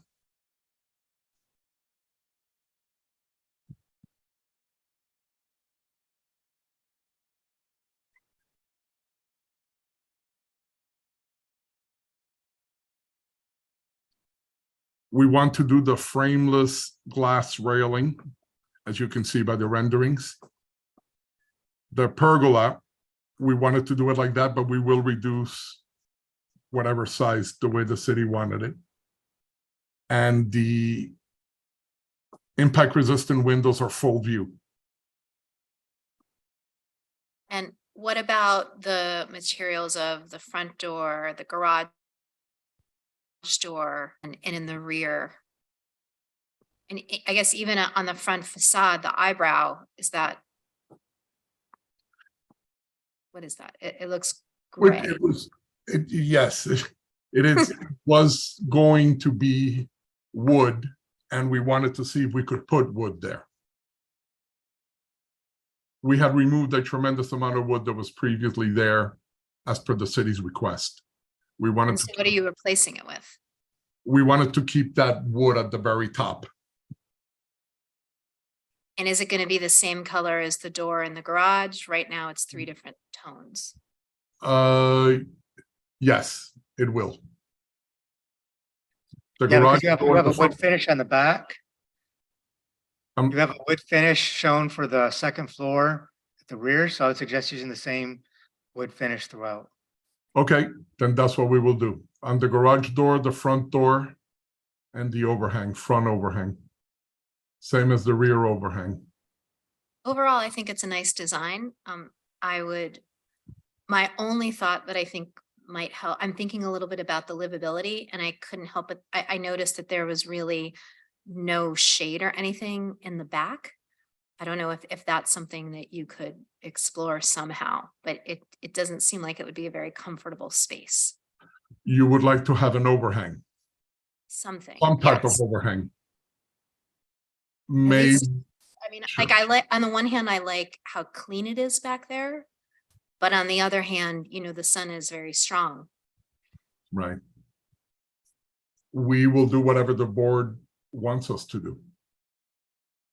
I mean, you could do a solid covering that's 5 feet in depth. That's not going to increase your lot coverage. Or you could do a trellis structure in the back for shading. I think we can work with you and say something is required to either a trellis or a solid overhang at the back. I was especially surprised there was nothing covering the sort of outdoor kitchen. We just see that. It's just Nope. common. Yeah, it's kind of a barbecue. Yeah.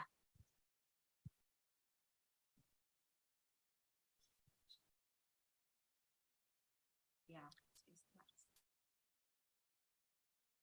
Okay, should we make a motion? Can I make a motion? Okay. I move to approve DRB application 22-0885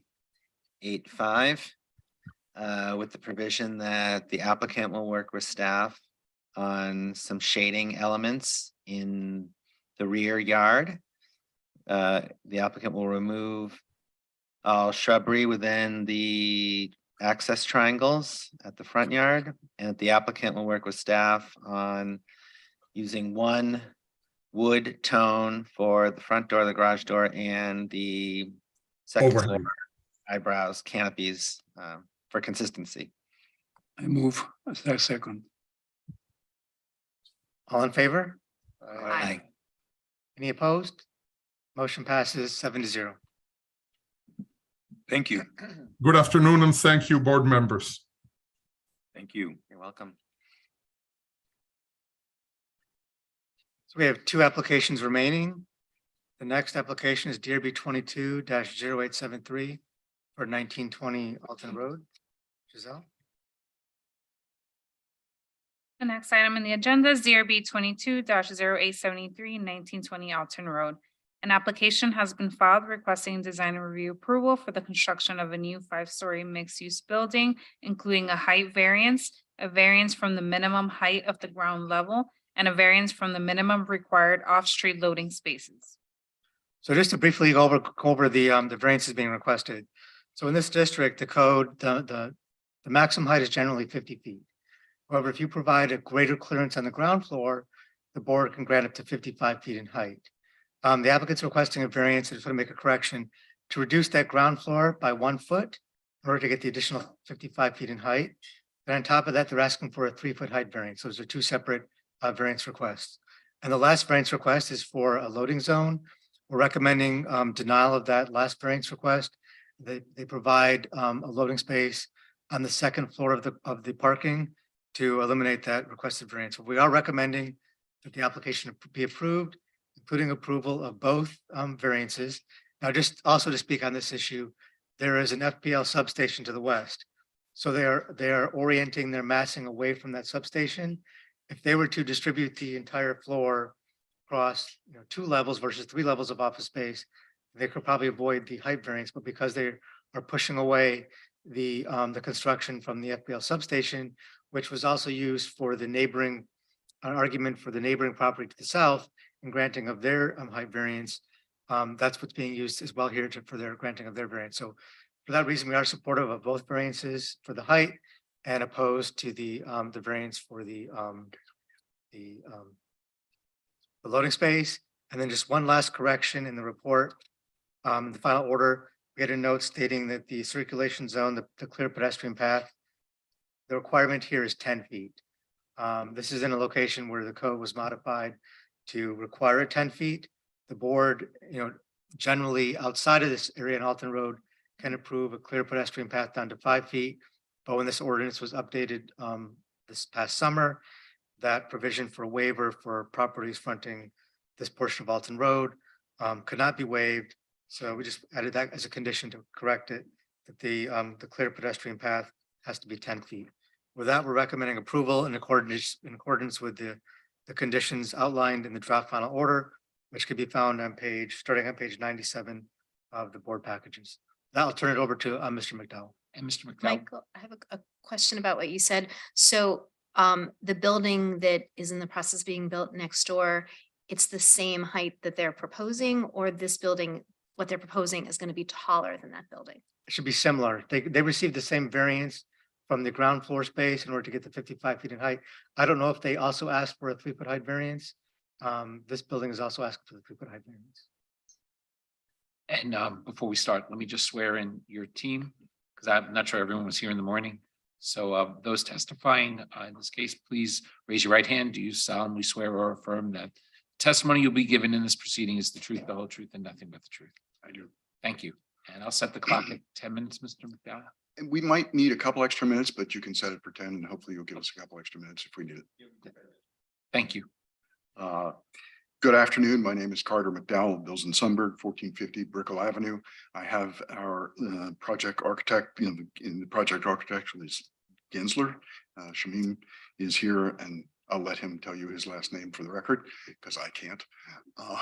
We have our traffic engineers from Kimley Horn and landscape architects from Kimley Horn with us, and we have a representative of ownership here, Anthony Stahl. Just a little bit of background. First, we have been to the planning board. The planning board approved a conditional use permit for a building over 50,000 gross square feet. We are just over the 50,000 gross, or 50,000 for FAR, but we're substantially over with parking in our structure.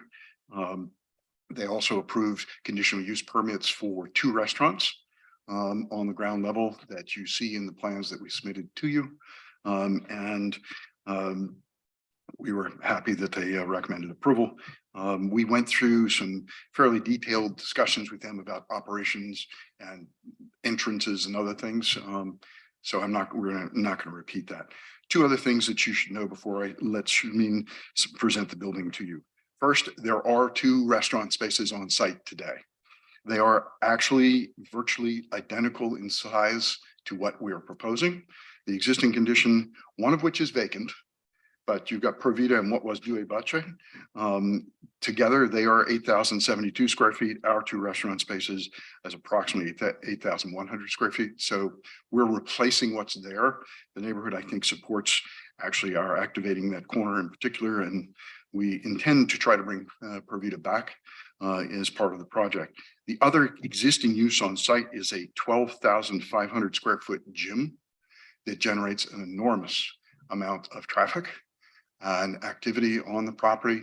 It is going away, being replaced with a combination of office and residential. I note for the record, and we've worked out an issue, the loading issue, which we'll talk to you about.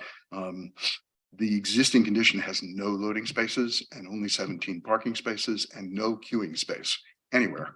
The parking is right at the street. With that, I'm going to let Shamim talk to you about architecture, since that's what you're really here for. Thank you, Carter. And thank you for the board for taking your time to here at the presentation. For the record, my last name is Ahmadzadagan, so the full name is Shamim Ahmadzadagan, so you have it on record. If we could start the presentation. I'll just kind of take you through the project. So page 1, if you go to the next page, basically just sets it in context. We're at the intersection of 20th and Sunset. We're seeking what's permitted in terms of the FAR, which is 2.0. The FAR proposed is about 51,000 gross square feet. Just one clarification. Yep. This section of Alton Road is also referred to as Sunset. It's confusing. It has 2 names. I just mention it because we're going to refer to it as Sunset, I think, and it's Alton.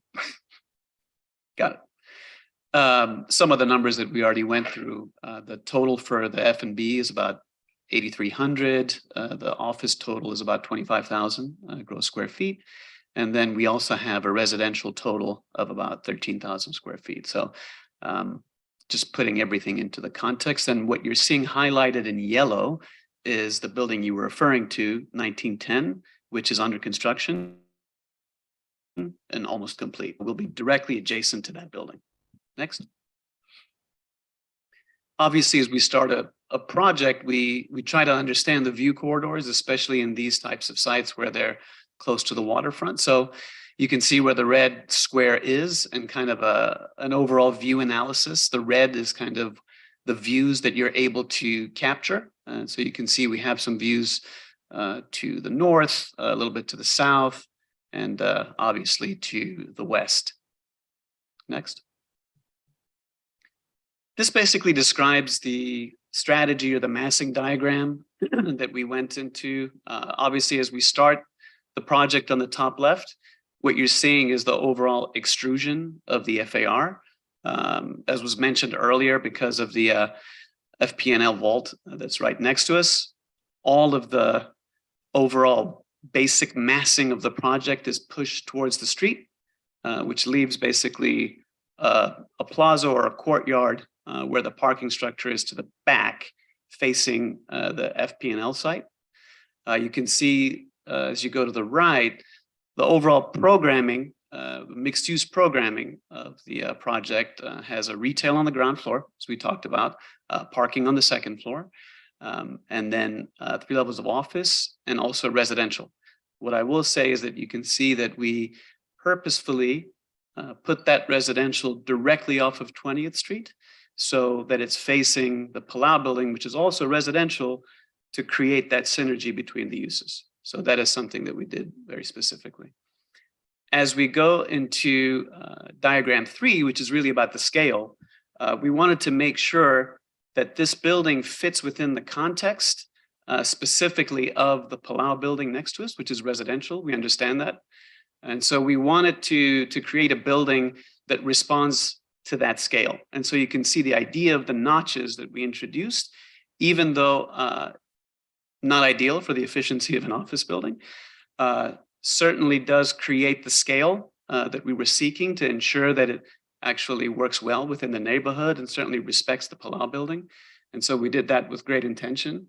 And then as you go into diagram number 4, we also added the continuous balconies, again, as a response to give scale, and also a response to make sure that that building fits well within that residential component of the Palau across the street.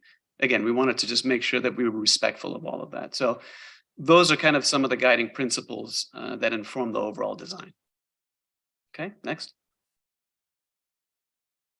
So now you can begin to see the building in its overall context right at that intersection. You can see one of the things that we did was also to round out the edges, smooth out the edges, so that again, the building sits gracefully within the site. You can see that because of the notches that we created, there's definitely a relationship that you can see scale-wise to the Palau building. You'll also notice that the rooftop terrace is really facing Sunset/Alton as opposed to 20th Street, again, just to be respectful of privacy. So that's something that we did again with intention. And you can see that right at that intersection and corner, we created this idea of a grand stair or plaza just to make sure that at the ground level, we're also being respectful of a pedestrian environment and also inviting the public into that space. And you'll see certain images that actually show that a little bit clearer. So if we go to the next. So this shows that same corner, but at the ground level. So you can see that the idea is that we really wanted to highlight the pedestrian activity at this ground level. So you can see that there's this welcoming grand stair. We did a lot of landscaping actually to highlight a lot of the elements within the building. And also because there is a grade change, we wanted to make sure that the landscaping mitigated that grade change. And so we went to great efforts with our landscape architect to do that. One of the other things I'd like to point out is where you see the parking level at the second floor, because it's a naturally ventilated parking structure, we patterned an artistic pattern, perforated artistic pattern on that, that is there to imply kind of the movement of water. And you'll see a little bit more in terms of the detail of that. So it's there as kind of an artistic element, but it's also there functionally to block the headlights of the cars that are being parked, because it's a lot more transparent as it goes to the top. And as it comes down to the bottom, it becomes a little bit more solid. So it's both artistic and functional. The other thing I wanted to point out here is you can see that the balcony edge actually becomes slightly taller on 20th Street facing Palau Building. The reason we did that, again, is to respect the idea of privacy from the Palau Building, to make sure that they're not necessarily looking directly into the balconies, or if there's something that's happening on the balconies, we didn't want that to be visual clutter for the Palau Building. And that's kind of done, again, with intention. Next.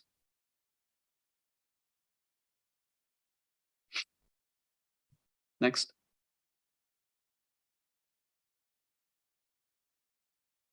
Next slide, please. Yeah, I think it's probably stuck. That's probably, we'll give them a second or two. There you go. This is another view, again, from Sunset/Alton. All the way to the left would be the 1910 building that's almost finished under construction. Again, we wanted to highlight the amount of landscape that we're adding, and also that really generous outdoor plaza space that's covered and shaded. You can see that the exterior public space right of way is the 10-foot minimum that is required. And then what we have on our property is another 12 feet of exterior plaza space. Again, we felt that that pedestrian connection is extremely important to the neighborhood, and we wanted to make sure that we support that and celebrate that. You can see that there's going to be extensive retail facade there. We're hoping that it's going to be F&B with outdoor seating. And the materiality that we've chosen here, we wanted to make sure that the materials don't come off cold and commercial. And that's why you can see that there's a much warmer tone than you would typically have in an office. So it has a slightly more hospitality or a residential look about it. And instead of just painted stucco, we wanted to make sure that we bring in some more expensive materials. And so these right now that we're looking at potentially having either metal panel, or it could be some type of a wood. We haven't decided 100% yet, but the intention is that it's a warm material and certainly an upgraded material from just painted stucco. Next. I think you've already seen the plan. This shows the basic plan, but you can see that we've kept the ingress and egress to parking at approximately the same curb cut that's existing. We believe that that's the most efficient location for that. You can see that we have a lobby that is going to serve both the residential and the office directly off of 20th Street. And then you can see the pink shows the maximization of all of the retail spaces off of Sunset and 20th. And then you can see that we have a significant outdoor plaza that's going to be activated and full of life. And you can also see the landscaping that's incorporated to ensure that what you're not seeing is just a wall, a 4-foot wall. You can also see that the parking floor plate on the second floor has been accommodated, and we're basically reaching the minimum requirements of 44 spaces. How much more time do you think you need? 2 more minutes. Okay. Next. This just shows the typical level, again, highlighting the fact that we put the residential on 20th Street directly facing the Palau Building to be respectful of the synergy of the different uses. And then you can see the office component is on Sunset. Next. This just goes to show the rooftop terrace. Again, we're meeting all of the code requirements. The planning board has given conditional approval, and we're aware no outdoor speakers, and the roof deck is for residential use only. Next. This really just highlights as we begin to kind of fill out what that F&B could potentially look like. All of the exterior seating, you can really tell that we did try to pay a lot of attention to what the exterior public spaces of this building will look like. And we wanted this building to really be an amenity for the entire neighborhood. Next. So this goes into the variances that we were talking about. So the first one is what you're seeing highlighted in red, which is the 3 feet variance that we're asking for. As you're aware, the maximum height of the building is calculated starting from the freeboard, which is 5 feet above BFE +1. So base flood elevation +1 plus 5 feet is the freeboard. Then the calculation of the height, which is 55 feet. The reason why we're asking for that 3 foot is because the use of office within the section. So the idea that right now we have 3 floors of office, 13 feet is already an absolute bare minimum for a Class A office building. Based on all of our experience, usually we do 14 to 15 to 17 feet, and that's what we're seeing in the market. 13 feet is definitely something that is a bare minimum, and that's why that 3 foot is there. We're here to ask for that variance because of the section. Next. Keep going, next. Yep, next. This just kind of shows minimums that we have within the city. That 14 feet is really the minimum that we've done. Next. Next. The other variance is really about that lowering of 1 feet, which you can see. Typically, it's BFE 17 feet to top of slab. What we're requesting is 16 feet to top of slab for 2 reasons. Again, number one, to lower the total height of the building, which is, I think, what everybody would like. And number 2, because all of the streets have already been raised surrounding this particular building, and we felt that 16 feet would be adequate because that's already been mitigated and done. And for retail, we believe that that still works. Next. The third one was the loading dock. I don't know if you wanted to touch on that. I think we've taken enough time. Let's hold and we'll answer questions about that and come back to it. The staff has come up with a solution we can work with. We can talk to you about that under Q&A if possible. Did that complete your presentation? Yes. Okay, thank you. I'd like to reserve a little bit of time for rebuttal, but If necessary, yes. If anyone wants to come forward, please do so at this time.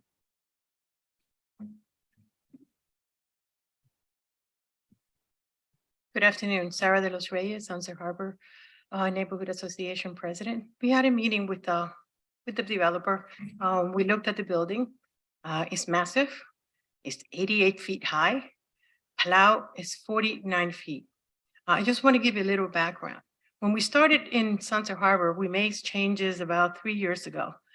We actually changed the CD2 to accommodate office space, Class A office. As such, we did. In different areas have different heights. There are 2 separate zones within Sunset Harbor. Some are higher because they're facing Alton Road.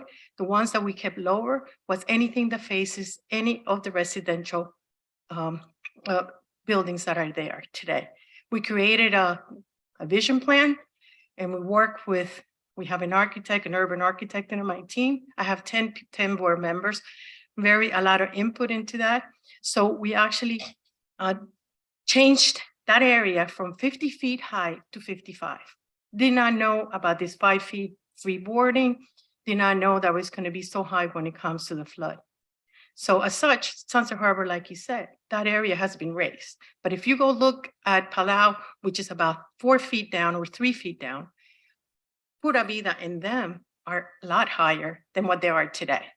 If I start totaling the amount of feet within their building, if you say that you want 13 feet inside the office times 3 floors, that's 39. Then you add the 10 feet for the garage And then you add the 12 feet for the first floor. That comes out to 61 feet unless it's higher than what they told me. That's 61 feet. The building is not 55. The building is higher than what we thought. Entering the building, if you're gonna have 15 feet above today, go to Sunset Harbor and Pura Vida. It's right there, right at the level of the street. That already had flood elevation. It could be 1 or 2. So as such, we want to work with a developer to come up with a great plan. The building is very much into our face instead of a little bit step back from the Palau, because Palau is, even though Palau was built before we raised the street, still lower, but it's okay if it's a little bit higher, but we're going now 88 feet by the time you're done with flood, building, and then the height of the roof, they made it 16 feet, which is fine. We agree with that. That's not a problem. And that's some of the issues that we have with, we didn't like a lot of it. We didn't like the perforated copper thing. And Marilyn's going to talk about, what we didn't like on the facade of the building. Thank you. Marilyn.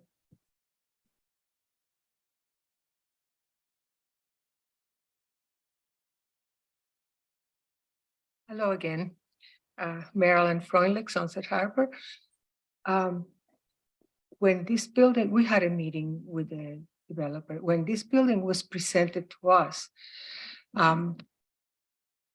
my feeling was, and again, you are the professionals. We are the people that live there. It's a beautiful building.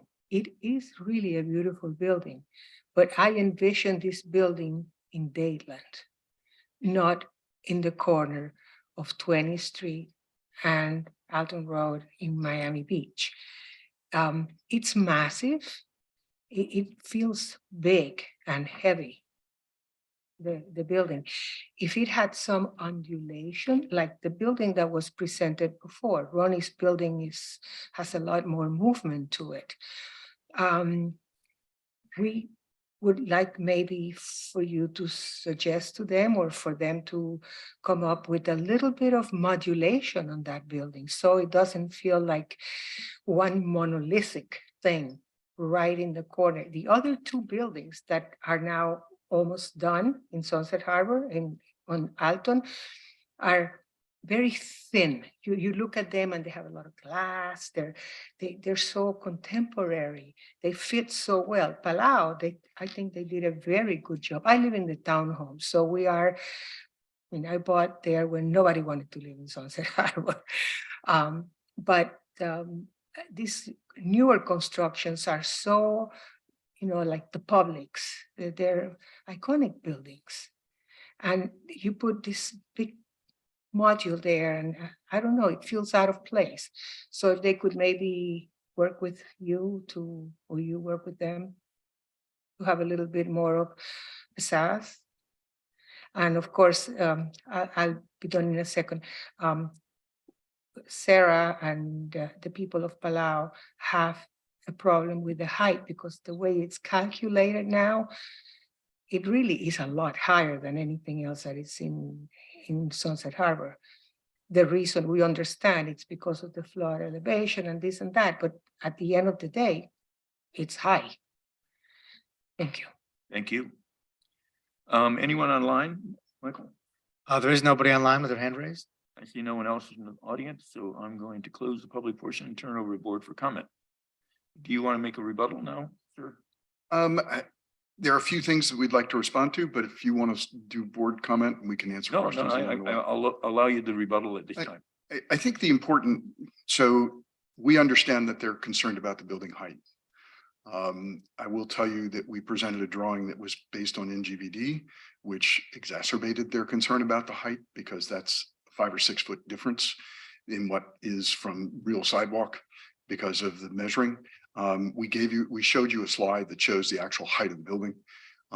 We are 5 feet taller than the Palau was and is today because the method of measurement has changed between the time the Palau was built and today. Freeboard didn't exist at the time. And so the city has adopted its entire code to sustainability and resiliency. And you actually not only have that 5 foot freeboard, but particularly in retail spaces like our ground floor, you require measurement from the 5-foot freeboard. We do have a 7, and it's not a 12-foot, it's 12-foot clear plus the 5-foot freeboard that's required. It's 17 feet, it's not 12 feet. Our second variance actually allowed us to move our retail space down a little bit lower, so we have less distance between our outdoor plaza and the sidewalk. We're still above it by a couple feet. But we didn't want to, if we had gone to where the code would tell us to go, we actually would be a few feet higher, which is why we asked for the second variance. As you heard from Shamim, the 3-foot height variance, and as you heard from Sarah, the height limitation in the Sunset Harbor neighborhood changes with our property. The property at 1920 to our south, and from there all the way down to Dade Boulevard in the Sunset Harbor neighborhood, is allowed to be 10 feet higher than we are. The way the code was written, it doesn't apply to the property that is 150 feet south of 20th Street, which is our other street. So this one property that faces Alton and the park is the only one that is more limited.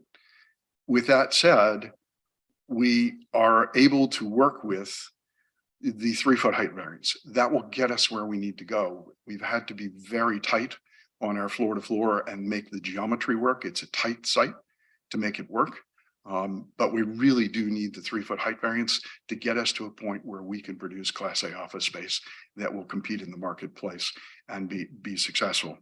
On the loading dock, to be honest, we truly believe that we really only need 2 loading docks. Because it's a mixed use building. There's one that's required for the restaurants. And then on the office space in the code requirement is one loading space for office up to 10,000 square feet. And then 2 loading spaces for office up to 100,000 square feet of office. So the code goes from 10,000 to 100 with 1 loading space. We're 25,000 total. There are 2 loading spaces that are off the street that are fully functional. And we think that's actually enough, which is why we asked for the variance. But fast forward, staff presented to us an alternative, which we can live with, which is to put a smaller loading space up on the parking deck that would handle courier vehicles and typical construction, a plumber's van. We can get those vehicles up to the 2nd floor. We will lose 2 parking spaces doing it, but we're willing to do that. We honestly think it's probably not necessary, but we understand staff's position, and with knowing that we don't have to try to get a full-size truck up on the 2nd floor, we can live with that. And so we're fully supportive of the staff recommendation. We have no problems with it. And we've done our best. I guess the only other thing, and I think I would ask Shamim to talk to you about a little bit, is the response to the Palau and our intentional changing of the facade as it turned the corner and faced residential. We're willing, and we told the neighborhood, we're willing to work with them on that. They expressed some concern about the material and heaviness of it. So I'm gonna let Shamim, if you will, just talk about that a little bit and where we feel we can go if you would like us to work with the staff and with the neighborhood. And is this all part of the rebuttal to their comments? Yeah, I think it is, unless you want us to just answer questions I otherwise. just directly address their point. Yeah, I mean, I can directly address one of the points that was made, which had to do with the monolithic nature of the project. And as you saw in the massing diagrams, we intentionally were aware of that and sensitive to that. And that's why we have very deep notches that actually separate what could be a monolithic building, L-shaped building, into 3 separate pods. And so just as a response to that, I think we did respond to that very intentionally and respectfully because of the Palau building across the street. So. And to take that one step further, and Shamim already described it, the masonry portion of the slab edge is thin with a glass rail facing north away from the Palau, and then it widens and becomes a larger concrete element. I think we understand that. Okay. If that is of a concern, we're happy to go to a thinner edge with a different screening discuss it. mechanism on that side, if that's a. concern Thank you of the very board. much. Thank you. Okay, I close the public portion now. I'll turn over to the board for comment. Oh, where are you putting the parking space in the garage? Because we often do approve it, but we usually know where it is. I was wondering where the elevator that comes down from the There is a service elevator that goes through the garage to the one level. restaurant. So there are two places where we believe we can put it. One would be in the northwest corner near the bike storage. There are two parking spaces there. The bike storage is longer. We need 20 feet in depth as opposed to 18 for the loading space. We need 20 for the loading space as opposed to the parking space. We believe we can put that there. We'll take out one parking space, but it will work from a logistical standpoint. It won't interfere with the circulation. The other possibility is actually in the southwest corner, where you also see bike storage and another enclosed space. Again, there's a little bit more length there without invading the drive, two-way drive. And we'll work with staff to make sure that we meet the requirements. You know, on the parking level next to the service elevator, there's a column. But that column disappears when you go to the floor below it. So you might want to think about whether or not you need that column, since you don't need it on the ground floor. I leave that to designers. That's outside my Well, pay it grade. would allow probably easier access to the service elevator from the parking garage level. Yep, we'll take a look at that. We're happy to work with staff to find an appropriate location that doesn't negatively impact the circulation on that level. I concur with staff's analysis regarding variances 1 and 2. I do believe that practical difficulties exist that warrant the grant of those 2 variances. I could go either way on the third. I'm curious to hear what the other board members think. Well, apart from the variances, I find the building very curious because it's very different from what you say it is. I mean, I'd say if you say you're responding to the Sunset Harbor by trying to make it less massive, in fact, I think you're doing the opposite. I think by these indentations and then repeating the same vocabulary 3 times, you're making it more monumental. But in addition, by repeating that balcony detail, which is based on the faina, also, by that notch, it kind of exacerbates the repetition by involuting it and actually very awkwardly, where you have the balcony all of a sudden almost pressing against the glass at the notch. It seems it's kind of bland. So it's bland and monumental at the same time. So I'm not sure what to do, but it's not quite what you're saying it is. And I think for building of this scale, it could be either less monumental and have more detail, or just go with it and make it more monumental, but get the details more interesting somehow. I don't know, there's something not quite right here. I can't put my finger on it exactly, but I'm trying. Sarah, what do you think? I agree with you. It feels a little overbearing. And I don't want it to feel that way. I'm sure nobody does. Yeah, that was I wasn't sure if there's a lot of thought that has been put into this, but I agree. It doesn't seem to and I like the idea of the copper screen. You had said that you were still working on the material for the soft underneath. The soffits, yeah. If it was wood, I read it as it was going to be more copper, but it is right now. Our intention is that it is some type of a metal finish that's a warmer finish, but in talking with ownership, they haven't fully decided if it's going to be metal. Yeah. They threw out the idea that it could potentially be wood as well, if that's something that the community felt would be better. Yeah, for me, this feels a little bit overwhelming and overbearing and not, it's not my favorite design. But I also don't, know how to get from here to there with it, but that was just my impression. It's also, again, like just like a massive structure. I know that, you've combined all those lots and that's not, helping the effect. I do have concerns too about the difference in height, and I understand, issues that were raised and how you got from here to there. I don't really, in terms of the FPL substation, being a hardship, I mean, it's sort of like, when you buy a house next to the airport and then complain about the noise, it's like, it was there, this is, I don't understand how that connects to allowing additional height. Yeah. I'm sure I'll be able to comment more on what other people say. Those are my. I guess the response to that, if I may. Well, I don't think is- it's a discussion. I think Yep. we're just giving our comments. Thank you. I came out of a Washington DC office at one point in my career. And the typical floor to floor height there was 11 feet. 11-foot concrete structures in 9-foot high ceilings were the finished ceiling. I'm sure the standards are higher now, maybe not. But the case there was you were given a height and nothing's going to allow you to go 1 inch higher because unless you can move the dome of the Capitol.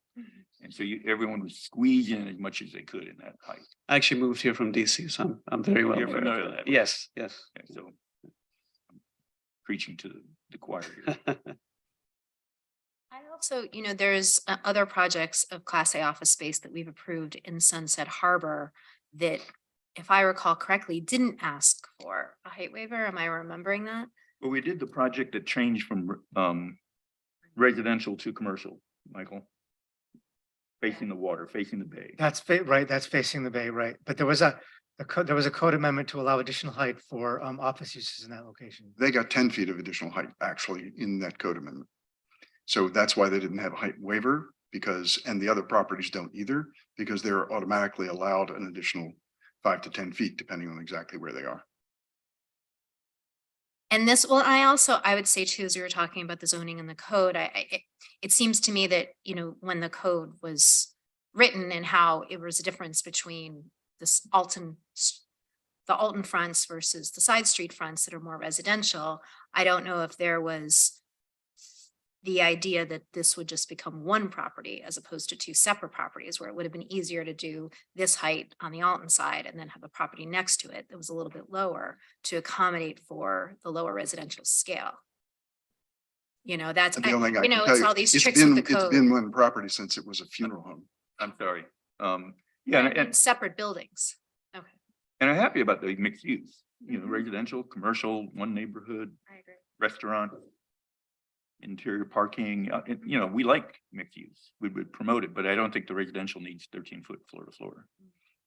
But No, the unless you're residential planning needs- to take the residential out in a future date, which I refer back to the other project, which was residential and turned into commercial, because they found a tenant who wanted those floors. And if a tenant came along, really wanted to build an entire floor. We actually can't do that because we get a 5.5 FAR change with the residential as a mixed use property.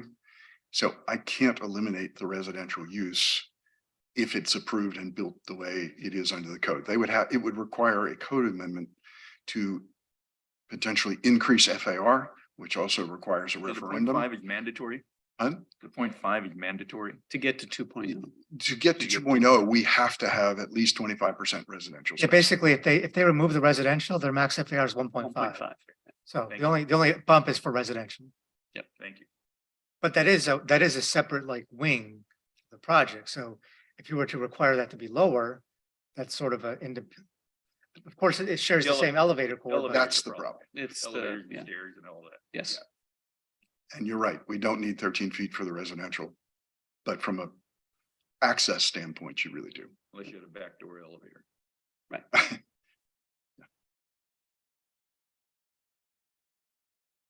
I have to say, I like the ground floor and I like the idea of that big overhang and all the glass. I think that's really nice.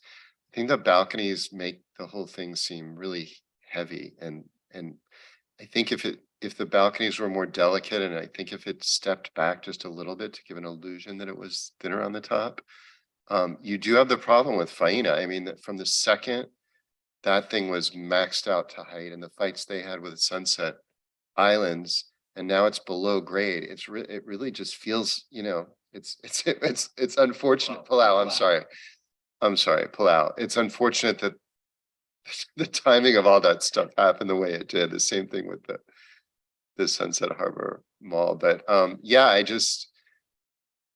like that you tried to break the building up with those breaks, but I don't think it almost looks, I don't know, too contrived. I don't know. It just doesn't feel like natural to me. So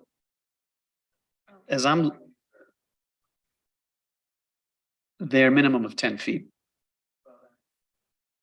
Alex, is your mic on? 10 foot is a very wide balcony, which is wonderful, but I think if they were narrower, it would make the building less monumental and heavy because the balconies with the shadows are detaching themselves from the volume behind it.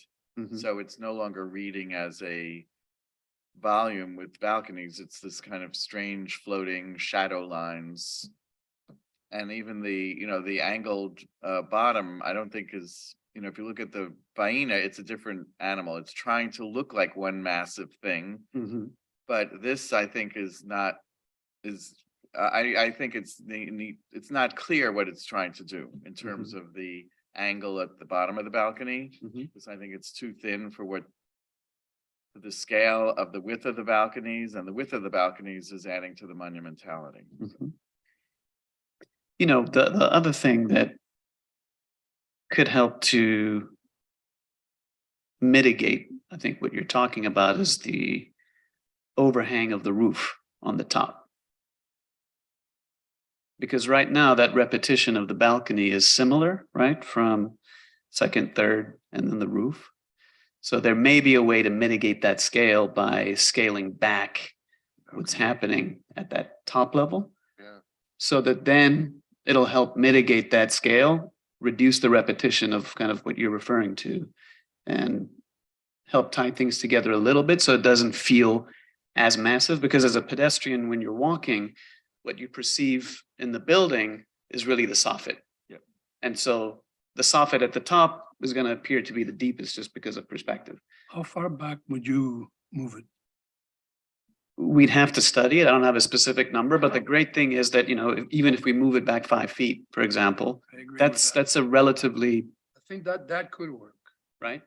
The other option too is maybe the glass, at least for the residential portion of it, could be less than 10 feet back in portions, but then 10 or 12 feet back in other portions if you did the layout of the apartment relative to the public space, private spaces. And that might add a lightness to the facade, or interest to the facade shadow, light shadow. I mean, I think you have a neat mixed use building, but you didn't really do much with the design to kind of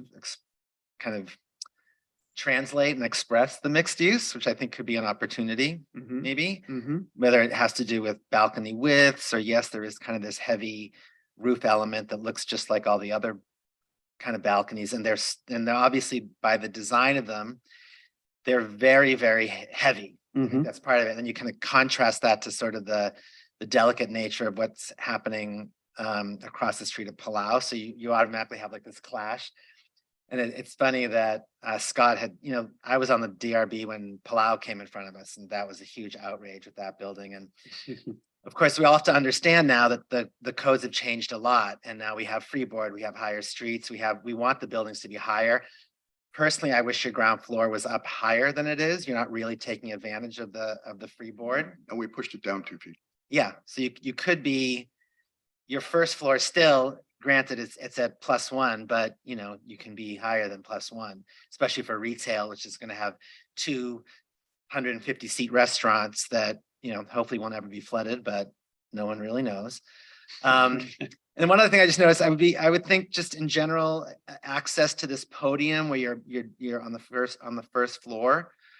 I know it looks like you have a couple of ramps that maybe there's like one way at one corner and one at the other. I'd like to see that access more prominent for somebody that's in a wheelchair, has a cane or something, not just like in the corner of the back of the building, like they are. I believe that's a ramp at the lower corner. We have two on like either but they're side. kind of like way Well, off to the the- side, and everywhere else you have like these dramatic staircases to come up, and it would be nice if, you know, that access was kind of, that type of an entry to this podium would be sort of something everybody could The experience. 20th Street is actually at the lobby level.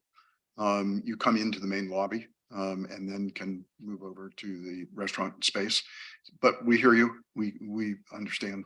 the Yeah, just comment. think about it. I mean, I see why, you know, I get why you put them at the corners, you know, because they take up a lot of room and nobody wants them, but. And I think I kind of enjoy seeing this unique sort of color palette that you're proposing.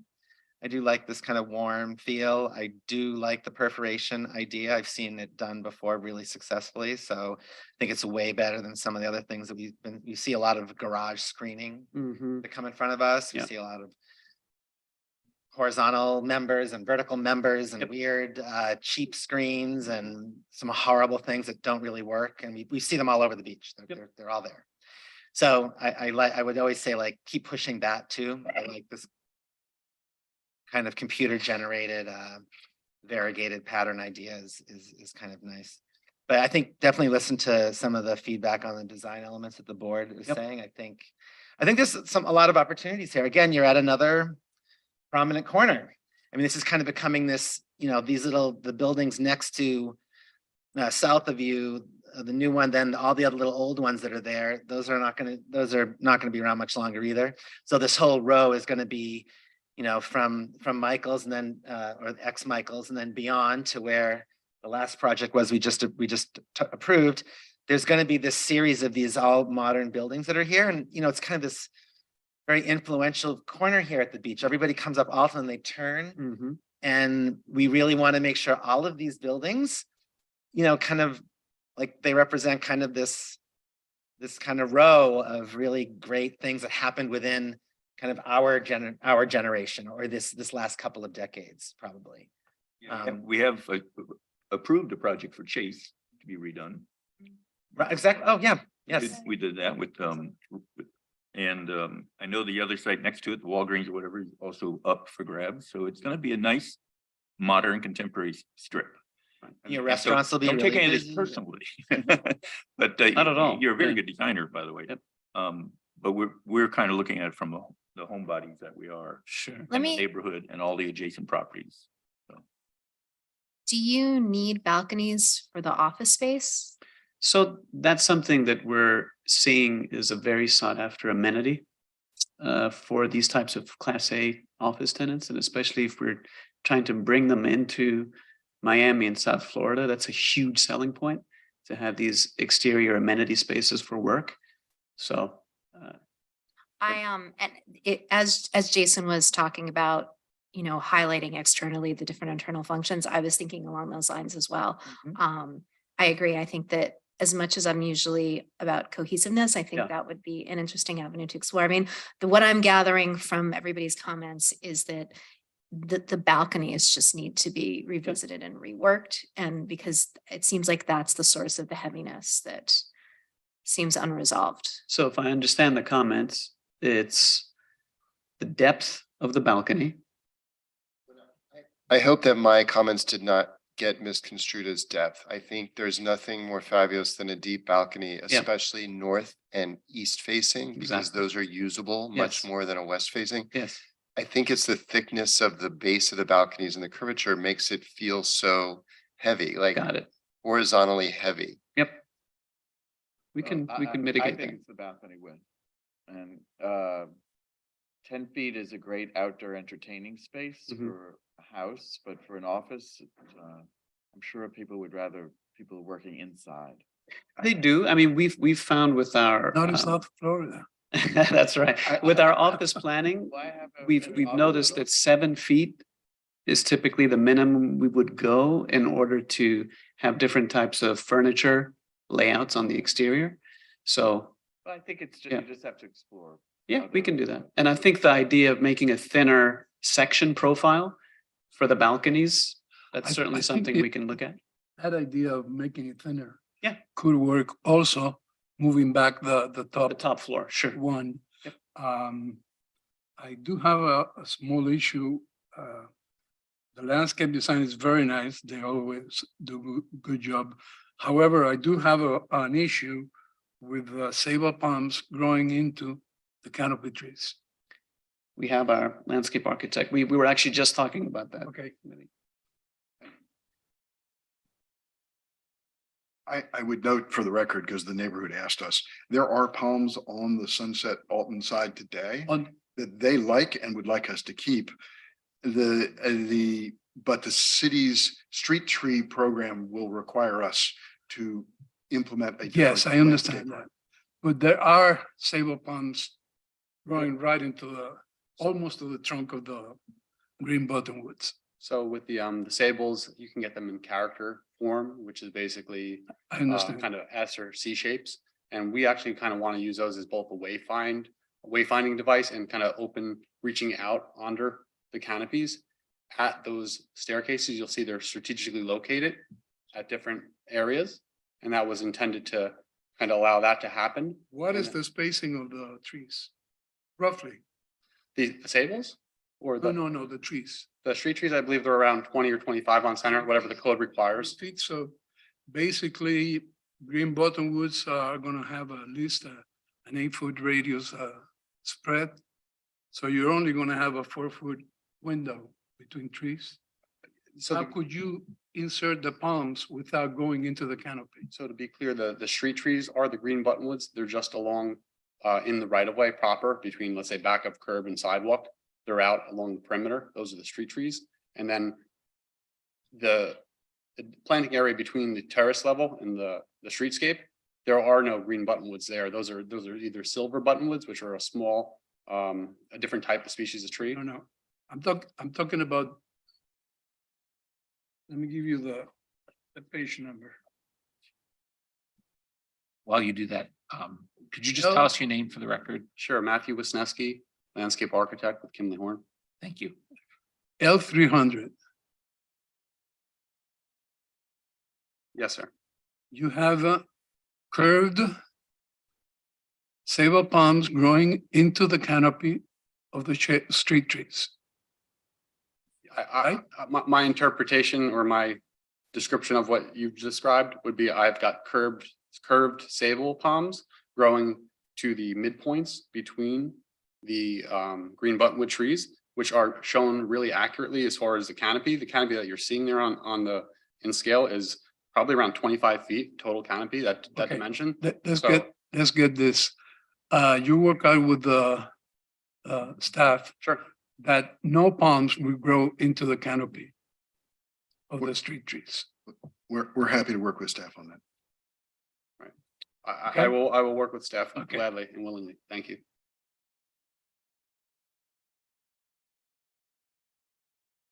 I make a motion to continue the project. Based on comments. I second that. Motion made by Ms. Nelson, to- seconded by Mr. Borland to be to the February 7th meeting. All in favor of that motion? Aye. Any opposed? Items continue to the February 7th meeting. Do you have clarity on what we Yeah. were saying? Yeah, I we think you understand. Yep. And again, We think we do. want We'll this thing find out when built, we get by the back. way. We want this project to get approved. Yeah, and by the way, I completely understand. I sit on the Wynwood Design Review Board, so I get it. I'm on the other side as well, so We've all been there. understood. Yeah.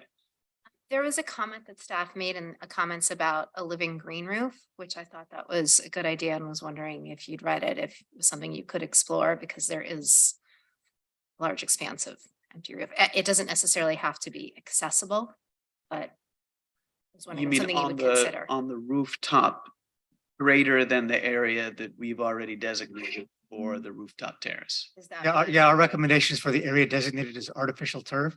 We're not talking about large trees. We're talking about grasses, something that's just requires a minimal soil depth to provide a green area for the heat island effect versus just having a. In other open words, roof you area. don't want artificial turf. No artificial turf, yeah. Right. I think we're happy to explore that. I can't promise you that we're going to come back because it obviously changes the roofing systems and a whole lot of things. But let us explore it and we'll come back with a response to that. Okay. Mr. Bodnar, by the way, it's been a pleasure. I heard at the beginning of the meeting, I know you're going off the board. It's really been a pleasure, these 6 Very years, kind. Thank 6 you. years. Thank you. I've enjoyed it, enjoyed meeting you and all the other personnel that get brought into this room who are quite professional and quite interesting. It's a pleasure. Thank you. Thank you. We have one application left in the agenda, which is DRB 22-0890 for 110 North Hibiscus Drive. Giselle? Next item on the agenda is DRB 22-0890, 110 North Hibiscus Drive. An application has been filed requesting design review approval for the construction of a new two-story home, including one or more waivers. So I'll let the applicant go over why they're here before you today in terms of the progress of the construction of the current home. But they are asking for 2 waivers. One is for the length of a two-story side elevation in excess of 60 feet. And the second is a waiver from the additional setback required for a street facing elevation for the second floor. We are recommending approval of the application. We think the home has been well designed. We're recommending approval of the 2 waivers requested. And we have Raphael Levy online to go over the presentation. Raphael, are you there? And Mr. Levy, I need to swear you in before you address the board. Hi, can you hear me? Hi, can you hear me? Yes, please raise your right hand. Do you swear or affirm that the testimony you'll be giving in this proceeding is the truth, the whole truth, and nothing but the truth? Yes. Yes. Okay, and I'm going to set the clock at 10 minutes with a 2-minute reminder. Hi, so I'm presenting a project today that was before the DRB in 2016. And we had gotten approval at the time. The design was originally for our client who was handicapped, and we had to incorporate a bunch of ramps, and we located the elevator in a strategic position so that she could have access to all parts of the house, including a roof deck. But as it turned out, after our approval, the owners had decided to sell the property, and now we're here representing the new owner of the property, who essentially just wants to proceed with the previously approved DRB plans. As they have been approved in 2016, there are a few code changes that have occurred since then. And since construction hadn't commenced, since the prior DRB approval had expired, they're now being asked to go in front of you again to essentially approve the waivers that would allow them to keep the design that was approved in 2016. As the staff report said, it's the city's opinion that the elevations are well articulated, in particular in the cases where we need the waivers, that we've done a decent enough job to break up the architecture and give interest that allowing for these waivers would not create any adverse impacts to the neighborhood or what have you. At the time, on the north facade, which is the long side street facing facade, in anticipation of the side courtyard rule, we set back the entire elevation an additional 2 feet than what was required, so that we gave the DRB and some space to accept the waiver, having provided that additional 2-foot setback. With the new code, we still have to set back about 50% of it, an additional 3 feet to meet the code. And that's one of the waivers that we're asking you to grant us today. And also the side courtyard waiver applies today, and that's what we're asking for there too. And I'm not sure we need to go into the elevator. We'd like to keep it where it's positioned. Through permitting review, our reviewer requested that it be located more central to the property. But as I said, we've located this elevator strategically based on our former client's requirements to be able to access all parts of the house due to her condition. And since construction had commenced already, we'd ask that you allow us to keep the elevator at the same location. It's not central to the property per se, but it is at least 30 feet set back from the closest property line, and it's 10 feet or 11 feet or so within the building, so that it's not part of a principal facade. And so if the DRB is happy to allow us to proceed in this fashion, we would appreciate that as well. And that kind of covers our waiver requests. if you'd like us to walk you through the architecture, we can do that as well. Can you put up a presentation?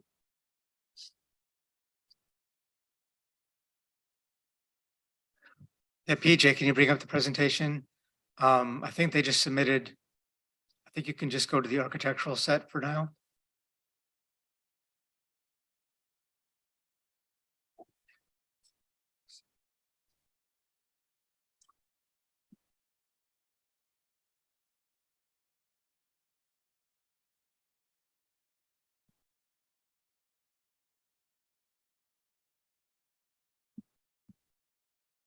So Michael, these waivers didn't exist when we approved it back in 2016 or?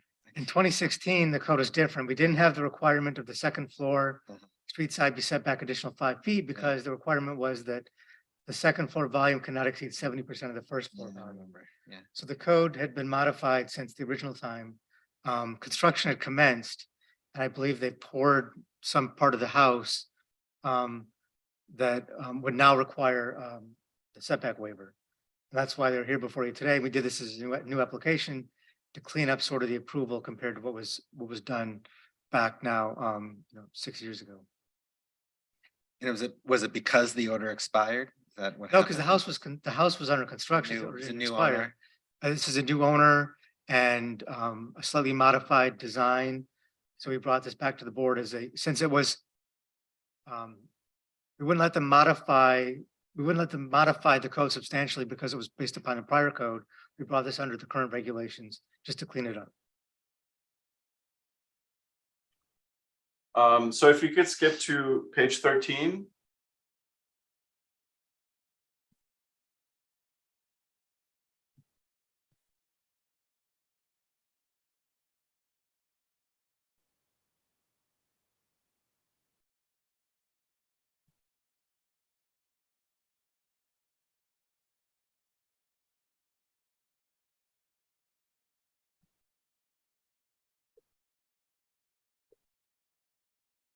Right, page 13. Yes.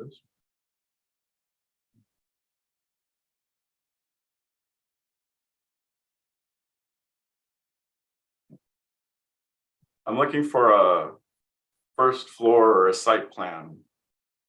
I don't, gotta keep looking at elevations here. Page 12 of 24, I think, of the architectural. Yeah, there you go.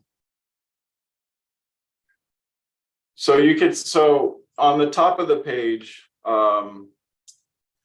that's a side facing the street.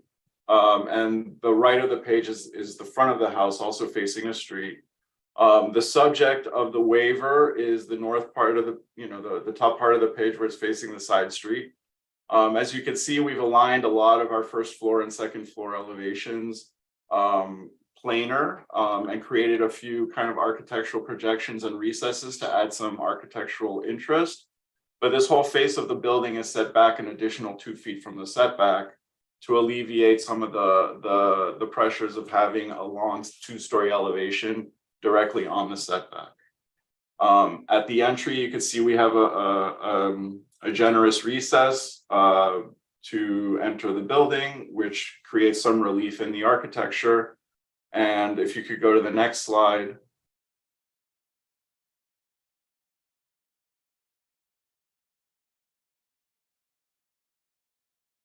Looking for a second floor.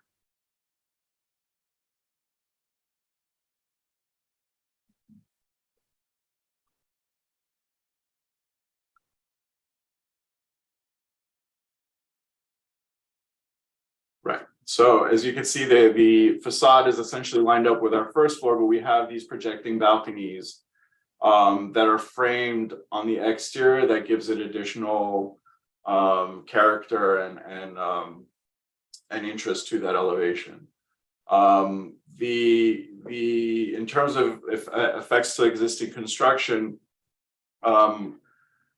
the stair would have to be set back significantly. The foundations for those have already been poured, which is why we'd like the board to please allow us to keep it at its place. And to do that, we would ask for a waiver of the courtyard. And aside from that, I think that's essentially the intent behind the waivers that we're asking for. And if we could further cycle through to page, hold on, I'm sorry. If you could go to page 20.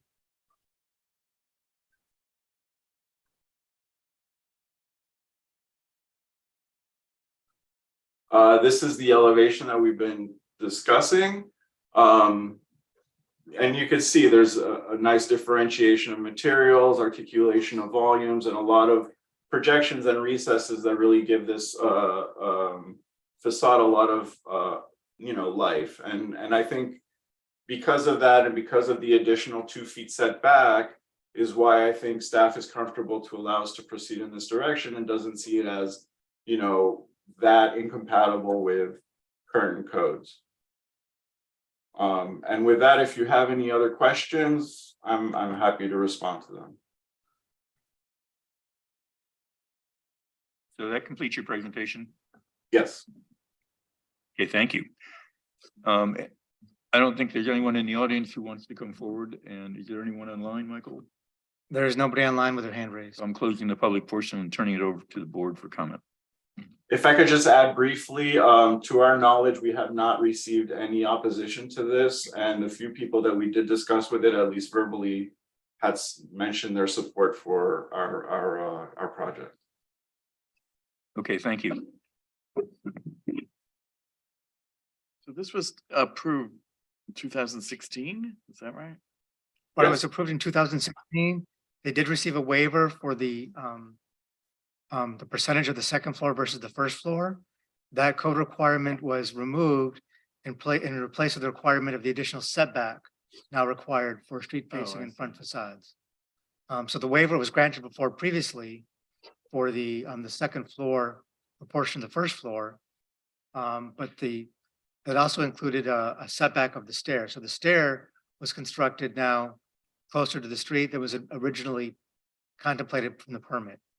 So now they're before you for the waiver of the courtyard space that's required based upon the length of the elevation, as well as the setback now, which is in place of the 2-story volumetric requirement. Were the neighbors noticed of this meeting? Yes, this has been noticed as So, a new application. I mean, there seems to be no opposition. I would venture to say that most people would beg to have construction minimalized, and that if it's already, I don't think they'd want you to re-pour a foundation and move an elevator at this point, unless there was, that's my view. I agree. I think it's very elegant. I would grant the waiver.